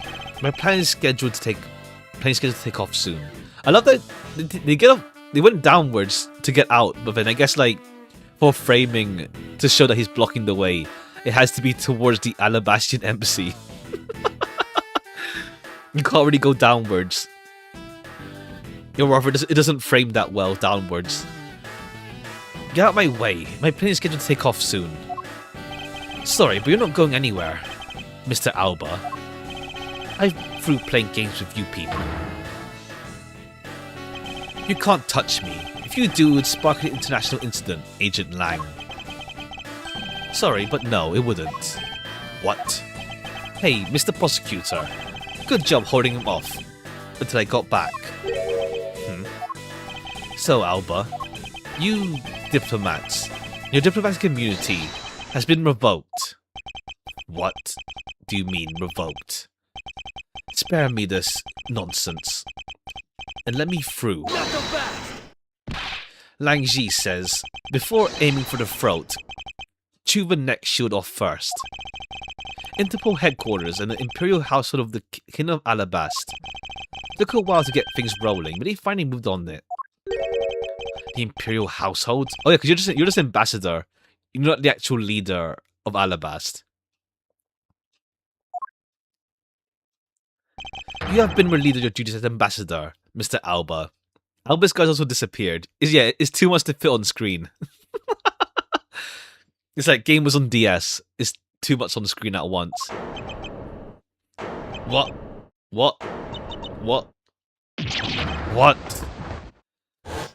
Okay, you're just a guy now. Effective today. Effective right now. And you have Mr. Prosecutor's videotape to thank for this. The video Yatagarasu protected? Oh, okay, yeah. It might be a bit iffy to use in court. But outside court, it's like, yeah, this guy's a culprit. No longer ambassador, the guards don't work for him anymore. True, yeah. No more guards. True, there's that as well. You can't be arrested simply because you're an ambassador. In that case, I thought I'd strip you of that title. You underestimate me, a descendant of the founder in entertainment philosophy, Lang Shi. 4,000 years ago, of deeply entrenched in connections and networks around the world, have really paid off. Okay, cool. Okay, now he's back to being weak. It can't be. I don't believe this. I am ambassadorship has been revoked. Looks like you're finally coming to grips with your new standing. Woohoo! Looks like you turned docile again. Okay, yeah, Kate just outright saying it. Probably in shock for the loss of his shield. What a shame. I had so wanted to use my whip on him. Why is this happening to me?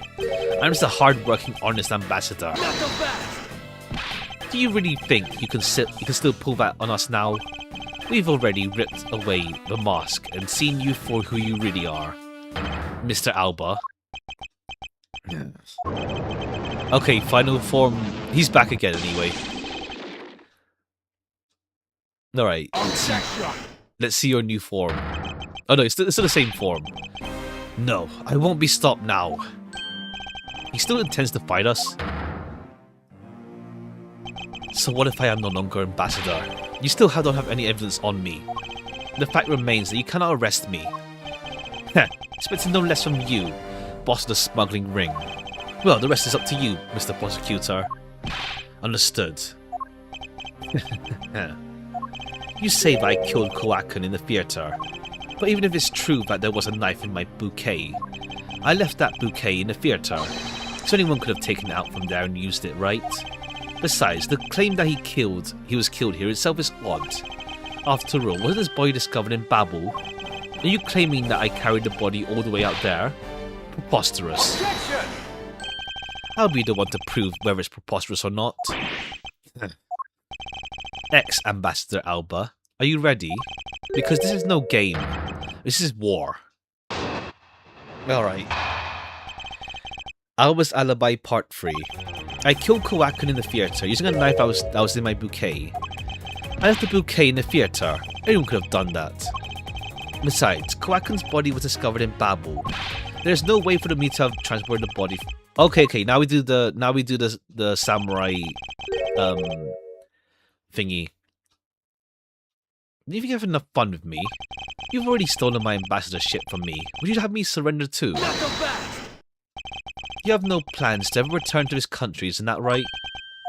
Did you know that a bunch of your subordinates are seeking asylum? Okay, yeah, the guard just dipped. They dipped straight away. He just dipped. As if I care. Hey, prosecutor, boot this guy out the embassy and we can finally end everything. I know, and I'll give my all to see this that he leaves in handcuffs.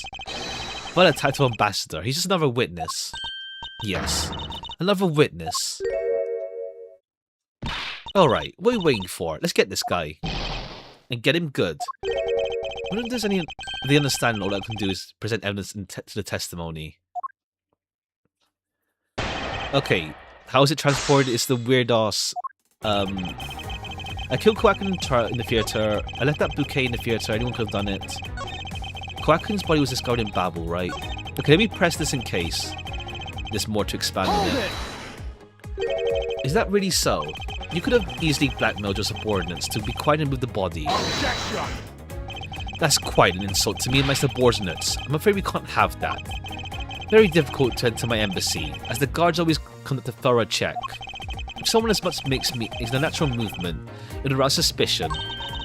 Come to think of it, there wasn't anything unnatural about him in the footage. Okay, it's the samurai cart. Wait, let me think about that for a sec. Alba said the guard would become suspicious if someone acted unnaturally. But then, by the same token, the guards would not become suspicious if someone were to act naturally.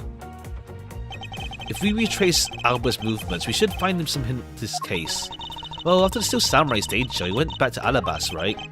From there he started preparing for his speech. It does sound like it wasn't possible for him to have gone to Babalese. Unless they did the whole pulley system with Kowakin's body. He could have gone to Babel, but the body didn't remain at the theatre either. It's possible the body was temporarily taken to a different location first. Okay, yeah.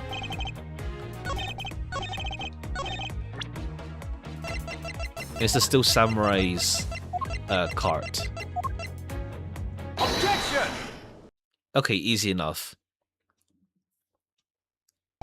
Actually, I do believe there was a way to transport the body out. Perhaps you should give this a look. What is that supposed to be? It's footage from a security camera that captured the state of the immigration area. So I congratulate you on getting your hands on it. Just letting you know that we're not the only ones watching every movement. Thank you for the warning. Now, if you could please take a look at this section here. The lump in this pushcart. Do you know what's causing it? Should I? Because I don't. In that case, allow me to enlighten you. This is the cause of the unnatural lump. Oh, okay, Kowakin's body. Take that! What is the meaning of this? It's to say that the natural lump is Kowakin's body. You had Still Samurai wheel his body away from the real crime scene. What a guess. I wonder if you have any evidence to support it. I admit that for now it's by hypothesis, however. If you can't prove it, I'm afraid I must be on my way. I don't have any more time to play with you people. Is Larry here now? Okay, Gumshoe found the cart. Oh yeah, right, Gumshoe wasn't here. Sorry it took so long, Mr. Edgeworth, sir. Gummy? Detective Gumshoe, is that Still Samurai's pushcart? Yes, sir. Found it in the open air stage area. That's where you went. Detective Spirit had left with me. I thought I'd follow my gut and go with it, sir. So, Edgeworth, is this worth anything to the case? Yes, it just might play a major role in solving this case. But something isn't right. I thought the entire samurai family was in Alabast. Where exactly in the open air stage do you find this pushcart? Just lying around the edge of the stage, sir. Oh, but let's leave that for now and examine the inside. Yes, sir. Okay, there's blood. It's blood. This must be Mr. Kowakin's blood. It only goes to prove Kowakin's body was indeed transported. I believe you understood what this means, correct? You killed Kowakin at this theater and then placed his body inside the pushcart. And then you forced those samurai to unwittingly move the body for you. Objection! I forced him to move the body into Alabast? What nonsense. Why should I bother to do such a thing? Objection! You were scheduled to make a speech in Alabast, meaning it was difficult for you to make a stop in Babel. However, if you wanted to move the body to Alabast, what if, rather, it was your embassy, you could keep an eye on it, and you tampered with evidence, and then you smuggled it out of Alabast. No. I can show you how you move the body from Alabast to Babel, when I win, but you can't. The security between the two countries is incredibly tight. I'll be the one to judge whether I can or cannot prove it. I'll ask you to provide us with something regarding your movements after you returned. Miles Edgeworth. Have you figured out? Do you know how the body was moved? Honestly, I have nothing to support my hypothesis at the time. I don't believe I've made a mistake in my logic up to this point. This means there is no question that can be answered, right? The Prima Duck statue was smuggled successfully through a brief flight through the air. So why wouldn't there be an answer to how the body was moved? This means that there must be logic flaws somewhere I can exploit. Alright, in Alabast, I returned to Alabast. I had my picture taken of still samurai, shaking hands. As I was about to start my speech, the Yatagarasu appeared. Sure. I feared for the national treasure, so I raced back to my office. That's it?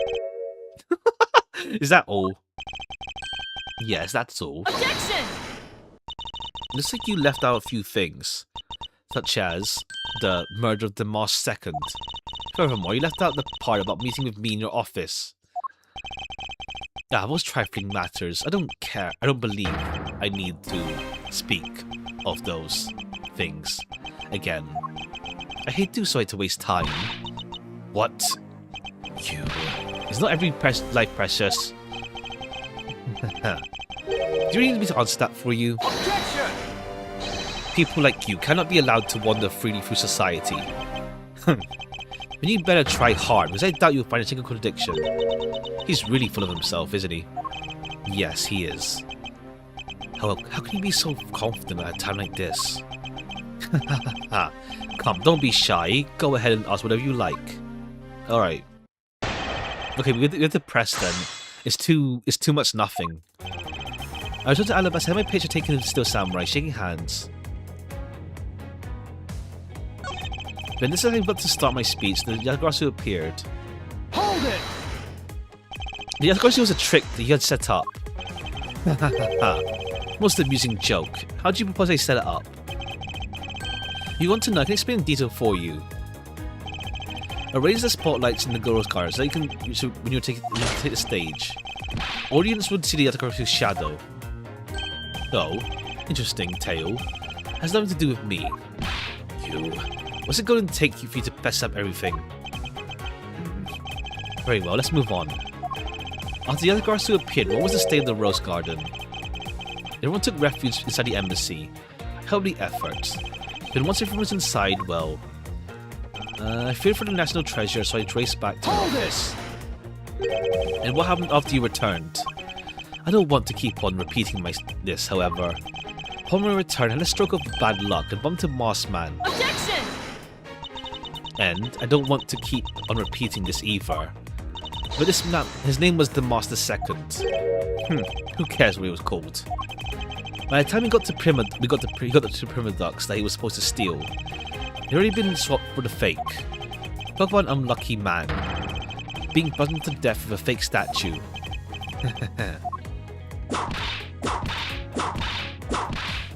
Miss Von Karma's really letting her whip fly now. Being a scary prize us silence while doing it. Must be at the limit of her patience as well. Physical attacks are meaningless here. Only evidence will suffice. Why is it a contradiction? He's totally dead on the inside, just like a hollow tree. Oh, okay, that's why his skin just peels off. You're the only one that can climb down to size, Mr. Edgeworth. At this point in time, let information acquired. Hey, Mr. Prosecutor, just say the word and I'll get him talking for you. Don't forget that we have plenty of ways to get to talk. We've got some really scary people on our side, huh? Okay. Well, I'm all ready to help out, Gummy. How about you? I can't believe even you're getting into this. In that case, I'm ready too, sir. Everyone please calm down. Think of something. Alright, we just press this then to be sure. I was only with Still Samurai. I thought the Pink Princess was also around. The Pink Princess was suffering from a bad hip, and the doctors recommended she rest. Wow, she did herself to the other rule. The pain of a bad hip. I suppose none of you can really understand how it feels. Oh, so you tried administering your back as well, huh? And the final confrontation now? Yeah, let's go.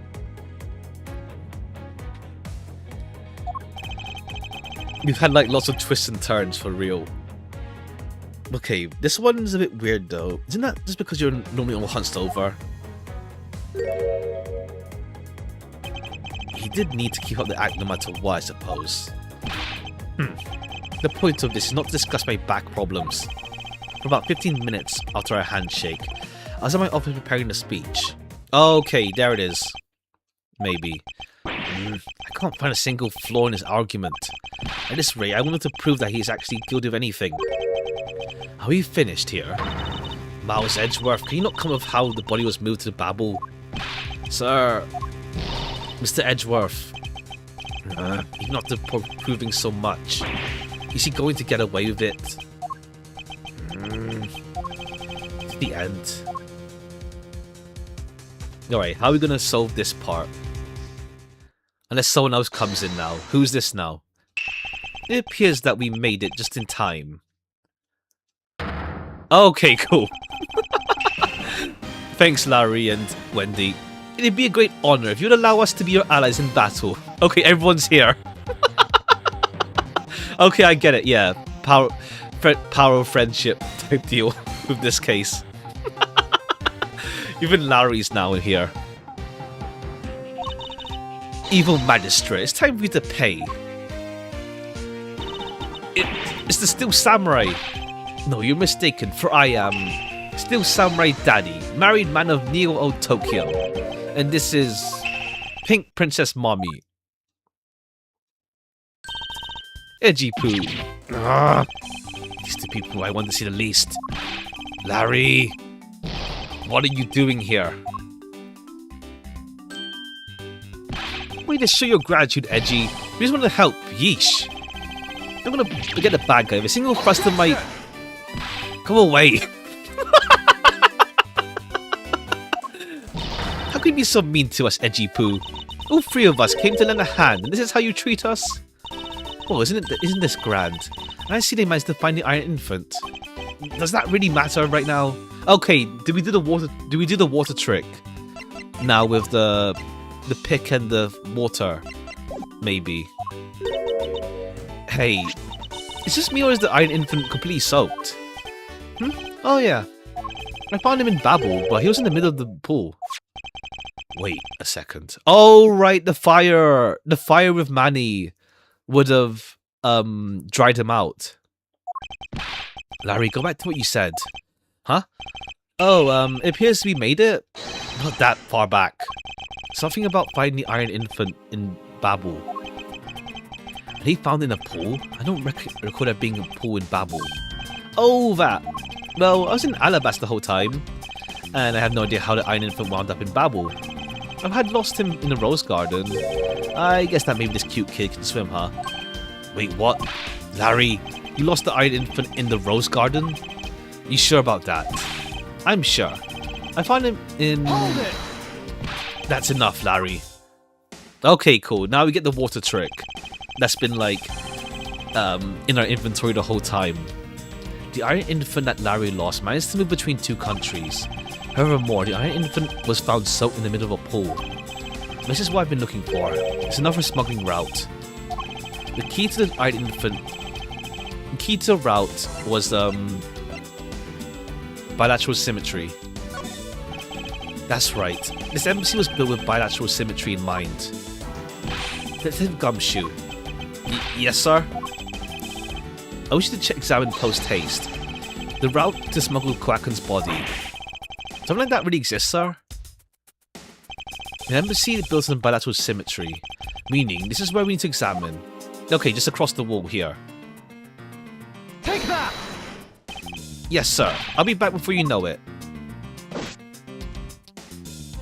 It's too late. It doesn't matter now what you do. It's all a waste of time.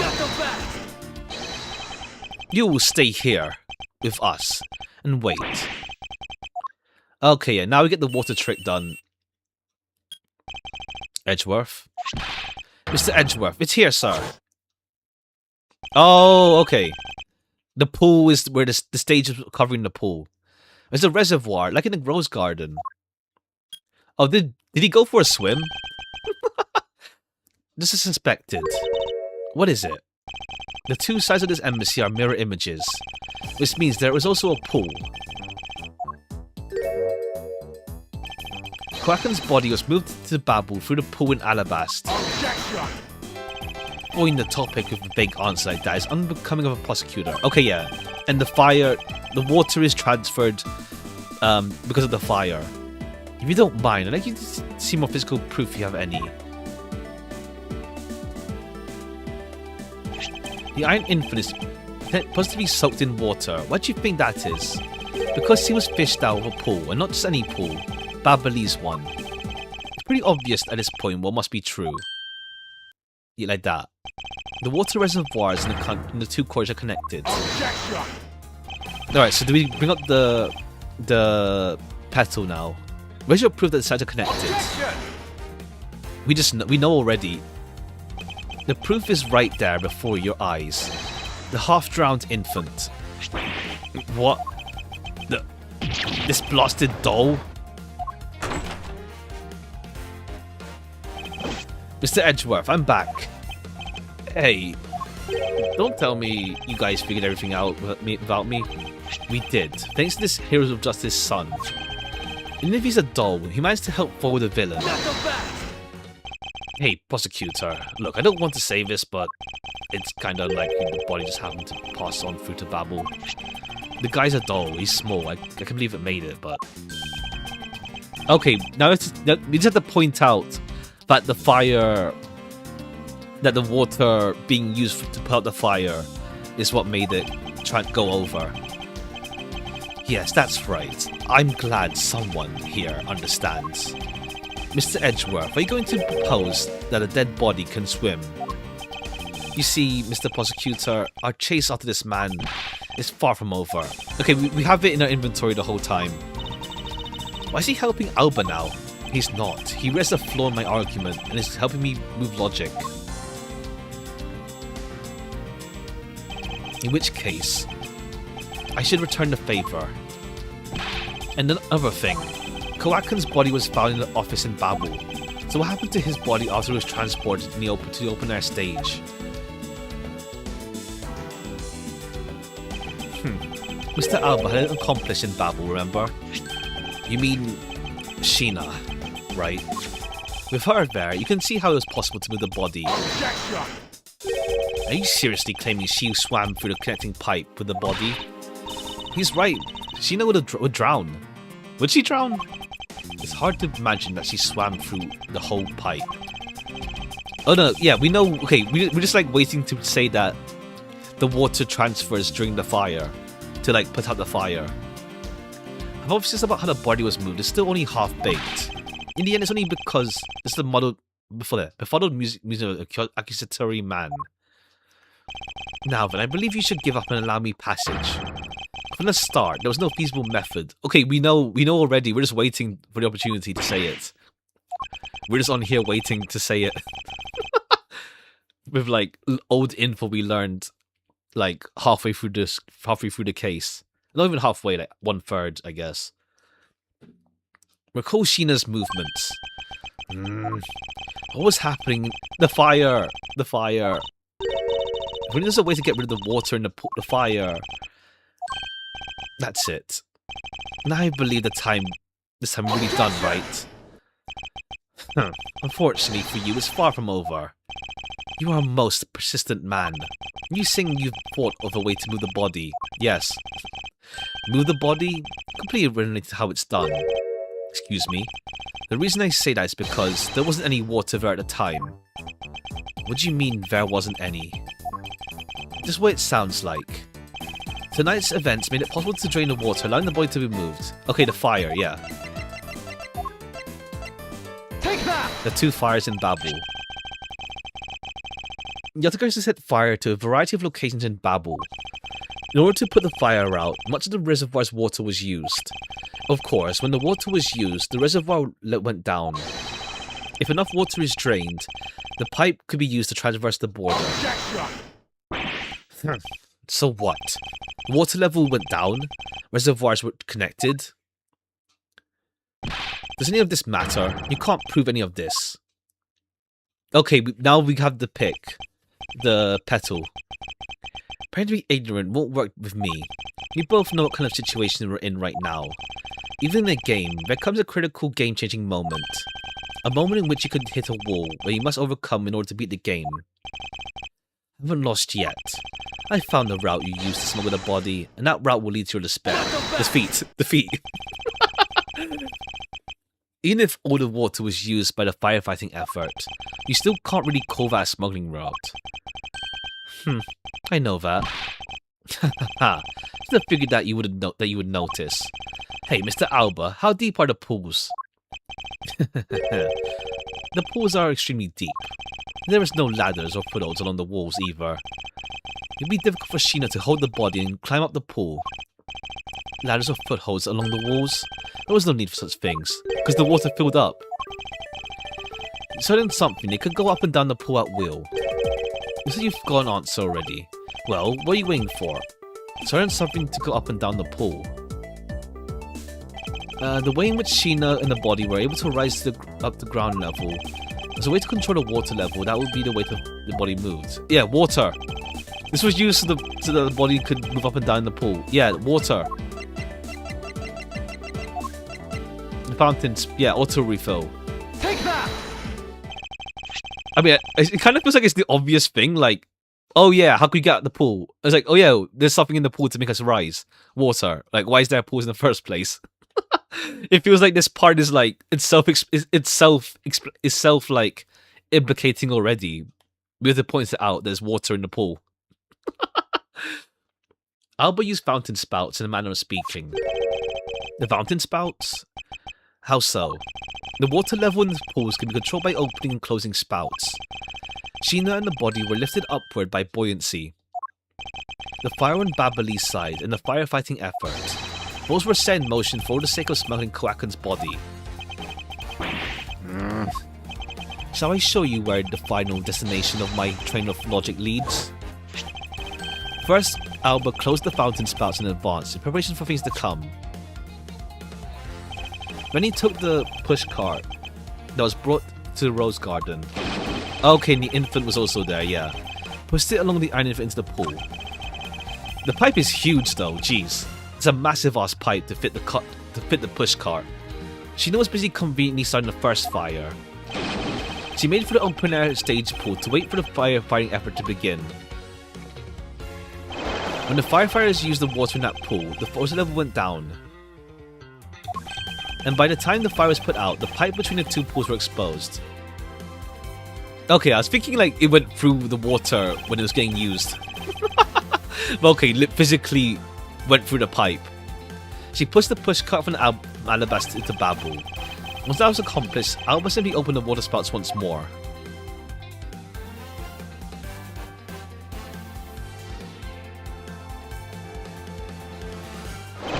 And the water level rose up to its original level, along with Sheena and the body. After that, Sheena used the pushcart to carry the body up to the secretary's office. There's an elevator in the embassy after... Oh, right, the elevator, right. It was in use during the first fire. Even with her small frame, she could have easily transported Koakun's body. And that wraps up my thorough explanation of how the body was moved. Well, ex-ambassador, what do you think? Not so untouchable without your precious extraterritorial rights. I knew you could do it, Edgeworth. Way to fight back. Objection. You accuse me of moving the body across country lines. But when you get down to the nitty-gritty, you don't have what it takes to indict me. Nitty-gritty? What does this old man want now? Okay, this guy's like... He keeps on like pushing back when we got him already.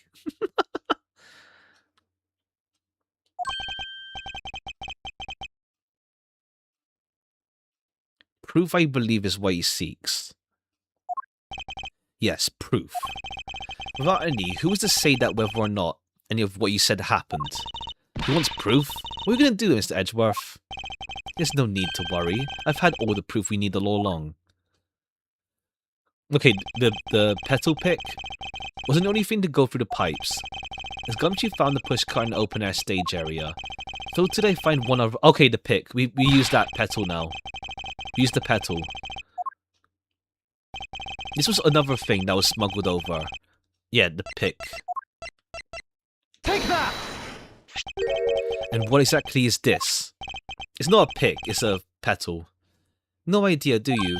This little piece that I found on Babali's side will be your undoing. Guitar pick? Would you care to explain how Valley's going to do me in? Much to your chagrin, perhaps. There's no guitar pick. What? This is something I found in the open-air stage, which was transported with the body. Naturally, I assume you'd recognize it, since you took a photo of it after all. But since you don't, allow me to show you what this fragment belongs to. Take that! Let's take a good look at the murder weapon that was used to kill Manny. Okay, yeah, now we use this part. The handle of the knife, there's a beautifully blooming flower. However, it appeared that there's missing a single petal. Now, let's see what happens when we try to fit this pick in that slot. Perfect fit. I assume the petal must have fallen off the flower during Koakun's murder. If any was accidentally placed in the pushcart along with Koakun's body. That's an interesting story, nothing more. Huh. I assure you, it's more than just a story. There's some odd reason this petal was wet. Oh right, for some odd reason the petal was wet. It was wet, you say? Yes, and the only place it could have gone wet from is the open-air stage pool. Now I'll ask you, how did the part of the weapon which was smuggled into the theatre wind up in the open-air stage? I don't think I need to waste any more time explaining this. Words, rather, as this petal explains it all for me. It proves that someone went from the Rose Garden through to Babel. Possible. The people of Zhengfa have been waiting to see you face to face, Alba.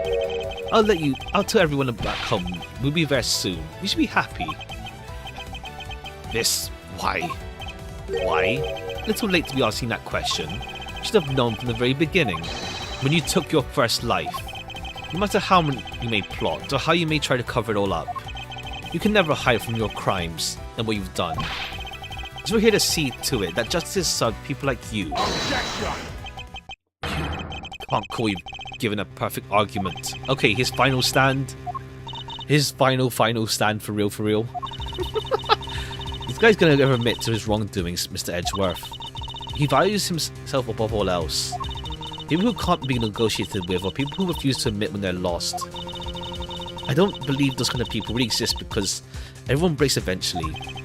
You're right. In that case, I have no choice but to use all the evidence I have. I'll use it until he breaks under the weight of his crimes. Alba, I request you testify once more. This really will be the end of the line. Okay, final for real. Okay, there's even more, jeez. Damn, okay, this is like even longer than I thought it would be. Okay, good thing, yeah, really good thing we started early. The final testimony, Quercus Alba. Mr. Alba, I request you testify once more. As if there's anything else for me to testify about. I get to fully prove that it was Alba who murdered Koakan. Well, I would like to hear about your movements before the murder occurred. Tell us about what you did here at the theatrum. Very well. I should tell you that. Because all I did was watch the Still Samurai stage show. Oh, he never... Okay, he's gonna lie about... Yeah, Larry couldn't do the early summer rain jab. He's gonna lie about the show. Easy. We need a way for me to place this man under arrest, to pinpoint the exact location of where the murder took place. That's the key to this investigation. He's gonna lie about the Still Samurai show. I watched from the last row. Well lit, but it was dark out in the audience. I swear I was there in the audience, but it's hard to prove that, I suppose. I do remember the content of the show very well, though. Is that proof enough for you? The moving scenes were seared into this old man's heart. Never forget them. Okay, yeah, we have to see the scenes. You were in this theatre proper, wasn't this show, right? Of course I was. I have a great fondness for the Still Samurai. Yeah, I was pretty cool up there, wasn't I? You're not the one who was cool. There's Still Samurai who was cool. Yeah, and the Still Samurai special finishing move today was really something, huh? Hey, Edgy, who is she? Who is this super cute girl? She's standing the whole time and only now he knows it's her. Name's Kay Faraday, and she's helping my investigation. Sorry, I didn't get to introduce myself earlier, but better even ever. Yes, okay, I'm Larry Butts. Science in the peanut gallery. No time for trivialities at this time. Mr. Prosecutor, this is the final battle, you got that? I know. This is the end. For that man there. That's what I like to hear. I think I'll give this trusting you a try, Mr. Prosecutor. Oh, true, yeah. Saying his name now.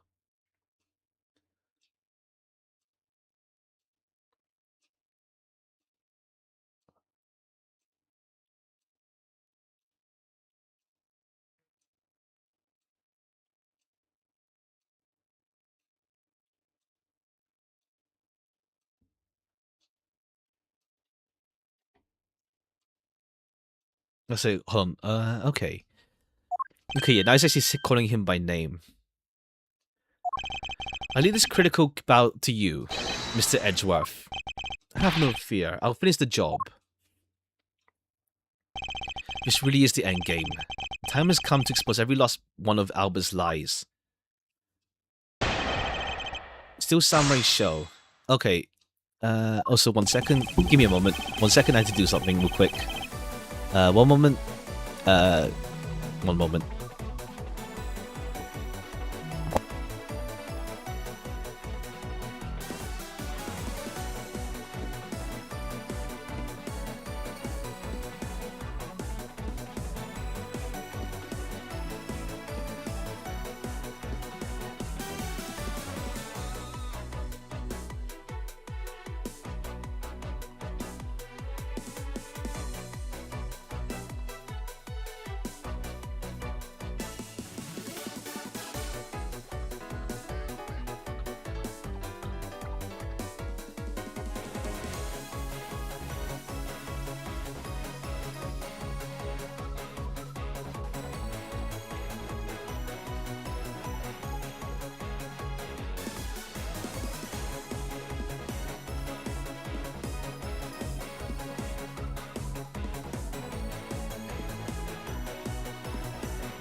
Alright, I'm back. Sorry about that. That was like, I think like 10 minutes. Or more. I just had to do something. How's it going? Going alright. We're like at the very last bit, surely, of the trial case. This is the last part. For real. Yeah. What's the show? I was there in the audience, but it's hard to prove okay, yeah. The content of the show very well. Moving scene was seared into this old man's heart. Okay, yeah, tell me. What did you watch? Today will be a day to remember. When we finally make you pay for the wrongs you committed. What? Hey, that's what the Steel Samurai says when he defeats the evil magistrate. That line was just something I ad-libbed. You may act all surprised, but naturally you remember all this line, don't you? Of course I do. I just now understand how the evil magistrate felt, that's all. Allow me to make you identify with the evil magistrate even more. Hey, that makes you the Steel Samurai, huh? Well, if you had to complete the analogy, I suppose, then yes. Time to bring the curtains down with a bang. Okay, yeah. Okay, is the other one with the press. The other one. The only time he had to commit the murder was during the show. The only time he could have placed the body into the push cart was during the scenes when the Iron Infant was not on stage. That means that by the end of the stage show. Are you saying the body was already on stage? Damn. Oh wait, you mean I was pushing a dead body around? They use me in such a foul manner, it's unforgivable, evil magistrate. Well put, Steel Samurai. Now I will show to all those present just who the evil magistrate, the Steel Samurai something, must defeat. Do you remember all the okay, yeah, what do you see in the show? I remember the contents of the show as well as myself. That's nice. That's nice. Miles Edgeworth, don't allow yourself to be riled up by him at this important juncture. I wasn't planning to let him. Well, if you don't ask me, I think I'm the biggest Steel Samurai expert around here. Don't you think the climatic scene of the stories was awesome? Yes, I remember that well. A spectacular special move. The way you delivered the final blow against the evil magistrate. Early summer rain jab. Oh, that scene will live on in my memory forever. Art. Is that how it went? I forgot about that. How can you forget about your own special moves? That's the special attack the Steel Samurai uses when he's using the samurai spear. Yes, today was the first time they showed it off, was it not? I didn't watch the show, but how could I answer you the name of the move? Edgeworth respects samurai, but despises Larry. It's a funny, like, contrast, yeah. It's like, nah, this guy's a fake. He threw away the autograph from Larry, and it's like, nah, not him. He's not him. I suppose you are correct, but if you could please elaborate on this point more. One of the scenes was never before seen early summer rain jab. Yeah, no, the spear was broken, so we didn't use it. Objection! There we go. The special move today was the early summer rain jab. Is that your final answer? Objection! You little irritating gnat. Do you really think you can trip me up by asking the same question over and over? That was not my intention. Testimony is more than sufficient. I believe it would be wise for you to take a look at this. The samurai spear? What about it? The spear never made it on stage. Excuse me? Unfortunately for you, tonight's samurai happened to be a goof of a young man with an abundance of useless hot-bloodedness. Okay, it worked out that it was Larry as well. He got him trapped. Having said that, said useless man bent the spear during his rehearsal. Okay, do you remember what the Steel Samurai's special move was tonight? It was the Steel Samurai Sushi Slash. Correct, because he couldn't use a spear. A last minute change was made. Had you really been watching, you'd have known the move that was used. Larry says the day as usual. Ha! But yeah, everyone just has like a big moment, like a friendship, like, what's it called? A big coming together moment for this case at the end. Quercus Alba. You didn't even watch a single minute, did you?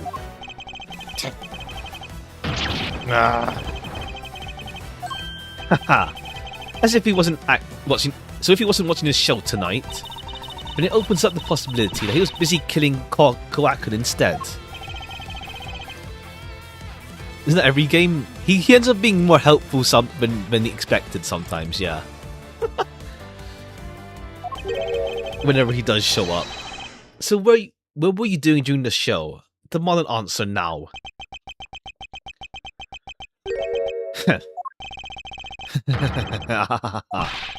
What's so funny? You're so sloppy, and so are your conclusions. I still insist I watch the show, or most of it in any case. What do you mean by most? You see, during the show I left my seat for a spell to visit the bathroom. Okay, and then he missed the finishing move. I assume that was when the dramatic scene was played on stage. That's the lousiest excuse I've ever heard in my life, pal. Just because he got the name of the move wrong. You can't really use that as proof he didn't watch the show at all.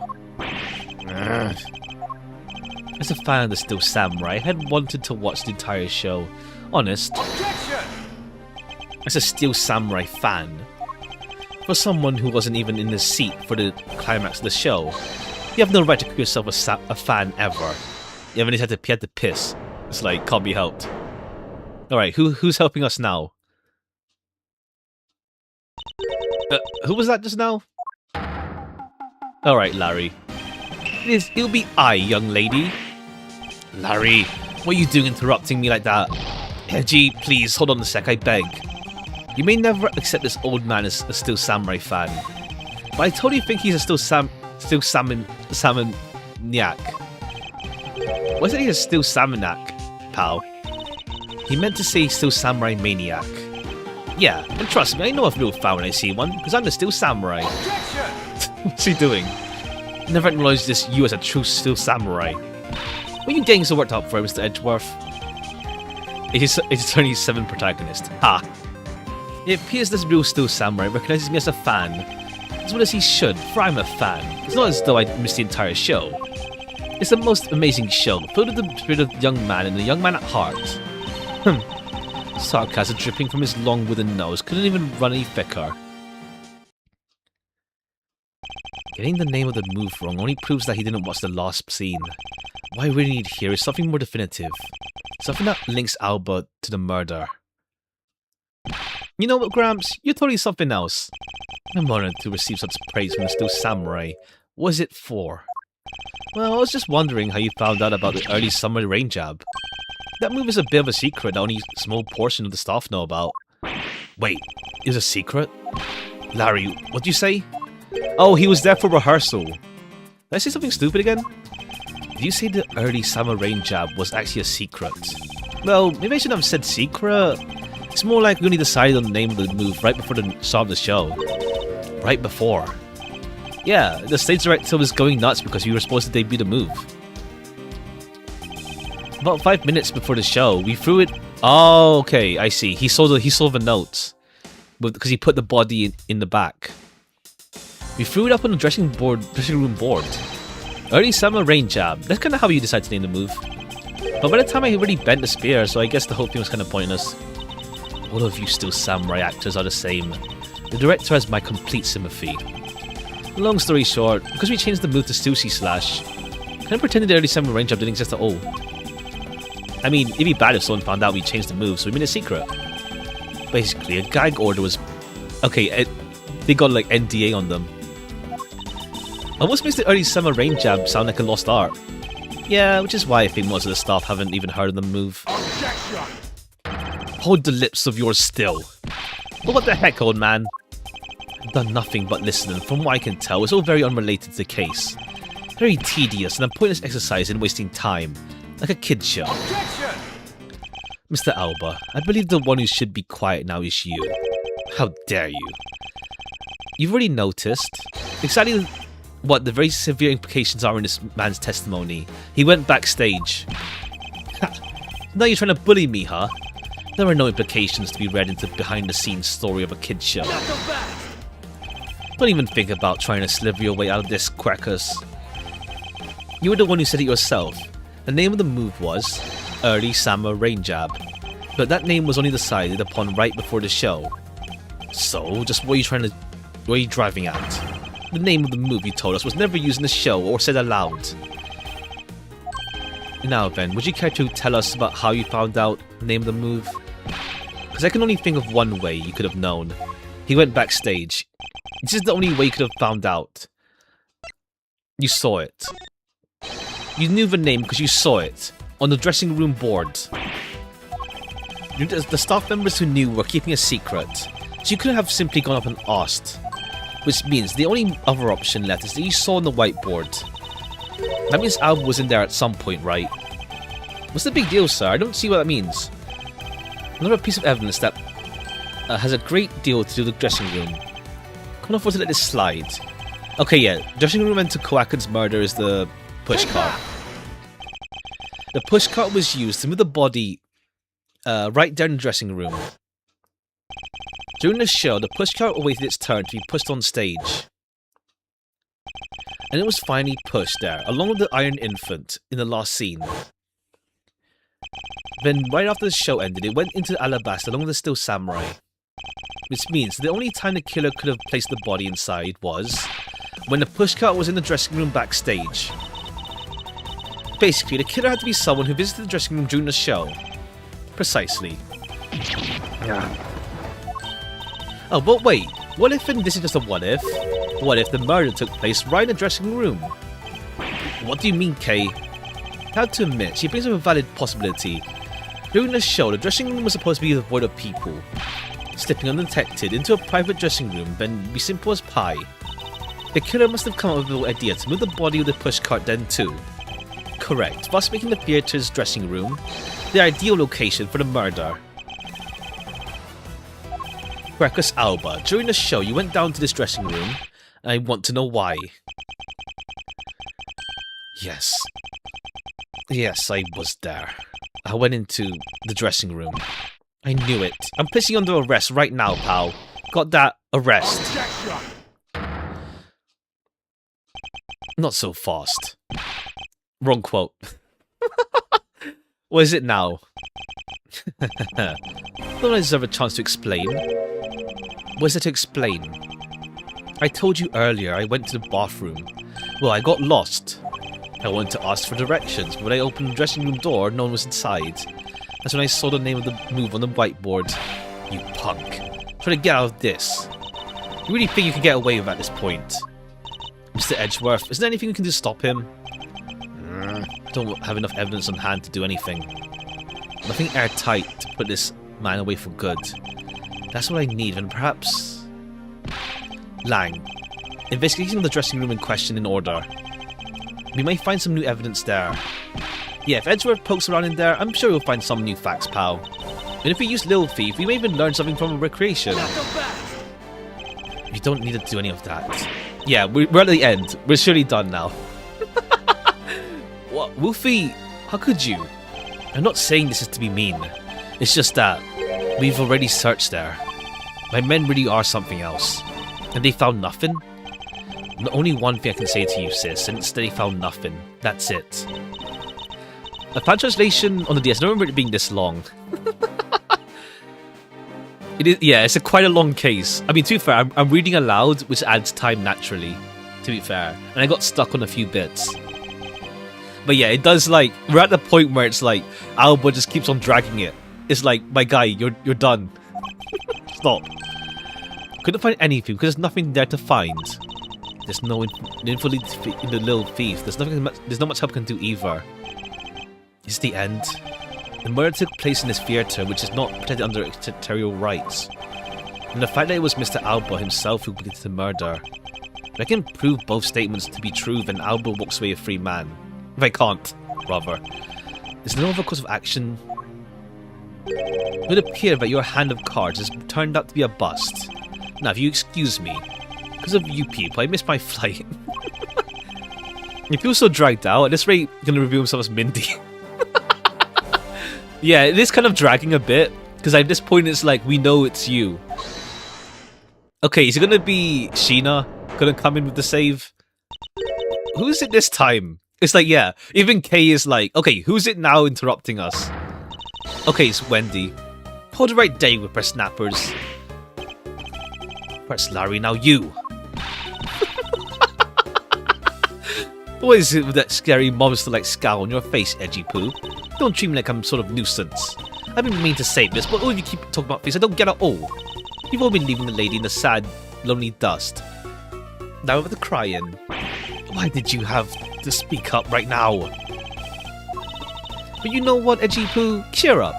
Because I'm about to give you the most wonderful thing. The most wonderful thing from you?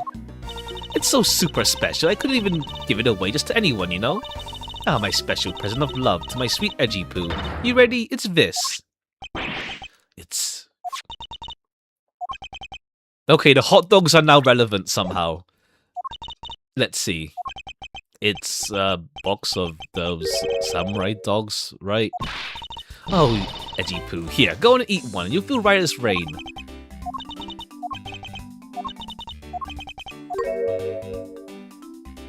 Are we through here? Why did everyone get so quiet all of a sudden? Edgy Poo, tell me you understand the depths of this lady's love for you. I'm not one to hand out snacks willy-nilly, you know. No sir.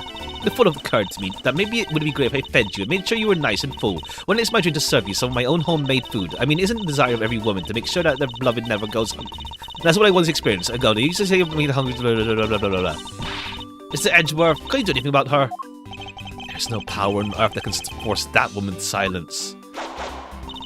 I'm sick and tired of it. All you people do is look down on me. Even the box of samurai dogs play me for a fool. I had a special design on its fan, the Japanese flag. I thought it'd be special. It had rather. But when I ate one, it tastes like all the rest. Oh, it made me so mad. Wait, a special box of a Hinomaru like fan on it? Never heard of such a piece of merchandise existing before. There it is. The red sun on this fan is filled in. Is it possible? Could it be? Is it blood? Is it blood on the samurai? Oh, okay, yeah. It's blood on the samurai dogs. Koakun's blood went on one of them. After this show, the samurai dogs were piled on the dressing room floor. However, there's no such thing as Hinomaru dog. This contradiction, in fact, between something that should not exist and it does. The rays from this red sun may be... Okay, cool, we get saved by Japan. At present, the studio bigwigs basically told us to play delivery boys. And the dogs off to the MC people and tell them hi. A part of them in the pushcart is to move them. I believe you understand what this means, correct? You kill Koakun at his theater and then place his body in... Oh, okay, yeah. Yeah, he removed the dogs from the pushcart. It's time to piece the final pieces. No matter how fragile or small, once we've found them all, the truth will be revealed. Okay, yeah. The Hinomaru dogs. Take on the dressing room. Okay, the body in the pushcart. And... like, this way... they remove the body... they remove the samurai dogs from the pushcart. They could have used the pushcart to transport the body. This means that they had to remove the samurai dogs. Therefore, the samurai dogs were piled up on the dressing room floor. Most likely taken out of the pushcart by the killer. Okay, yeah. And now the Hinomaru dogs in its blood. That was when... what you notice is this box of samurai dogs with Hinomaru on it. If this red sun was filled in when the killer was busy removing samurai dogs, it's proof that the murder took place in the dressing room. As long as this red sun substance turns out to be what I believe it to be. Wendy, old bag. I thank you. What you have given me is truly something very special.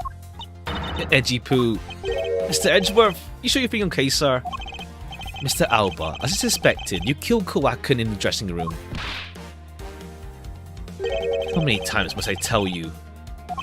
It's to repeat yourself. Haven't you figured it out yet? Your words are meaningless, worthless and powerless. We did the first degree murder of our dog treats. Ha! Well, not hot dogs, yeah. I imagine it's something else, though. It's not hot dogs, I imagine, in the original Japanese. just that we're in Japanifornia right now. The only way I'm going to continue to cooperate is with some definitive evidence. The arrogance, self-confidence. You believe that you'll erase every piece of evidence that could incriminate you. However, there remains one piece here, and this is what will put you away for good. You're bluffing. Oh, hey, Mr. Prosecutor, I think you finally found them. We found the fangs we need to go after this guy's jugular. What about that box of dogs? Is going to put us away for good. The trace evidence that will bring him down is here. Yeah, the blood.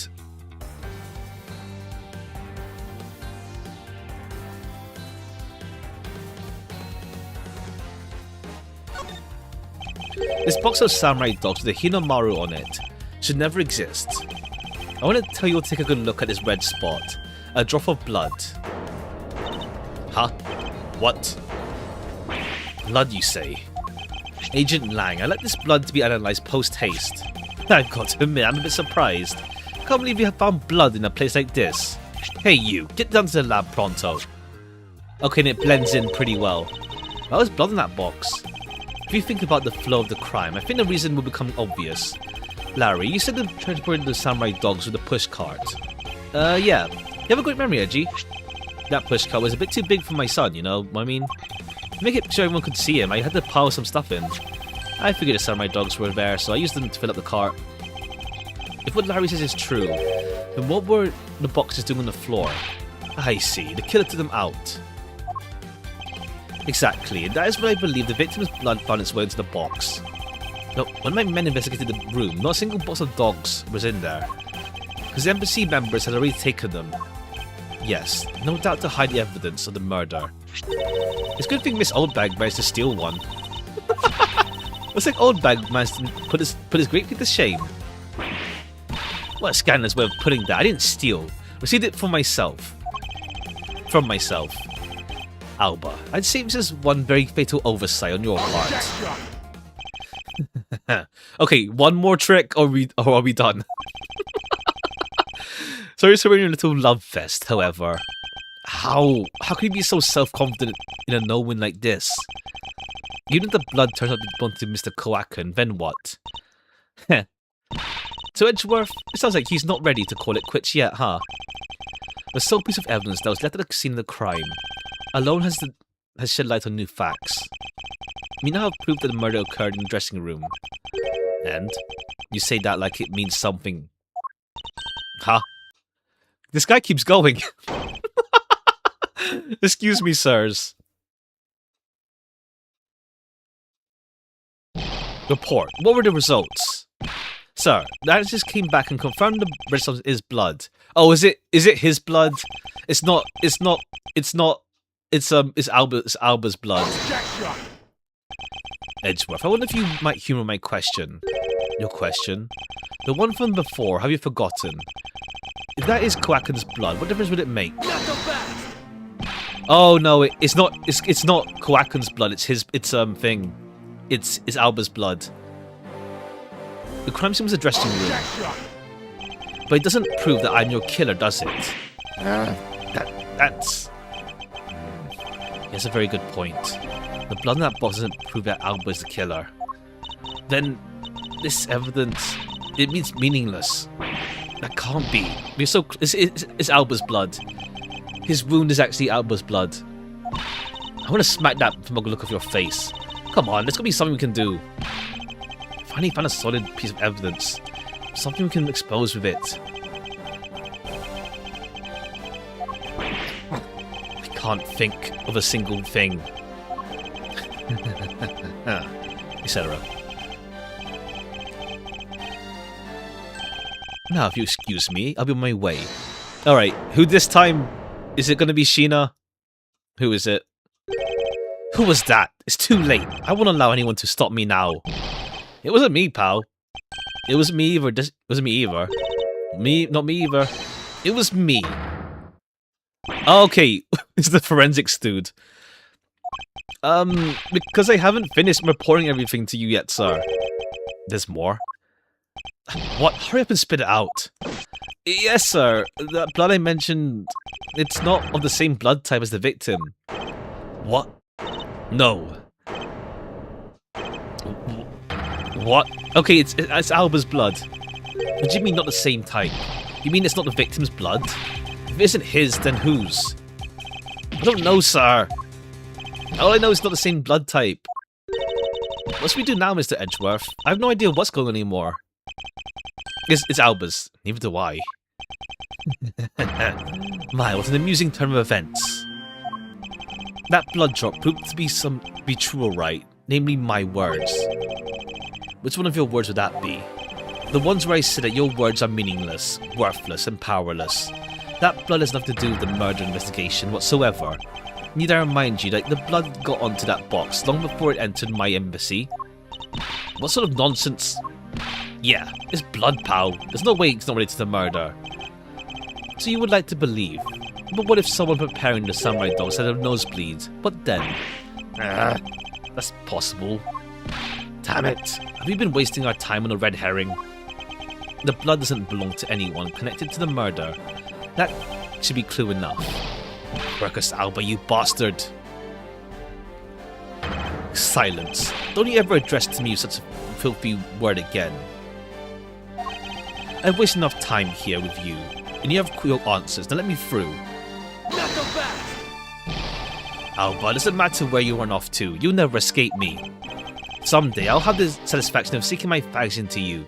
You'll see. And all of Interpol will be behind me. We're going to see to it that that day comes. Do you know what your words sound like to me? You sound like the whinings of a pathetic loser of a mutt. Etc.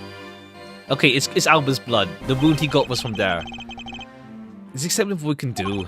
Is the blood really from someone completely unrelated? Or is there another possibility? Other than the victim? So when I thought I had him backed in a corner, it's I who's been backed. In a situation like this, what would that man... Yeah, that man, yes, him. What would he, who could turn any desperate situation around, do? Turn it around. Yeah, turn it around. It's not the victim's blood, it's the killer's blood.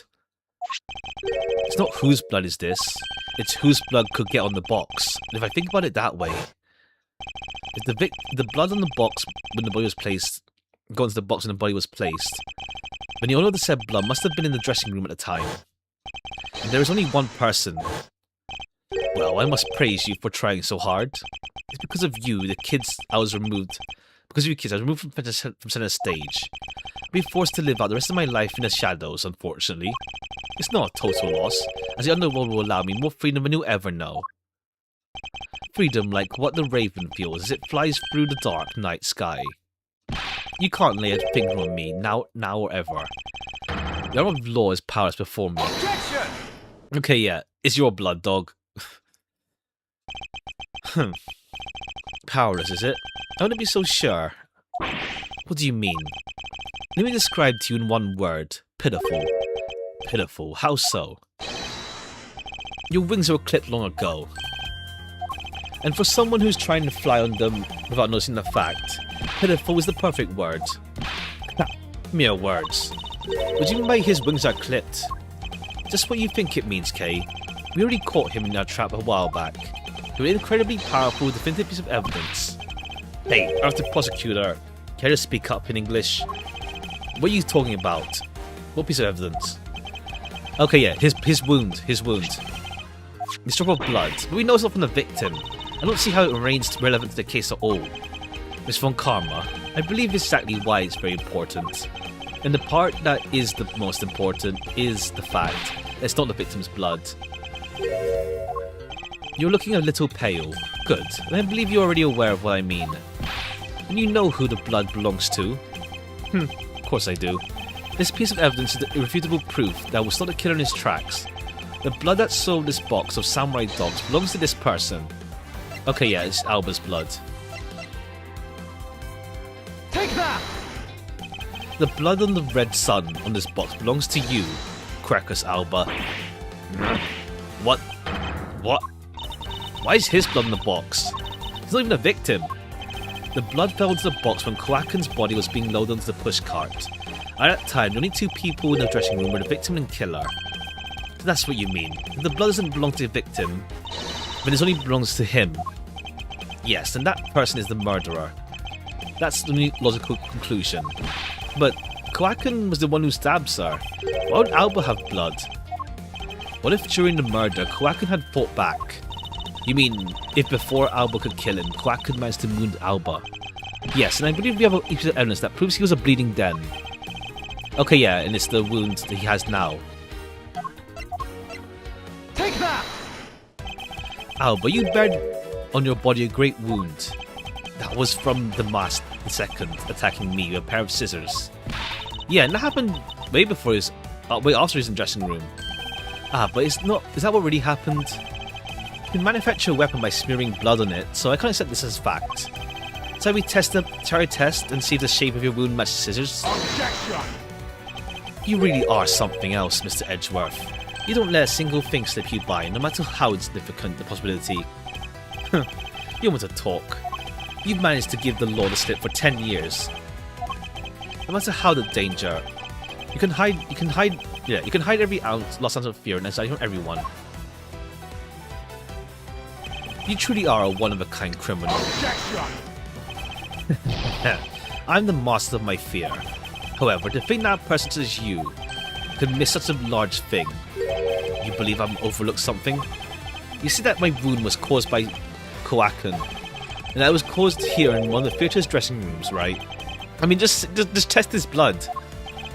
I'd like to point out that it's simply not possible. My wound is a stab wound, and one that can only come from a blade. I wonder where it was proposed that this weapon came from. The theatre was packed. Oh, the Yatakarasu knife key. Want to come to this area with a weapon of any sort? I was bringing the Alabastian knife in a bouquet. There must have been some other way to sneak in a weapon. As long as you can't prove what that other way is, all your talk about Kowakin stabbing me is pure nonsense.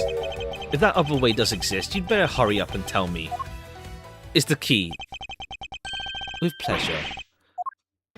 The piece of evidence shows us how Kowakin brought a weapon in this theatre is the key. Take that! Among law enforcement, this piece is only known as the Yatagarasu's key. That key.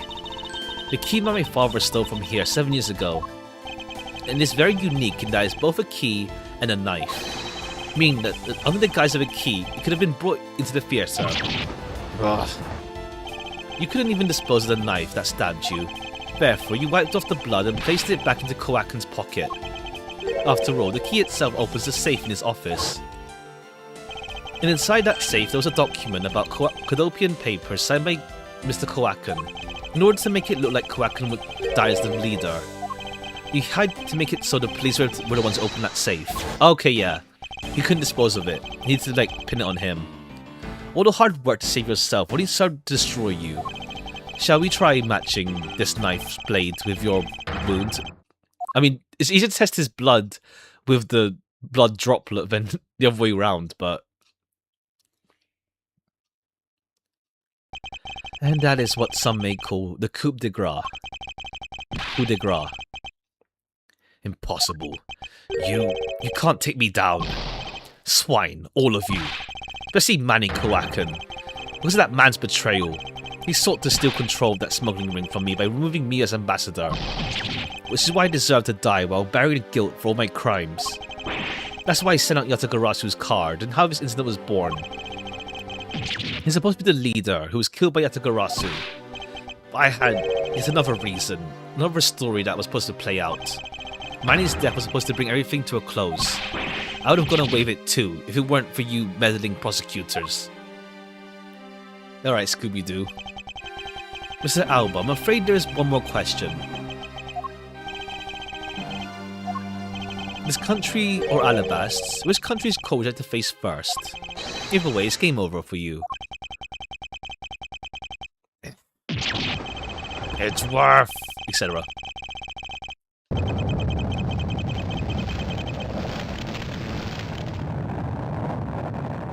Okay, damn.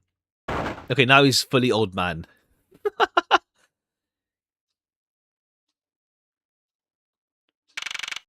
March 17, District Court Defendant Lobby, number 2. Ooh, this is a big day. It's Alba's trial, and next week he's scheduled to stand trial in his own country. Francisca's heading to that one. She'll be serving a full course of whiplashes. Having to face Von Karma in court right after facing you, sir. I don't even want to think about what that'd be like. Caught a glimpse of Alba as he was being escorted to the courthouse, and boy, he looked about as glum as I do the day I get before I get the monthly paycheck. You know, I've been thinking that flight attendant and Mr. Portsmouth were all Alba's secret agents. Correct. That smuggling ring was the common thread between all of this. Camille was to provide support during smuggling ops, using her job as an attendant. Portsmouth was to manipulate trials related to the ring to end in their favour. Go-Yo Airlines and even the prosecutor's office. No one was safe from their smuggling ring, sir. But there are even more members of this ring spread throughout the world. Yeah, it sounds like such a big op that I can't even begin to imagine what it's like. What is it, detective? Nothing. Just, well, can't think of it. Mr. Ernest Amano's trial is also scheduled for later today, sir. I'm aware of that. Amano has been working in the smuggling ring now for over 10 years. Okay, we're just wrapping things up now. He used the Amano Group's various connections to assist the ring. When that's come to an end, as his conglomerate is now undergoing harsh scrutiny. I owe Amano a debt of gratitude, but he must pay debt to society. With the rest of both Alba and Amano, I guess that about wraps up the KG-8. Suppose so. The real killer in the KG-8 incident 10 years ago. Okay, yeah. He's just stanced up with it. Just like, yeah, sure. It was Manny Kowakan. 7 years ago, the killer was Macrel. These two facts are the unshakable truth. It seems that a lot of effort was put into hiding these and other truths from us. Now we'll expose it all at trials today. You're solving keys left and right today, aren't you, sir? Says CCU and Deadman. Perhaps now these two brave souls who tried to make the truth known can rest in peace. By the way, I received some gifts from Peleno. Shrimp, crab, beef, I don't need any of these, so I'm giving to you. What? Seriously, sir? Wait, actually I don't think I want them anymore. The way you're holding them, don't tell me they're just coupons, sir.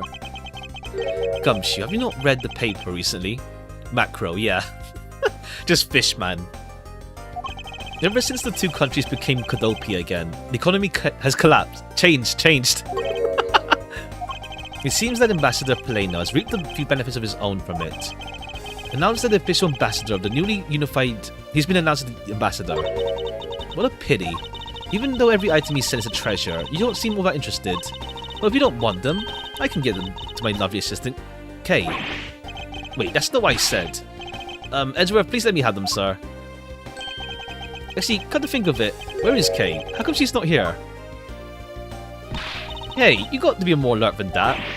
I can't believe you didn't notice. I was even mimicking Edgeworth's voice for a bit. I totally didn't notice you or realize that voice was you. Langji says, ferocious love blooms with each new spring. Okay, yeah, we're wrapping up. Pleasant surprise to see you here. Also, hold on, 1 second again. Give me a moment. Gotta do something.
Alright, let's wrap this up. Okay, turns out, yeah, actually, good thing we started early, because, like, damn, it's almost been 6 hours. It's been a long time since I set foot in a courthouse. I was gonna miss watching the guy who screwed up my country finally get what's coming to him. Well, that and something else. I want to see you in action in court. Okay, yeah, he's calmed down now. That's so. We flushed out all the counterfeit bills, so Zheng Fa is finally at peace again. It's all thanks to you, so I just want to say thank you. Wow, I never thought I'd see the day old Wolfie says thanks to Edgeworth. I should be the one thanking you, Agent Lang. If you hadn't negated Alba's extraterritorial rights, I wouldn't have been able to stop bringing to trial. I believe the victory belongs to both of us in this case. A shared victory, huh? Look, don't get me wrong. I'll still never forgive you, prosecutors. And unless Lang is in the sequel or something, because like we don't really know what his full issue was.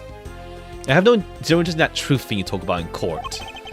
I've always done things my own way, and it's not going to change. You got that? I see. You should follow your own creed when you do your job. Yeah, and if there's ever someone your precious truth can't catch, feel free to sit around and cry about it all you want. But as for me, I'm going to get that person no matter what. Heh, alright. About time for the trial to start. I'll see you later. Be watching your performance from the gallery. Looking forward to this. Prepared a whole ton of ticker tape for today's victory, sir. I'll help throw some around when Edgeworth wins. Ha! Hope you've got enough, because I'm going to go call my men up as well. A modest amount of ticker tape goes a long way. Okay, yeah, even the tape, the celebratory like stuff is actually just canon. It actually does show up after a trial. No, actually, I think it's mentioned early on anyway that it actually happened. The legend of the great thief Yatagarasu is the story of those who chose to dedicate their lives to the pursuit of the truth. Prosecutors are those who seek a guilty verdict for the defendant they meet, and to that end you have no choice but to win by any means necessary. That creed was forced on me since I was very young. I no longer think that's all we are. That's because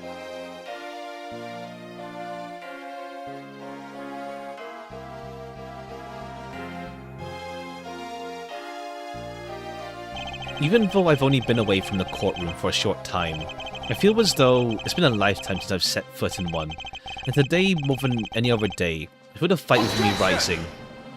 One sec.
I couldn't pause, but whatever. I couldn't pause. Phone call. I'm hoping to talk with Edgeworth a bit more than I did. But I've got to get going and return to Europe. I've still got a long way to go and a lot of stuff to study there. Next time I help Edgeworth in a case, I'm going to do it as a real forensic scientist. I'm sure he's going to need all the help I can give him, scientifically. I don't know if she shows up in the next game or not. We'll see, in Edgeworth 2. Unless, like... Well, we'll see, because I know she shows up in like, the far future game. Not far, but, like, further in the future. And the best character. She's cool, yeah. It's still a bit sad, like... I mean, that's Apollo Justice, when like, she's more cynical and stuff. But... I'm not going around outside much anytime soon. That's really okay. The only prison I'm forever trapped in is the Cage of Love. Okay, yeah, she's in prison for kidnapping, though. Attention to her, well, when he's on guard duty... But Emma gets better at least afterwards in the next game. May ever learn to stop being a prisoner of love? Okay, cool. She's like in prison for a bit.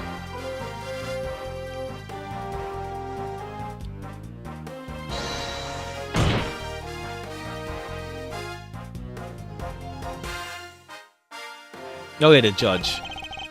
All sorts of drama that takes place outside the courtroom. Since we judges are here day in, day out, I've only heard a few rumors, but... Apparently Edgeworth teamed up with a thief and became a detective. Maybe I should team up with a bailiff and try to become a lawyer or something.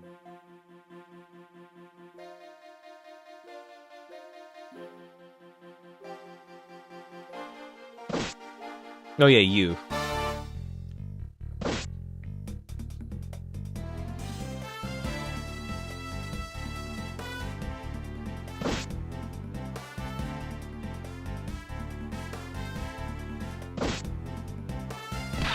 Whew, I bet he escaped death yet again. Yeah, but boy, we're lucky to have Edgeworth help us out, huh? Yeah, but because I lost the key, I got fired from my security guard job. Damn. Don't let it get you down, Maggie. You still got me. You're right, sir. I won't be sad. I'm gonna pick myself up and get through this. I wonder if that is what my next job should be.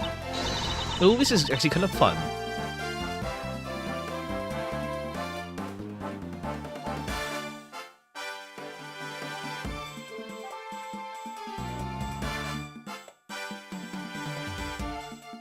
Okay, we get Paleno. Why not come to Cadopia for your summer vacation? We have coupons aplenty. Right now, our embassy is proud to present our Let's Investigate a Murder show. Well, recreating that particular case to create a few small fires of his own. We only had a few problems with the fire marshals. Next event will be great. Okay, actually putting a fire there. It'll be an attraction entitled Capture the Yatagarasu. Of course, I hope to in this case help in creating our latest attraction. Sometimes you do get the criminals, sometimes. But I guess it depends. Sometimes you see them, sometimes there's not. With these post-credits. Okay, Larry this time. I can't believe that Mindy ditched me and went to Japan. Damn. But it's okay, because that's how I met Miharu.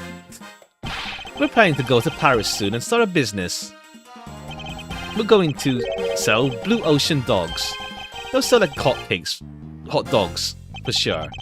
A blue hot dog and a blue bun. That'll turn your tongue in your face blue.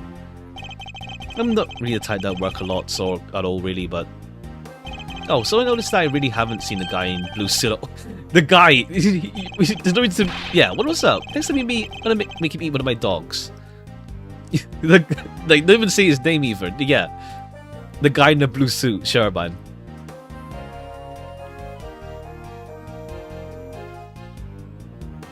Okay, we get bad. I gave testimony in court today, as a member of the Yatakarasu. Yo, Mr. Bad, you look well, all things considered. By the way, have you noticed the elements within the ring have begun moving? They're probably fighting over who should succeed, over who should be the next boss. Although, to be honest, I wish I could forget I'd ever heard of that smuggling ring. Lang Zi says, thoroughly bite the poisonous snake from head to tail. No one runs afoul of the law and escapes this wolf's fangs. I'll get you all. Yet. Ah, youth. When did I become so old, I wonder? I've begun noticing the grey hairs in my beard more. I'm thinking of retiring my mirror.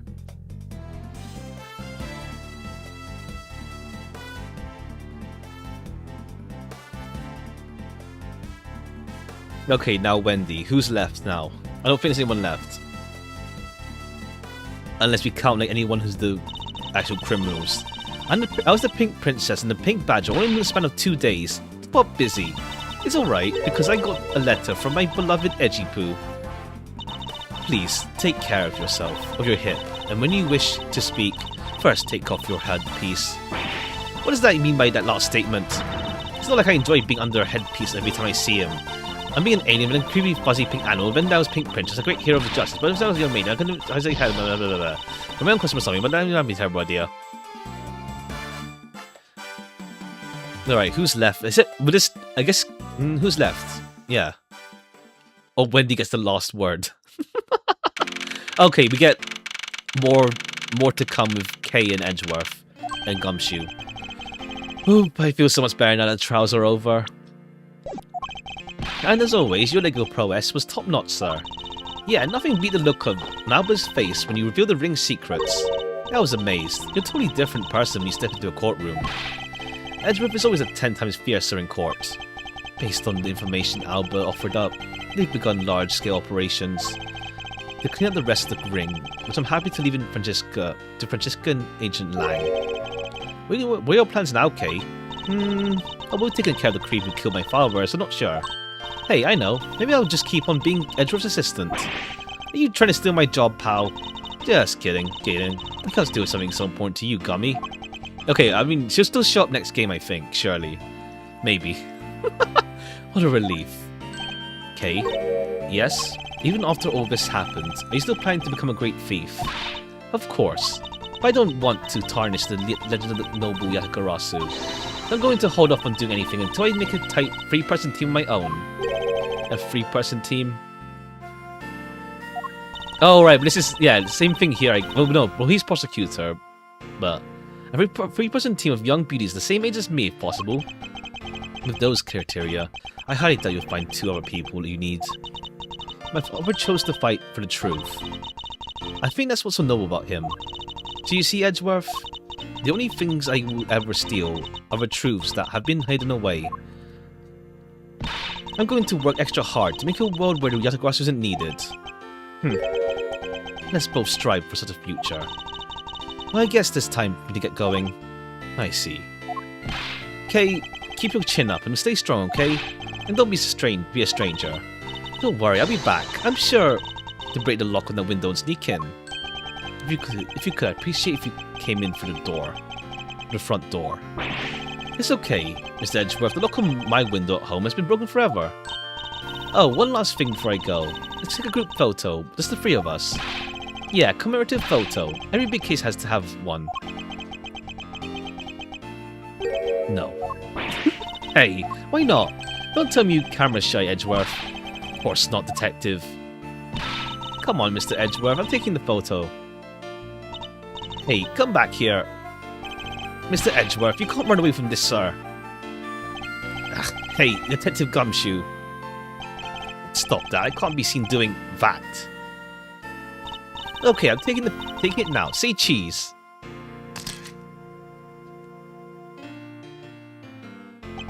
And thus, the long tale of the KGA incident came to a close. It saw the demise of a smuggling ring and the birth of a little great thief. But there's little time to rest and relax. For I am eager to tackle the investigation into a new case. The reason for my eagerness is my want to pursue the truth and my want to believe in the strength of those who use the power of the law for good. As someone who has chosen to live my life as a prosecutor, that is my new creed.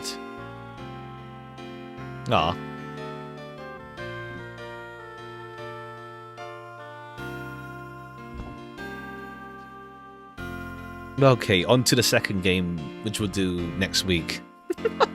This last case ended up being longer than expected, streaming-wise. It works out, but still. Okay.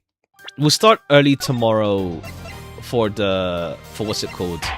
For Look Outside as well. Because I think it might take longer than I expect as well to, what's it called? To wrap things up, let's say.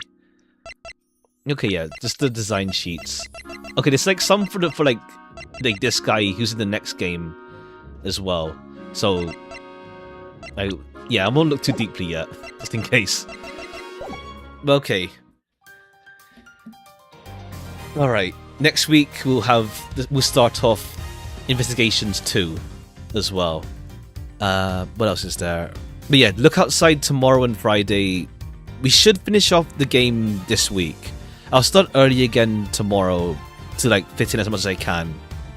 I think we should be fine, but you never know. I need to make sure I don't mess up, let's say.